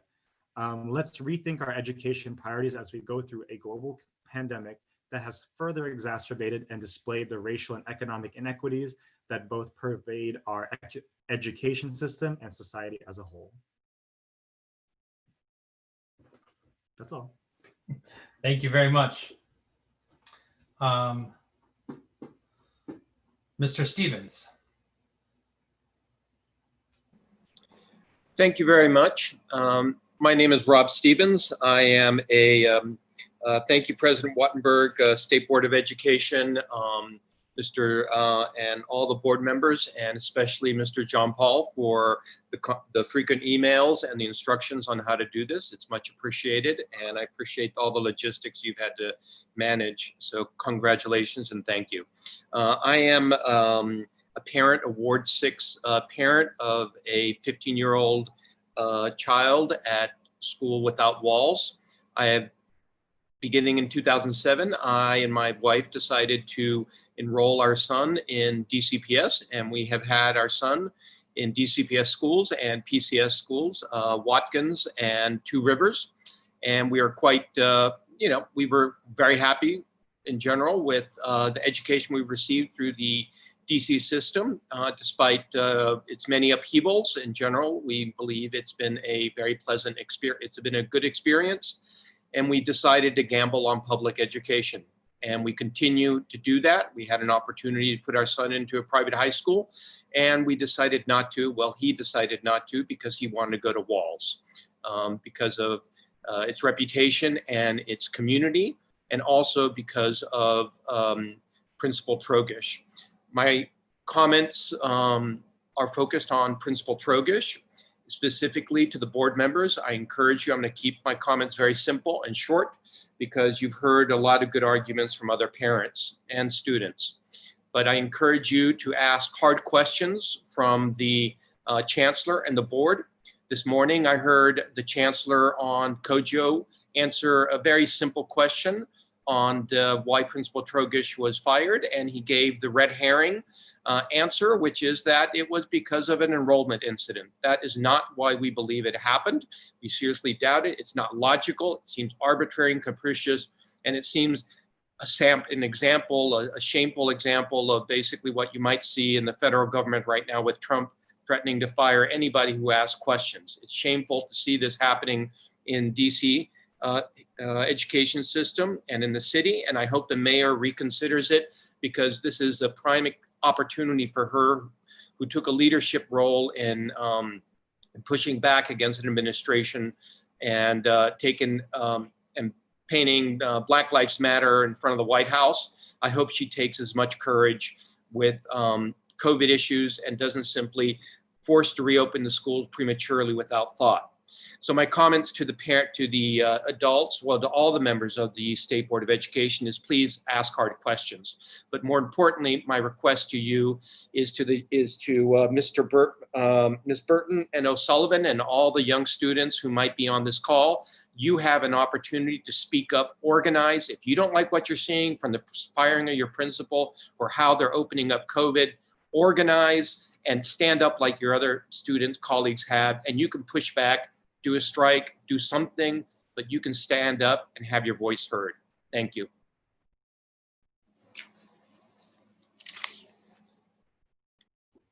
Thank you. Ms. Escobar. Good evening. Thank you for having me. My name is Zara Escobar, and I'm a junior at School Without Walls, as well as a freshman at George Washington University through Walls' early college program.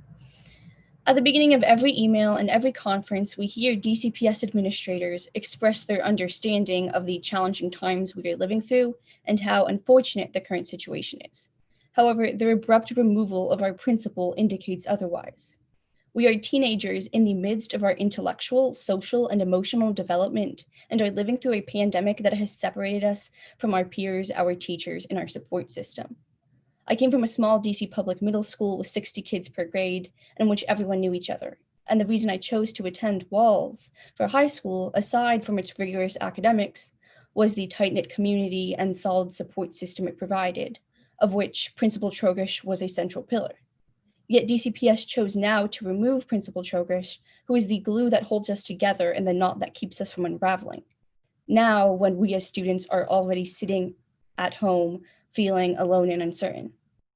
Our access to a quality education is meant to be a constant in our lives when nothing else is. Yet the removal of the very person who has worked tirelessly to make Walls the best public school in DC and who fosters the voices of his students jeopardizes that. Personally, when I as a student have spoken up, Principal Trogish was there to listen. When I and other students were fighting to guarantee a particular course at Walls, Principal Trogish ensured that it was offered. And when I started a policy debate team at Walls, he He was there to encourage us and help us establish our presence at the school. His firm advocacy on our behalf was a force we could always count on, and we need that now more than ever. It is DCPS's duty to guarantee our safety and ensure our education, but they have instead broken our trust. The middle of a pandemic is not an appropriate time for DCPS to remove Principal Trogish and disrupt the integrity of our academic ecosystem, least of all under a pretext when we are all aware that Principal Trogish was advocating for the safety of his students. Principal Trogish always spoke out for us, and it seems to be DCPS's mistake to overlook the fact that we would do the same for him. We want transparency, we want our principal reinstated, and we want to have at least the bare minimum of normalcy that we as students deserve. Thank you for your time.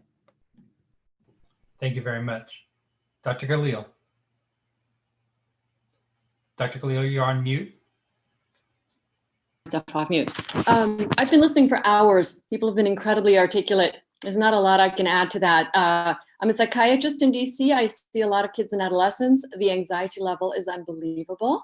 I'm sure you have no questions about that. I'm sure you've all seen it. I have two things to say. The first is I think that COVID has provided an opportunity to rethink education, and I think we're missing that opportunity. I think the outdoor spaces, the outdoor education, for example, would have been marvelous and would be marvelous even after COVID. Kids sit on their butts all day long. They're always stressed out, and now they're even more stressed out. So that's my first point. The second point, though, is that I am here to speak about Principal Trogish's being dismissed.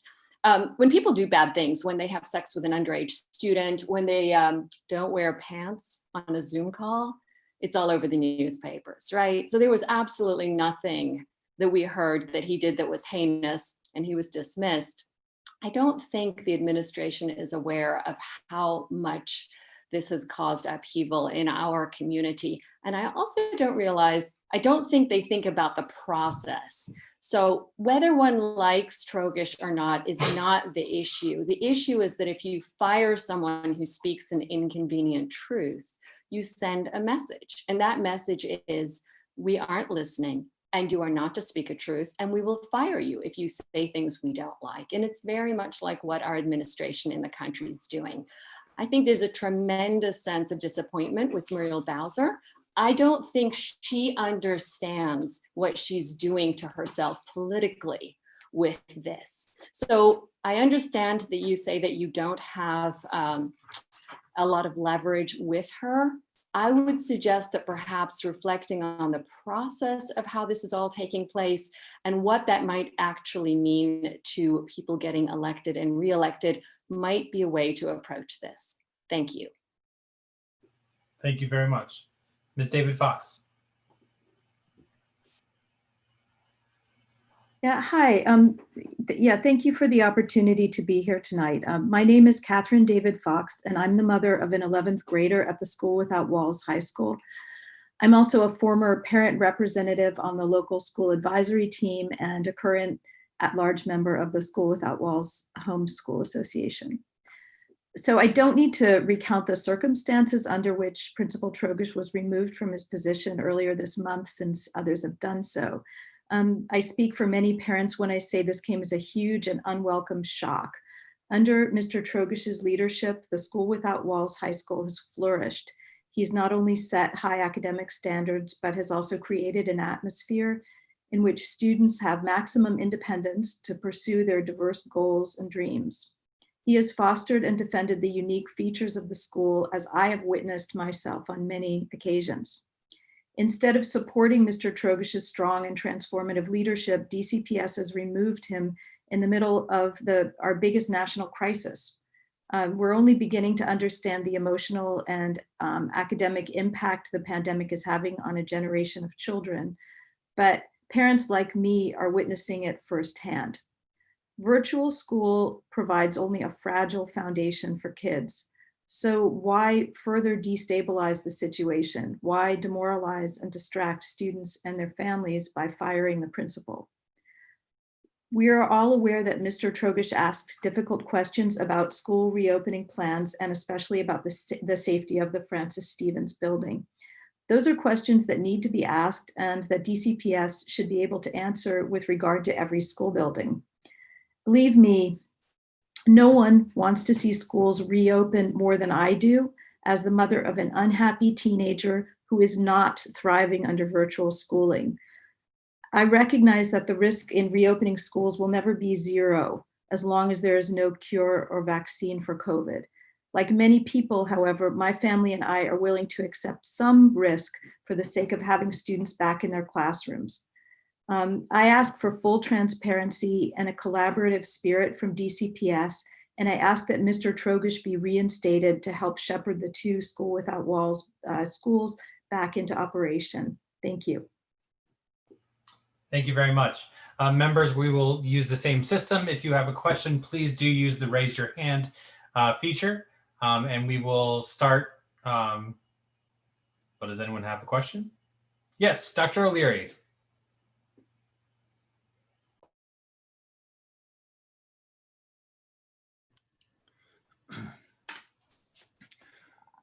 The greatest obstacle that we face in the city and the education part of the city is a lack of transparency and a lack of leadership.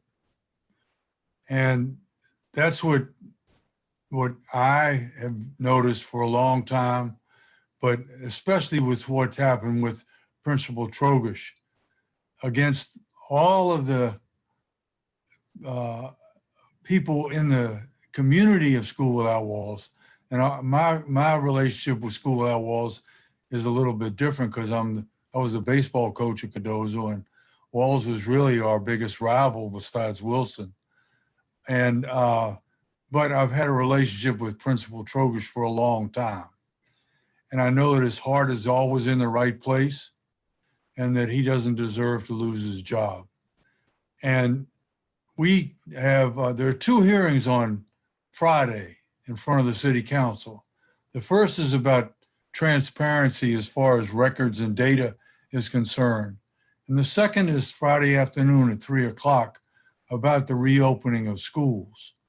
Right now it's closed to having only 2 witnesses, the mayor, not the mayor, the chancellor and the deputy mayor. But it seems to me to be a perfect time for the community to assert itself. And I'm going to stop right there. Thank you. Ms. Dell. Oh, this isn't a question, but I just really wanted to mention the fact that I completely identify with what Armand was saying about rethinking our educational priorities. He mentioned that his curriculum was, the pace of his curriculum was doubled. And I can totally identify with that. My chemistry class is now double blocked, and you would think it's double blocked so we can take things slower, but no, we're learning curriculum at a faster pace. Not only that, but I think that with this plan that DCPS has laid out, and this kind of goes along also with what Armand was saying, we have now created a situation where families who are quite frankly trying to survive are making accommodations to fit schools rather than schools making accommodating families that are trying to survive. And I think that poses an issue. Thank you very much. Dr. Kasoy. Thank you. I can't remember who said it, but somebody said we're missing the opportunity to really rethink schools.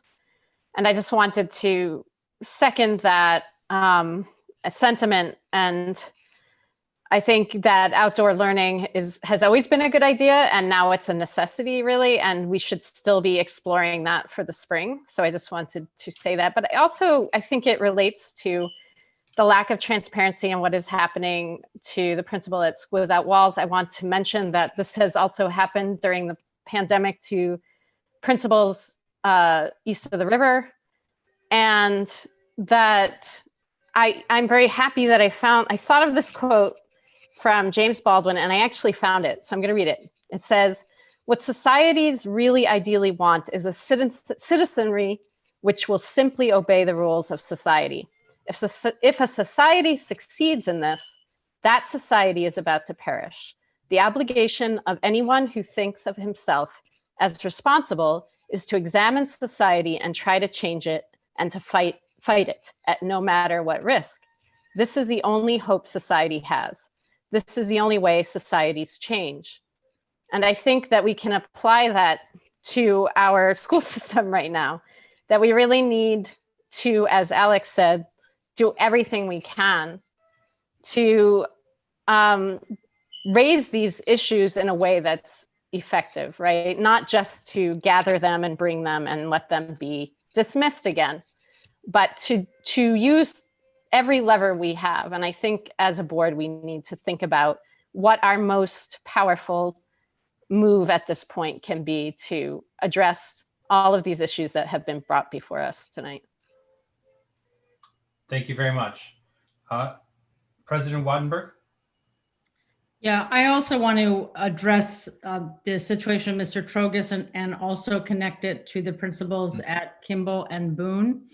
It's not just that all three of them were dismissed during a pandemic, which was not very helpful to our kids and their staffs. It's also that all three of them were dismissed because, if you believe what is said, and I do, they were dismissed, all of them, because they raised objections to school policies that they believe harmed the kids that they were responsible for. And you can't have a system where parents are going to bring you their kids and trust the system if they can't trust that the principal is allowed to stand up for things. And that does not mean that principals don't have to do what they're told and there's no compliance and so on. But in good organizations, I think in other school systems where you don't have sort of the silo of non-transparent information that nobody else has access to, it is too easy to just fire people over, in effect, policy issues that really ought to be weighed in on by parents and others in the community without anybody knowing what went on. And I think this is a moment where we have to rethink that, and there probably needs to be some sort of rule coming out of the council or something about in the case of firings where there is a suspicion that it has to do with some policy issue, that there has to be an investigation and there has to be some transparency to it. So I just wanted to acknowledge that. Thank you very much. Members, are there additional questions, or can we let this poor panel finally go to sleep like we would all like to? Thank you all very much for being here today. We really appreciate you sticking with us throughout the evening. Members, I'm happy to say we have one additional panel. So if this panel wouldn't mind logging off the meeting, we'll bring our one last panel in and have more discussion on these issues. So thank you very much again for being here.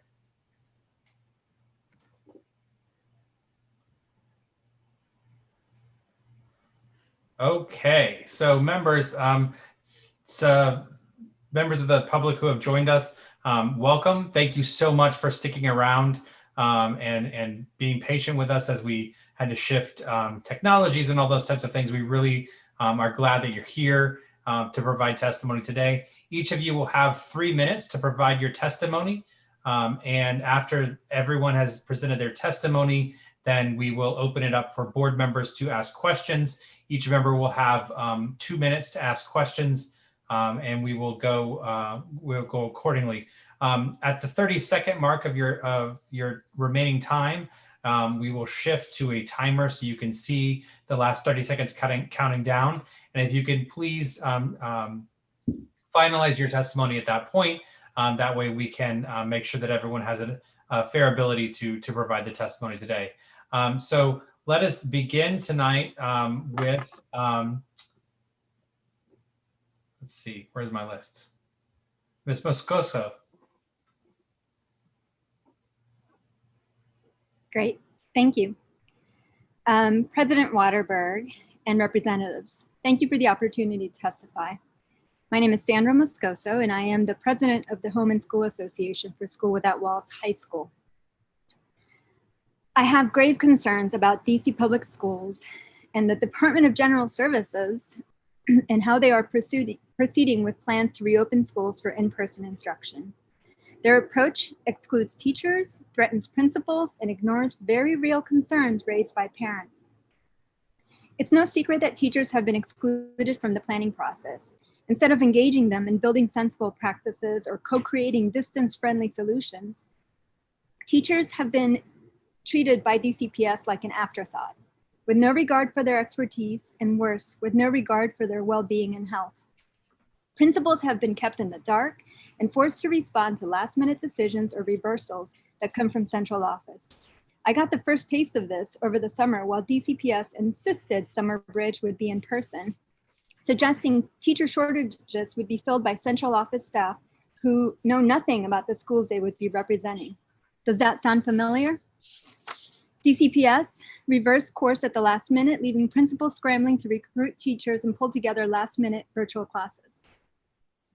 Principals have also been silenced. A little over 2 weeks ago, Principal Trogish, as you know, publicly shared that DCPS and DGS could not answer his basic questions about air filtration and ventilation standards, something we still don't have clear answers about. He was transparent with his community that he would not open Francis Stevens if he did not feel it was safe.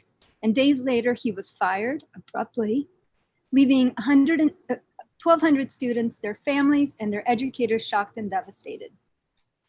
DCPS's recklessness was no oversight.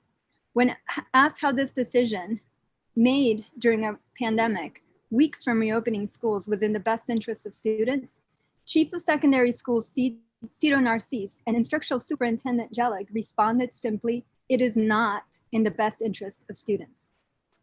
DCPS's actions inspire no confidence, and they have not just eroded the trust of parents in central office, but now threaten to erode the trust we have in our own principals, who have been given the very clear message to fall in line or be dismissed. And I think you're all getting this point tonight.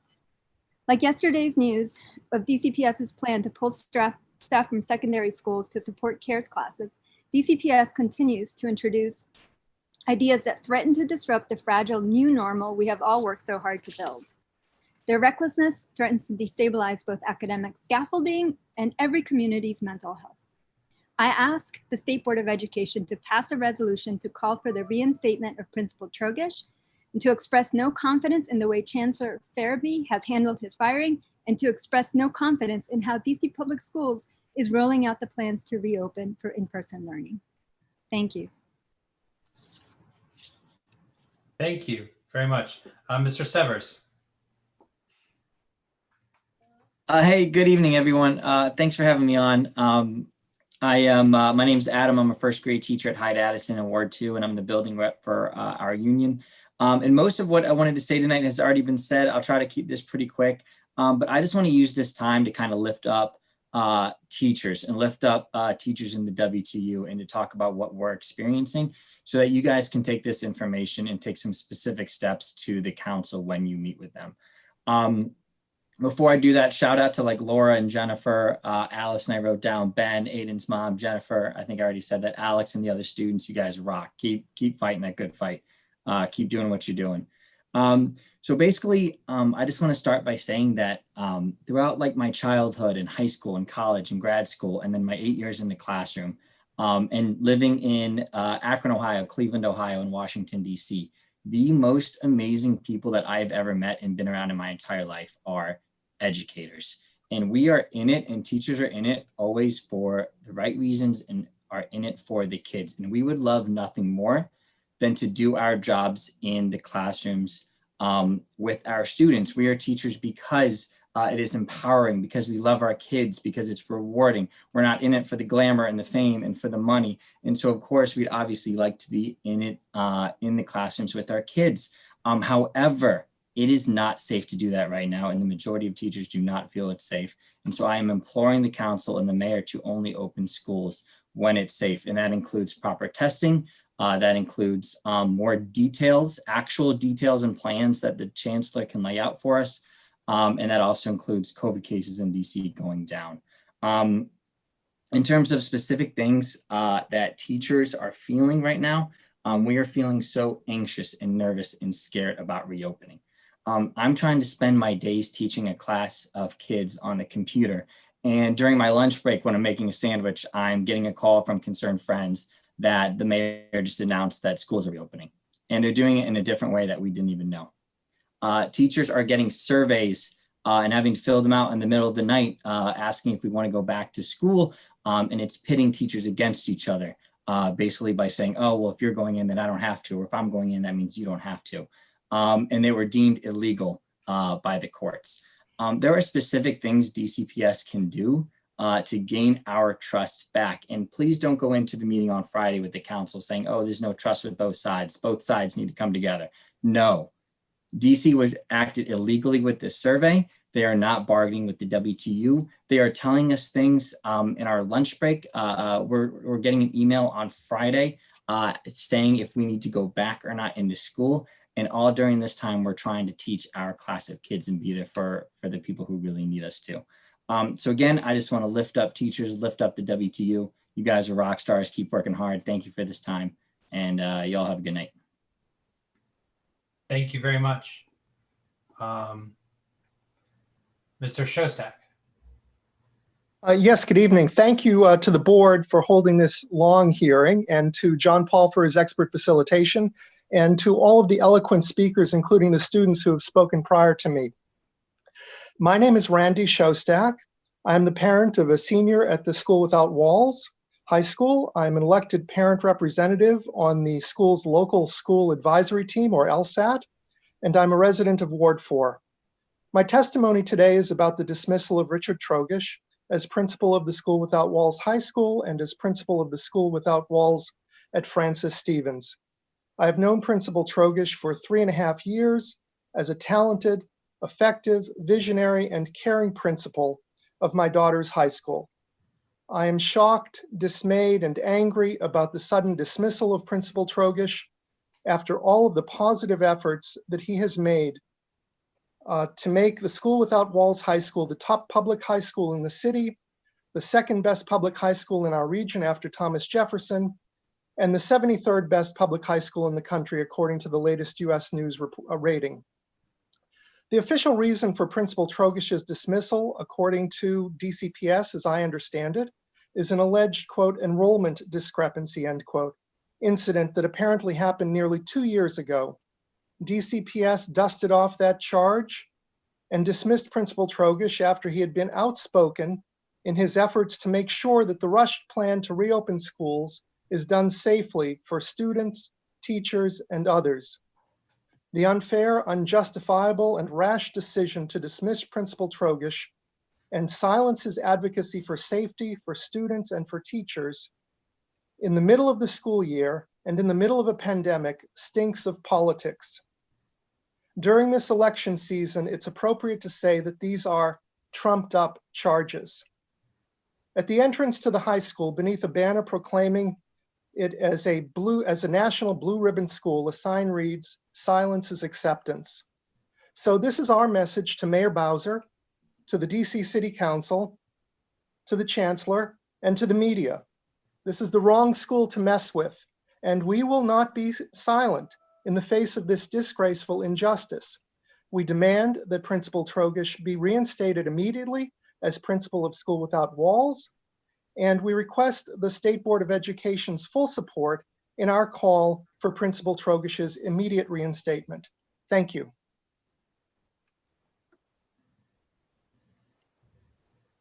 Thank you very much. Ms. Blank.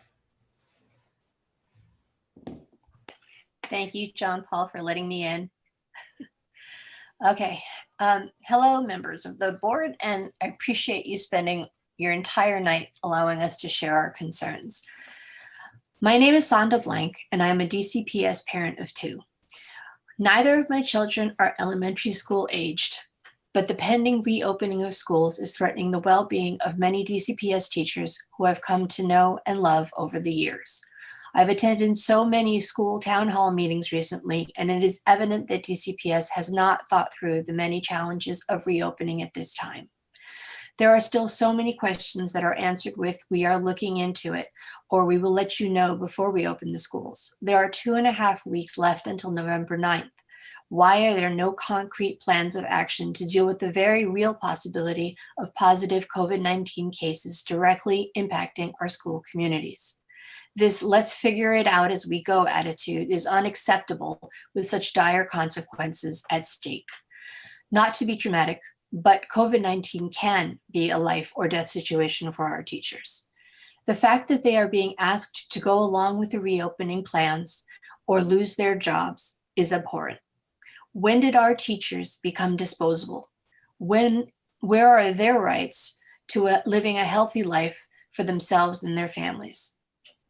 As I mentioned, my children are no longer in elementary school. However, this plan for reopening has directly impacted both of them on a significant level. Both of my children attend the School Without Walls schools. My younger son is a student at the School Without Walls at Francis Stevens Middle School, and my older son is at the Walls High School. The recent firing of Principal Richard Trogish has upended our lives. The explanation that DCPS has chosen to put forth publicly is almost not worth acknowledging for all the holes in the story. They are hiding behind the veil of personnel privacy, but the parents are all aware of the facts, and it is plainly evident that he was let go because of his refusal to open an unsafe school and endanger his students and staff. Let me take a minute to talk about Principal Trogish. Before coming to School Without Walls at Francis Stevens, my family endured a horrible DCPS experience and rightly had no trust in the district school system. It took us a long time to get past our PTSD, but the staff at Stevens proved themselves to be trustworthy and thoughtful of our children. Principal Trogish has been essential in building our faith that there are those at DCPS who genuinely care about the well-being of their students. Over the years, he has won my trust, and I have no doubt that he is fighting for my children to get the best education they deserve. My younger son is struggling with the effects of this pandemic. Virtual life is killing him, and he is suffering significant mental damage. My life has been upside down since March, and then the saying that you are only as happy as your most unhappy child has never proven truer. When I opened that email a couple weeks ago and learned of Principal Trogish's dismissal, my reaction was visceral. I couldn't believe that now, with the hell that is going on around us and the struggles of distance learning that we are dealing with on a daily basis, DCPS would make such a thoughtless, careless, and undefendable decision. There is so much to worry about in this COVID world, but because of Principal Trogish, I never once worried about the institution of school. It was a non-issue, a pleasant respite amid the chaos. For our family, the effect that this one decision has had is immeasurable, and the fact that the immediate dismissal was unfounded is beyond infuriating, and I know that I'm not alone. The lack of care that DCPS has shown to all of the School Without Walls families is shameful. They took away our principal, the rock, the glue of these two well-respected, high-performing schools during a pandemic. And why? Because he wasn't willing to play along with the farce of a safe reopening and allow children and teachers into the almost 100-year-old Stevens building, which has consistently reported a litany of maintenance concerns for years. We need an absolute well-considered plan if we are to reopen schools. And we need Principal Trogish to be reinstated to the helm of School Without Walls at Francis Stevens and the School Without Walls High School, effective immediately. Please stop playing with our lives. Thank you for your time. Thank you very much. Ms. Wells. Are you muted?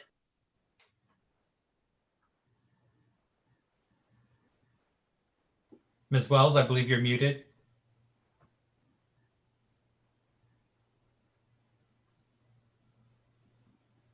My name is Suzanne Wells, and I'm president of the Ward 6 Public Schools Parent Organization. Thank you for the opportunity to testify this evening about the plans to reopen DCPS. The State Board of Education is the only elected body that has welcomed public comment on the reopening plans, and for that I am grateful. DCPS's plan was developed with little to no input from teachers and parents, and that is its major problem. Had DCPS worked collaboratively with teachers and parents on the reopening plan, I can assure you the plan would look very different from what it currently looks like. The Ward 6 Public Schools Parent Organization recently put out an open letter asking parents to share their questions and comments about reopening. Attached to my testimony are the questions and comments we've received to date. There are many questions about the safety of schools, questions about ventilation, disinfecting surfaces, and sanitizing bathrooms. I suspect there will be answers to these questions. However, many parents are suspicious. Many schools, especially in wards 5, 6, 7, and 8, still haven't had full renovations and don't have modern ventilation systems. Especially at these unrenovated schools, how will they be made safe? The DCPS reopening plan doesn't address how we will ensure students and teachers who are sick will not enter the buildings. There are no temperature checks when you enter a school. There are no plans for COVID testing. There are no plans for contact tracing. Not all schools will have nurses. It seems basic common sense precautions have not been considered. The DCPS reopening plan is a uniform plan that is being applied to a wide diversity of situations. When DCPS announced the start of student support centers in October, these plans were developed by principals who had an understanding of their school communities and needs. The student support centers were taking incremental steps to reopening. Some were offering in-person recess to support the social emotional development of its youngest students. Others were offering outdoor learning activities for their special education students. The schools developed their student support center plans to reach their students who most needed in-person instruction and were doing it in safe ways. DCPS could have expanded the number of schools offering student support centers and evaluated them for what could be learned, but instead announced its uniform reopening plan. What might be most troubling about the plan is that they didn't involve the very families who are expected to send their children for in-person instruction. They didn't ask these families if in-person instruction is what would best meet their families' needs. What surprised me the most in the answers we got is how many parents are concerned the reopening plan will disrupt current online learning. Many felt their teachers had done a very good job engaging their class in the online learning, and they feared that teachers might be pulled from online learning to support in-person instruction, and that the class sizes could increase, placing greater burdens on teachers. It's shameful that so much time and energy has been spent developing a plan that is devoid of parent and teacher voice. Only when DCPS brings its key stakeholders to the table to help it create a reopen plan will we have a plan that meets teacher and family needs. Thank you. Thank you very much. Ms. Rose. Thank you. I almost got missed. Okay, thanks. I do want to say that I do thank you guys for giving us the opportunity to lift our voices and to make our testimonies. I also want to say, give a shout out to these teachers that have been working all day and who have stayed on to give their testimonies, and the parents also. I'm going to start off just by saying my name is Renee Rose and I am a first grade teacher in Ward 3. I'm here to lift my voice about and my thoughts on and concerns about DCPS's Reopen Strong plan. I think I want to go on record by saying that teachers understand that it is important to be back in school and to be in the school setting, and that is the best learning environment for the students. However, we can't teach if we're not well, right? We can't teach if they get sick. We can't teach them either. So we want to be back with our students. We want to be in our classrooms. We miss our students. Virtual learning is tough on the students, and it is also tough on the teachers. We know that we need to provide them with the skills and tools they need to be successful, and we're doing our best with the virtual learning setting and the virtual learning resources that we have. Many of my colleagues have been up until 12, 1, 2, 3 o'clock in the morning, just trying to make sure that we are successful in giving the kids the skills and the tools that they need to be successful. However, we can only do this in person when it is safe. We also have to advocate for the students who don't have a voice in all of this, students in which this plan is supposedly designed to help. We will be in class with they'll be in class with the general ed teacher, which may not be their original teacher. Like many have said before, that is very disruptive. And they're going to then be receiving virtual support from their SPED teachers or their ELL teachers, which will be disruptive to the rest of the class that they aren't receiving support at that time. This plan proves to be even more disruptive for these students. The plan that has been set has not been thoughtfully considered. As everyone has so eloquently pointed out before, there has been a lack of transparency and answers to the questions raised. I believe that when the number of cases decrease and the safety precautions are well thought out and increase, we will be happy to return. Many of us never wanted, never thought we would be virtually teaching our kids. We know that this is important, but we know that it is important to continue this, even with all the obstacles that distance learning may have.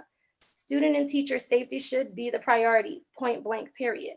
This plan is too disruptive and negates all of this social emotional work and relationships that teachers have worked so hard to build and establish with their current students.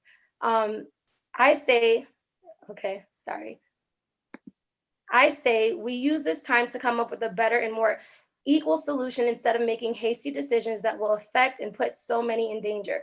Students being reassigned to new teachers and teachers being asked to switch grade levels or also to teach over 30 students, possibly 40 students, virtually is not an effective or efficient way to meet student needs. Teachers were not aware of what was going to happen, and administration was not a part of the conversation either. So there have been many untrue statements and responses to the tough questions that have been asked. I think I speak for most of my colleagues when I say our anxiety is at an all-time high, and there's mixed messaging that is being conveyed about the importance of our roles and the importance and the value of our lives. We still don't have the answers to specific safety routines and procedures that have been supposedly put in place. Lastly, testing should not be an option. There should be a strategic and well thought out testing plan. That's it. Sorry, I went a little bit over. It's all right. We appreciate you being here very much. Members, we are now ready for questions for this panel. If you do have questions, please do use the raise your hand feature in the participants guide, and we will get to questions. Seeing none, Mr. Batchelor. Good evening, everybody, and thank you so much for sticking around and for, I think, speaking truth to power. I think we've heard thematically, you know, as we're closing out this conversation, just quite frankly, a sheer amount of misinformation or lack of information, and quite frankly, chaos around, you know, embodied in the folks that we have to depend on the most to make this return to the classroom successful. And I think that should be telling. And my hope is that education leaders around this city were watching tonight and will listen to those voices in the days to come to figure out how we forge a better way forward, right? We're supposed to be back in the classroom by their calendar in 3 weeks.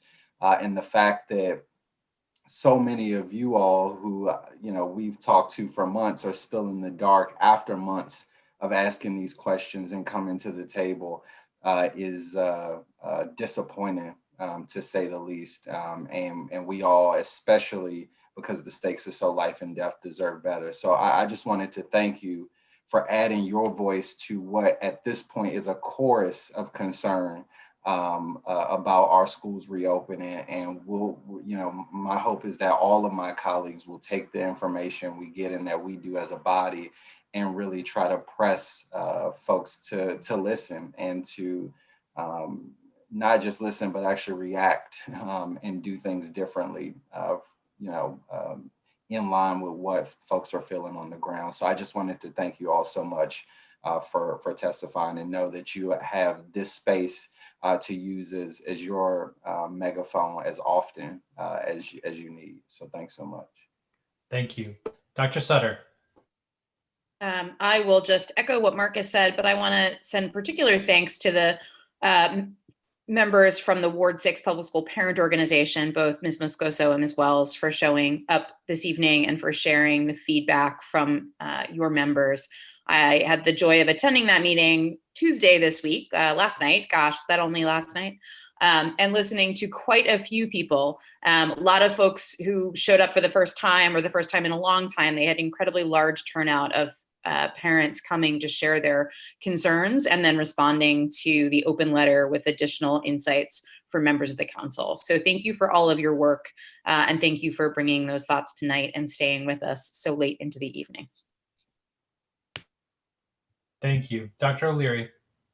Yes, I'd like to thank you all for hanging around with us this evening, and also to make sure that you don't mute your voices. And on Friday, there is a council hearing on transparency in the morning, and 3 o'clock in the afternoon, the chancellor and the deputy mayor will be testifying or being grilled by the city council about the reopening plan that we've been hearing about for the last 2 or 3 hours, or exponentially 2 or 3 hours. And don't give up the fight, all right? I'm glad that my colleague Emily quoted my favorite author, James Baldwin, but if you want to get a quote, just look up James Baldwin and it'll fit to anything that you want it to. And hopefully we'll see you on Friday. Thank you, Dr. O'Leary. Members, are there additional questions? President Wattenberg? I just want to close it out. Everybody's done?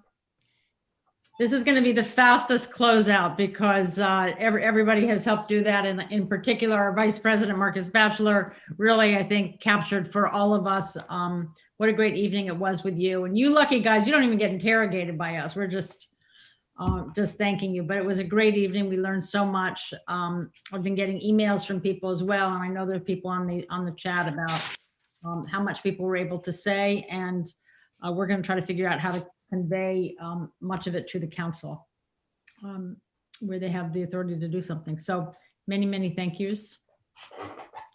And that's, oh, Fraser, you were just waving goodbye, or you want to say something? I was saying goodbye to, we haven't finished yet, Ruth. We have quite a bit left. And I also want to shout out to the 95 people who are still watching us on YouTube. Hey, there you go. Very much for those folks as well. Panel, thank you so much for being here tonight. Feel free to log off and, I don't know, get dinner, go to sleep, whatever you need to do. We appreciate your voices very much. And, have a good breakfast. Thank you very much. We appreciate you. You may be in touch. Go to bed now. Thank you. Thank you so much. Thank you. Have a good night. President Wattenberg, I'll turn it back over to you. Okay. So last week, the district recognized, we're moving on to other business for people in the audience. We're off of reopening. Last week, the district recognized Indigenous Peoples Day, celebrating the culture and history of Native peoples. We'd like to have a ceremonial resolution on it. Is there a motion on the resolution to mark this holiday? So moved. Second? Second. Thank you. Having been properly moved and seconded, the resolution will be read into the record. Mr. Hayworth. State Board of Education ceremonial resolution recognizing Indigenous Peoples Day, CR 20-16. Whereas Indigenous Peoples Day was first proposed in 1977 by a delegation of Native nations to United Nations International Conference on Discrimination Against Indigenous Populations in the Americas. Whereas since 1994, more than 130 cities across the United States have renamed Columbus Day as Indigenous Peoples Day.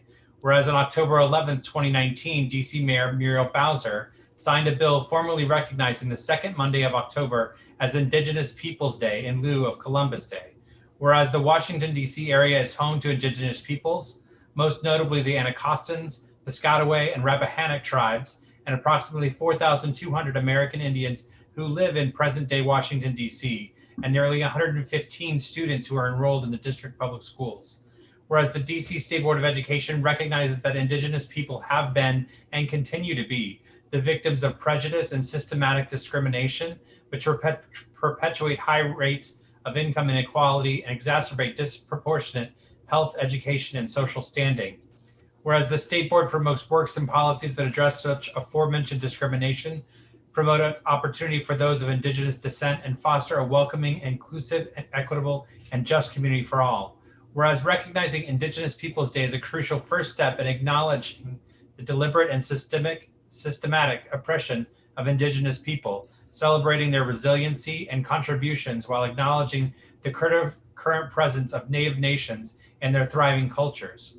And whereas Indigenous Peoples Day was commemorated this year in district communities and education centers with socially distanced and virtual events, festivals, programs, and activities, such as online programming offered by the Smithsonian's National Museum of the American Indian that honored Indigenous people and young Native activists. Now, therefore, Be it resolved, the State Board of Education recognizes and values the vast contributions made to our community through Indigenous people's knowledge, science, philosophy, arts, and culture. And be it further resolved that the State Board recognizes and values the importance of culturally sustaining pedagogy, culturally responsive programs, and equitable methods of instruction as important elements of excellence in education.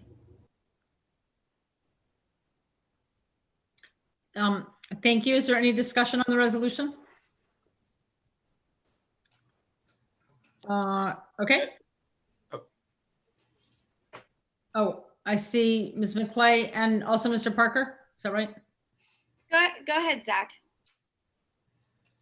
Well, yeah, no, I know the night is drawing on, but I do want to just acknowledge the significance of the resolution, but also DC recognizing Indigenous people, what they've meant to this area, to the city, but to this country. And at a time when some in our country would rally around Make America Great Again and what that might represent for them, I'm really proud that this city is taking strides to recognize, as our resolution calls attention to, the genocide, the oppression, the systemic ways that we've erased Native Americans in our history, how they've been taught and taught in our schools. And I just appreciate that we're recognizing this tonight as a city that we've now formally recognized Indigenous Peoples Day. And the last thing I would just say, for those that might be concerned about an impact or erasing or changing history, I would just call into question or point out rather that this is about what history we're telling. And so to me, this is a broader history that we're recognizing that makes us all whole for the contributions that our Native brothers and sisters have contributed to this country and to each of us. So thank you. Thank you. Any others? Ms. McClay? Likewise, I'm glad that Mr. Parker talked about the uplifting of our area Native Americans. I think that this city, and I appreciate that the resolution was put in good spirits and good faith in a uplifting manner, as opposed to knocking down or tearing down the federal holiday that goes along with the Indigenous Peoples Day. I think that there is a place in our history to celebrate both Columbus Day as well as Indigenous Peoples Day, and I'm glad and proud that we can celebrate both portions of our history together, especially as we are looking as a board to amplify and revise our social studies standards here in the district. Ms. Sutter? Thank you, President Wattenberg, and I'll take that transition from Ms. McClay. I wanted to say I'm delighted that our board has passed this resolution, and I want to just make sure that any members of the public who are listening understand that while we're commemorating this day, we are also deeply engaged as a board in a process of making sure that the way in which young people in the district learn the history of our nation, the history of those who came before us, the various voices that have not always been uplifted or present in our history, is a deep part of the work we've engaged in this year. And I'm very pleased that this resolution is just one additional step that we take to make sure that we're recognizing voices that have far too often been quieted, marginalized, or silenced entirely. So I'm very glad we've got this on the docket tonight and that it's just one piece of our larger work. Okay, seeing no further discussion, Mr. Hayworth, could you call the, I'm sorry, Mr. Batchelor?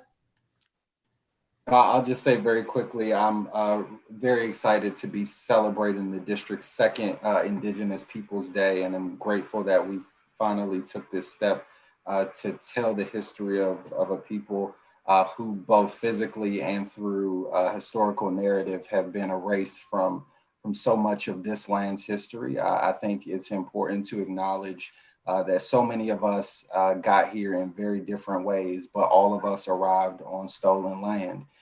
And the the deep divides that were unleashed from that original history are still those deep divides that we're working to fill today, both from this board in our public service, but also as a society in very real ways. And so my hope is that while this is also a holiday of commemoration and celebration, that we also use it as an opportunity to check in with ourselves, to talk about how we talk about our past, but in a way that is going to forge a more equitable and brighter future, one that lifts up the voices of the oppressed and calls out in real terms the oppressor. And I relish every opportunity to do that, to make sure that we create a better society for all of us, and really tell the rich histories that contributed to what was before. So I want to thank all of my colleagues for taking the moment to do this, and look forward to continuing to join you in the work of correcting so many of our history's wrongs. Okay, Mr. Hayworth, could you call the roll? Dr. Gasoy. Aye. Mr. Jacobson. Mr. Jacobson. Dr. O'Leary. Yes. Mr. Parker. Aye. Dr. Sutter. Aye. Ms. Williams. Aye. Mr. Batchelor. Aye. Ms. McClay. You're on mute. I said aye. Thank you. Ms. Dell. Aye. Mr. O'Sullivan. Aye. President Wattenberg. Aye. The resolution is approved unanimously. Okay, thank you, board members. From time to time, the state board appoints members to represent it on committees, task forces, or in national organizations. Madam President, I apologize. You've skipped 2 resolutions. I don't know if I missed it in your script. No, I'm sorry. I just went to the wrong part of the page. Sorry. Gun violence is on the rise in the district, and we are losing too many. Madam President, I apologize. You have to skip back one more to SR 20-12 on the need for appropriations. I'm sorry, guys. I don't know how I got way up there. Okay. Wishful thinking, I'm sure. What? Wishful thinking. Yeah. We will now consider our proposal for fiscal year 2022 budget. A little context, the district's budget for this year, that is the year that ends on September 30th coming up, John Paul, correct? Was severely affected by the coronavirus pandemic. In response, the state board, like other agencies, cut its budget. Likewise, the budget that begins October 1st reflects the reality of the city's budget situation. In FY 2022's budget, in other words, the one that will kick in next October 1, we have proposed limited needed increases and maintain current funding wherever possible. I will move the resolution and the associated enhancement requests and block. Is there a second? Second. Thank you. Having been properly moved and seconded, the resolution will be read into the record. Mr. Hayworth, please read the resolution.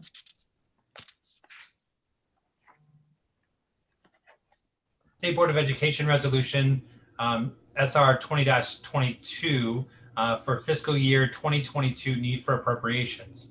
Whereas in 2013, the District of Columbia Council approved the State Board of Education Personnel Authority Amendment Act of 2012, effective April 27, 2013, to ensure that the District of Columbia State Board of Education had the authority to operate as an independent agency, including through the hiring of its own staff and preparing its own budget.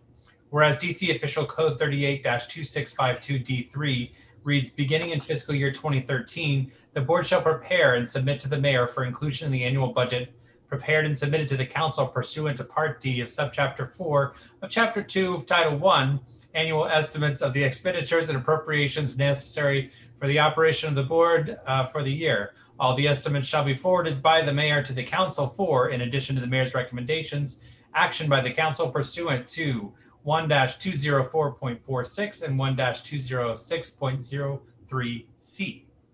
Whereas the DC State Board of Education staff has prepared a budget that reflects the need for appropriations to meet the priorities of the 3 offices of the State Board: the Office of the State Board of Education, the Office of the Ombudsman for Public Education, and the Office of the Student Advocate in fiscal year 2022. Whereas the proposed fiscal year 2022 budget and related enhancements have been discussed at working sessions of the DC State Board of Education on July 1st, 2020, August 5th, 2020. That should also have the dates for September and October, and I will correct that as a technical edit. Whereas the DC State Board of Education is appreciative of the trust placed in it by residents and shall remain open and transparent about its spending. Whereas in the fiscal year that begins on October 1st, 2021, the DC State Board of Education proposes a need for appropriations of $2,545,000 and $545,187, with $498,071 being spent on program activities and the remainder on personnel in accordance with the attached chart. And whereas the DC State Board of Education proposes $655,000 in additional appropriations for the agency in the form of enhancement requests, and confirms that these requests would amplify and extend the capabilities of the agency. Now, therefore, be it resolved on on October 21st, 2021, that the State Board approves its fiscal year 2022 need for appropriations and enhancements, and requests that the mayor include in her annual budget submission the estimate approved herein. Thank you. Having been properly moved and seconded. Oh, no, sorry. No. Thank you. Is there discussion? I move that we accept it. No, we had that. Okay, Ms. McClay. So I'm a little confused because we went and had the same exact budget and enhancement last month, and I mentioned that we have the enhancement for increasing the board members' salaries, and we said we'd discuss that, and then nothing happened. And again, we're voting on both the budget and enhancements together. It's still in there. No, let me clarify. So at the last meeting, you raised this issue, we tabled it, and we raised it at the working meeting, and we did talk about it. We put it on the table. And when was this? What? When the meeting that just happened? The last working meeting. John Paul, I believe I'm correct. At the October 7th working session. Yeah. I believe the discussion was actually pretty early in the meeting, so I'm wondering if you had to join a little bit later, if you may have missed it. But the discussion is also included in the minutes for that meeting that were approved earlier today. And what I can say, Ms. McClay, is so we raised it, and I can pretty much recall what I said at the time, which was that because I had asked how much it was. This is a cost of living increase. It's very small. It hasn't been granted since the very beginning, as I recall. And while it doesn't amount to too much on a yearly basis, and in fact doesn't amount to all of that much, even when you count all the different years, the reality is that every year, the stipend that board members gets smaller and smaller. And for many people, the ability to run and be on the board depends on getting a decent stipend. So I am very much supportive of putting this in and asking for it. So I raised that, we talked about it. If you want to say another comment, you can, and other people can, but let's. I do. I hear you. I cannot vote for this as a package deal. We are the highest paid board in the country. Our roles and responsibilities, yes, we are. And I actually had, Ruth, I had John Paul pull the information when it was first brought to the board, when Jack first brought this enhancement to the board originally in 2018, I believe. The NASB did all of the research for us. So our roles and responsibilities have not changed in the past 10 years. And the fact that we're in the midst of a pandemic, when there are citizens in our city who are losing their jobs and not getting paid, I can't possibly vote for even a penny of us getting a salary increase at this time. I think it's inappropriate for us to put that into the budget enhancements. And so I'll be voting no, even though I greatly support the budget as it is. Thank you. Any other comments? Any other discussion? Yes, Madam President. I would just encourage the public. We've heard a lot of comment tonight and interest from those who testified and wanting to expand the board's authority. I just think it's worth noting that the board has done more in recent years with an ever increasingly shrinking budget.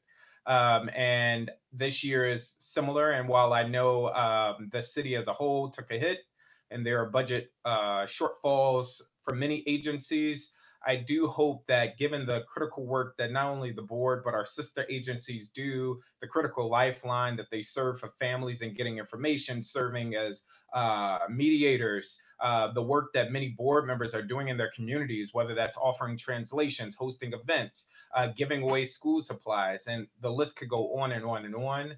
I would argue that the board needs more resources versus fewer. And the way that we can really benefit from the public's interest for a more robust board presence is if you reach out to the mayor and the council and others to advocate for the board to have more resources. So thank you. Thank you very much. Any further discussion? Mr. Batchelor?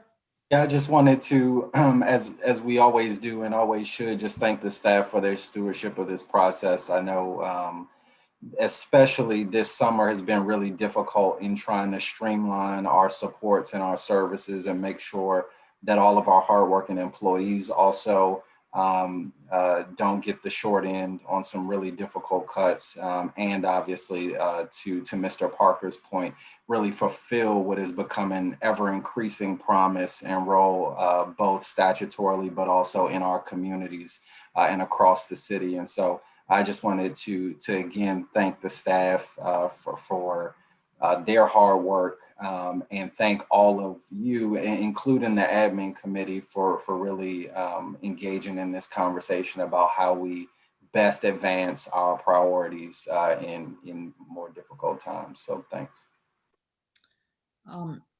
Mr. O'Sullivan. Yeah, I just wanted to use this time to say thank you to John Paul and all the incredible staff here on the state board. I think you guys do a wonderful job. And even just today, like with everything that was happening with the YouTube and the stream, I just thought you guys do a really good job every day. So I don't know, it just seemed like a good time to thank you guys for all the work that you all do. So. Thank you all for saying that, and ditto, ditto, ditto. All right, seeing no further discussion, Mr. Hayworth will call the roll. Dr. Gasoy. Aye. Mr. Jacobson. Mr. Jacobson. Dr. O'Leary. Aye. Mr. Parker. Aye. Dr. Sutter. Aye. Ms. Williams. Aye. Mr. Batchelor. Aye. Ms. McClay. Nay. Ms. Dell. Aye. Mr. O'Sullivan. Aye. Thank you, Madam President. The resolution is approved. Okay, thank you. Our next resolution, gun violence is on the rise in the district, and we are losing too many children and teenagers to it. We must act as a city to prevent these tragic losses. Mr. Parker, will you make the motion on SR 20-13? So moved. A second? Second. Okay, having been properly moved and seconded, the text of the resolution will be read into the record. Mr. Hayworth, please read the resolution. State Board of Education resolution commemorating young people lost to gun violence, SR 20-13. Whereas gun violence is a national pressing health emergency, as individuals with guns injure more than 100,000 people a year and kill more than 30,000 a year through homicides, suicides, and accidental deaths, according to the Center for Disease Control. Whereas the District of Columbia is facing a 15% increase in homicides so far this year relative to last year. Whereas according to 2018 FBI data, the district has the highest number of police officers per capita than other large cities in America. And whereas there have been calls to redirect portions of DC's Metropolitan Police Department budget to critical services and resources, like better employment opportunities and social emotional supports that research suggests reduces crime. whereas 37 teenagers and children have been killed in the district this year, whereas their losses felt throughout their communities and schools across the district, of which they were a vital part. Whereas the Washington Post reported that a 2019 citywide attendance report by the Office of the State Superintendent of Education found that school attendance is directly affected when a violent crime occurs near a student's home. And whereas a 2016 study of Chicago public school students found that violent crimes negatively affect students' academic performance, and that students exposed to violence in 3rd grade have lower academic performance than their peers by the time they reach 11th grade. Now, therefore, be it resolved, the State Board of Education mourns with the families, friends, and communities of those lost to gun violence. And be it further resolved that the State Board of Education calls on the mayor and the DC Council to take immediate steps to address gun violence comprehensively in the district. Thank you. Discussion? Yes, Madam President. I was going to say Madam Mayor. Maybe that's foreshadowing. I don't know. But thanks, Madam President. Just very quickly, this resolution is one I would hope we didn't have to vote on. But as it states, we've seen a concerning uptick in violence, especially directed at our young people. There have been many families, school leaders that have had to bury children, send well wishes to families who've had to bury loved ones. And it is just a simple call for our city elected officials that are empowered to take action to actually do something. We've heard a lot of talk about increased investments in police that clearly isn't working. We've seen a lot of talk about increased investments in mental health legislation while that's not being fully funded. And so the resolution is just simply calling for a comprehensive approach to addressing rising violence that is particularly addressing or harming our young people. So thank you. Other discussion, Mr. Batchelor?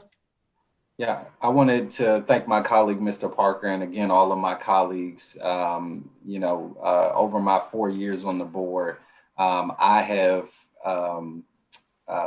been to my fair share of families' homes and school memorials and funeral services and candlelight vigils for young people lost in our city.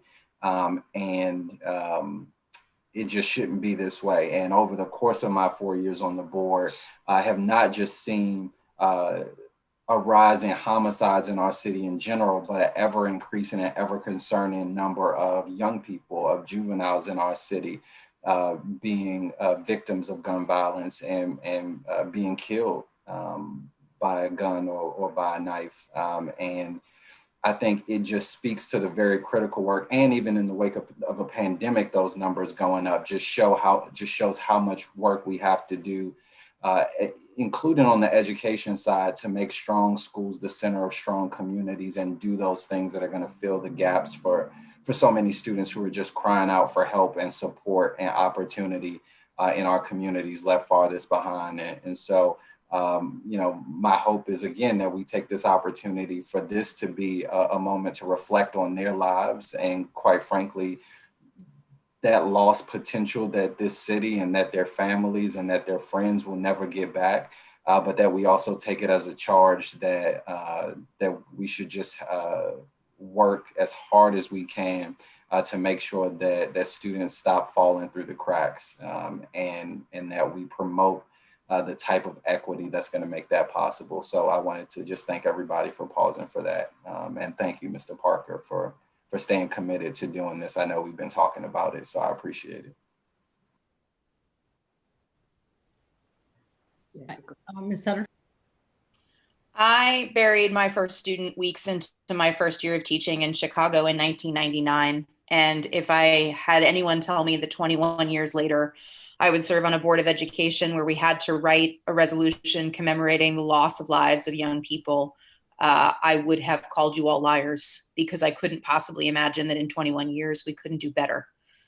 So I'm very thankful for this resolution. I hope that we never have to pass such a thing again. I hope that our city can find comprehensive solutions that get at the root causes, the helplessness and hopelessness and anger and despair that a lot of our young people face that leads to the kind of violence and anger and outbreak of shootings that we've seen in the city during the pandemic. I'm very thankful to have colleagues who care about this, but it's just yet another thing we have to grieve in this year. And so I'm appreciative, Mr. Parker, of you bringing this resolution. But I keep in my heart the multiple students I've lost over the years and the students that were lost by all of the teachers in the city this year. Thank you.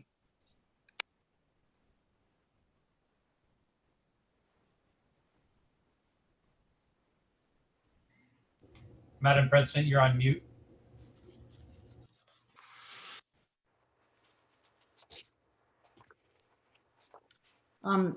Thank you. Seeing no further discussion, I'm going to call a vote on it. Or Mr. Hayworth, call the roll. Or can we just vote? All those in favor signify by saying aye. Aye. Aye. Aye. All those opposed? Sorry, Madam President, I didn't understand what you're saying. We cannot do an aye or nay vote on this because of the virtual. Okay. So Okay. let me just do the roll really quickly. Sorry.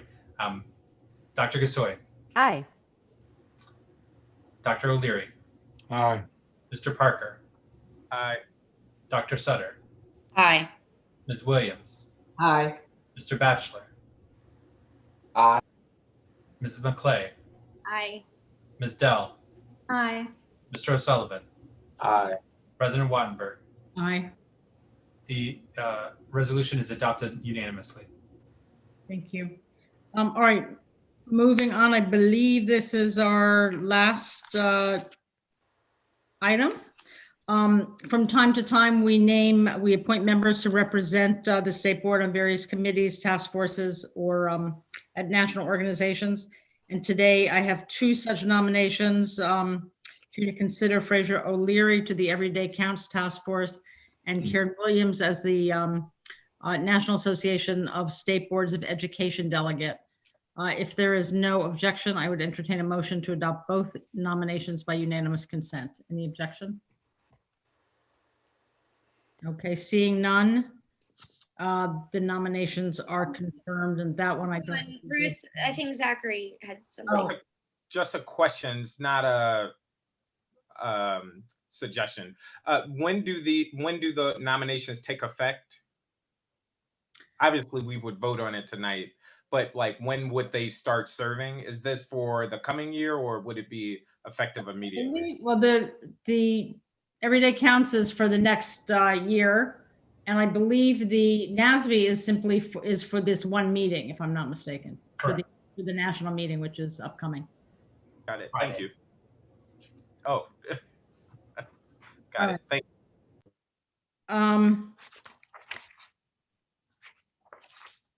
Now, wait. So am I good on that?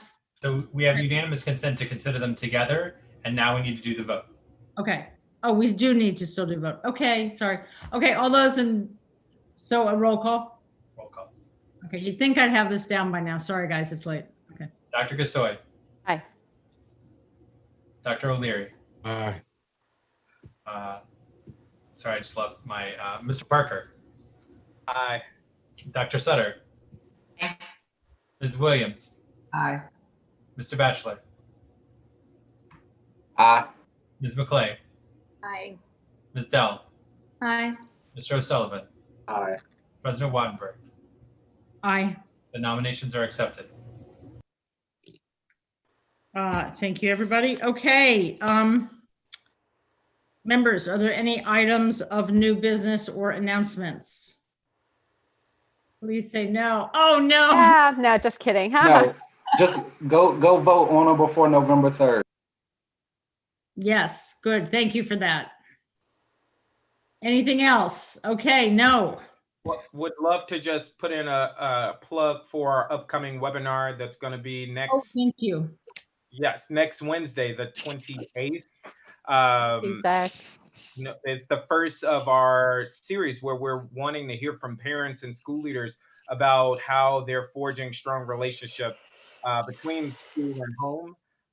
And hopefully those watching virtually can attend that. So visit the website or any of the state board's social media pages for ways to register. Okay. Thank you, members, for your time and your engagement tonight. And again, to everybody on YouTube who has been with us earlier tonight, thank you so much for your commitment and joining us. With no further business, I would entertain a motion to adjourn. So moved. Second. All those in favor signify by saying aye. Aye. All right, guys, we are adjourned. Have a great time. I'll miss you all. Bye. Yeah, see you all. Bye. How many people are still watching, Jon Paul? Two. No. Two. Yeah. Two? Two. No, it says 9, but 2. I don't know. Who are they? They should get a prize. All right, bye, guys. Bye.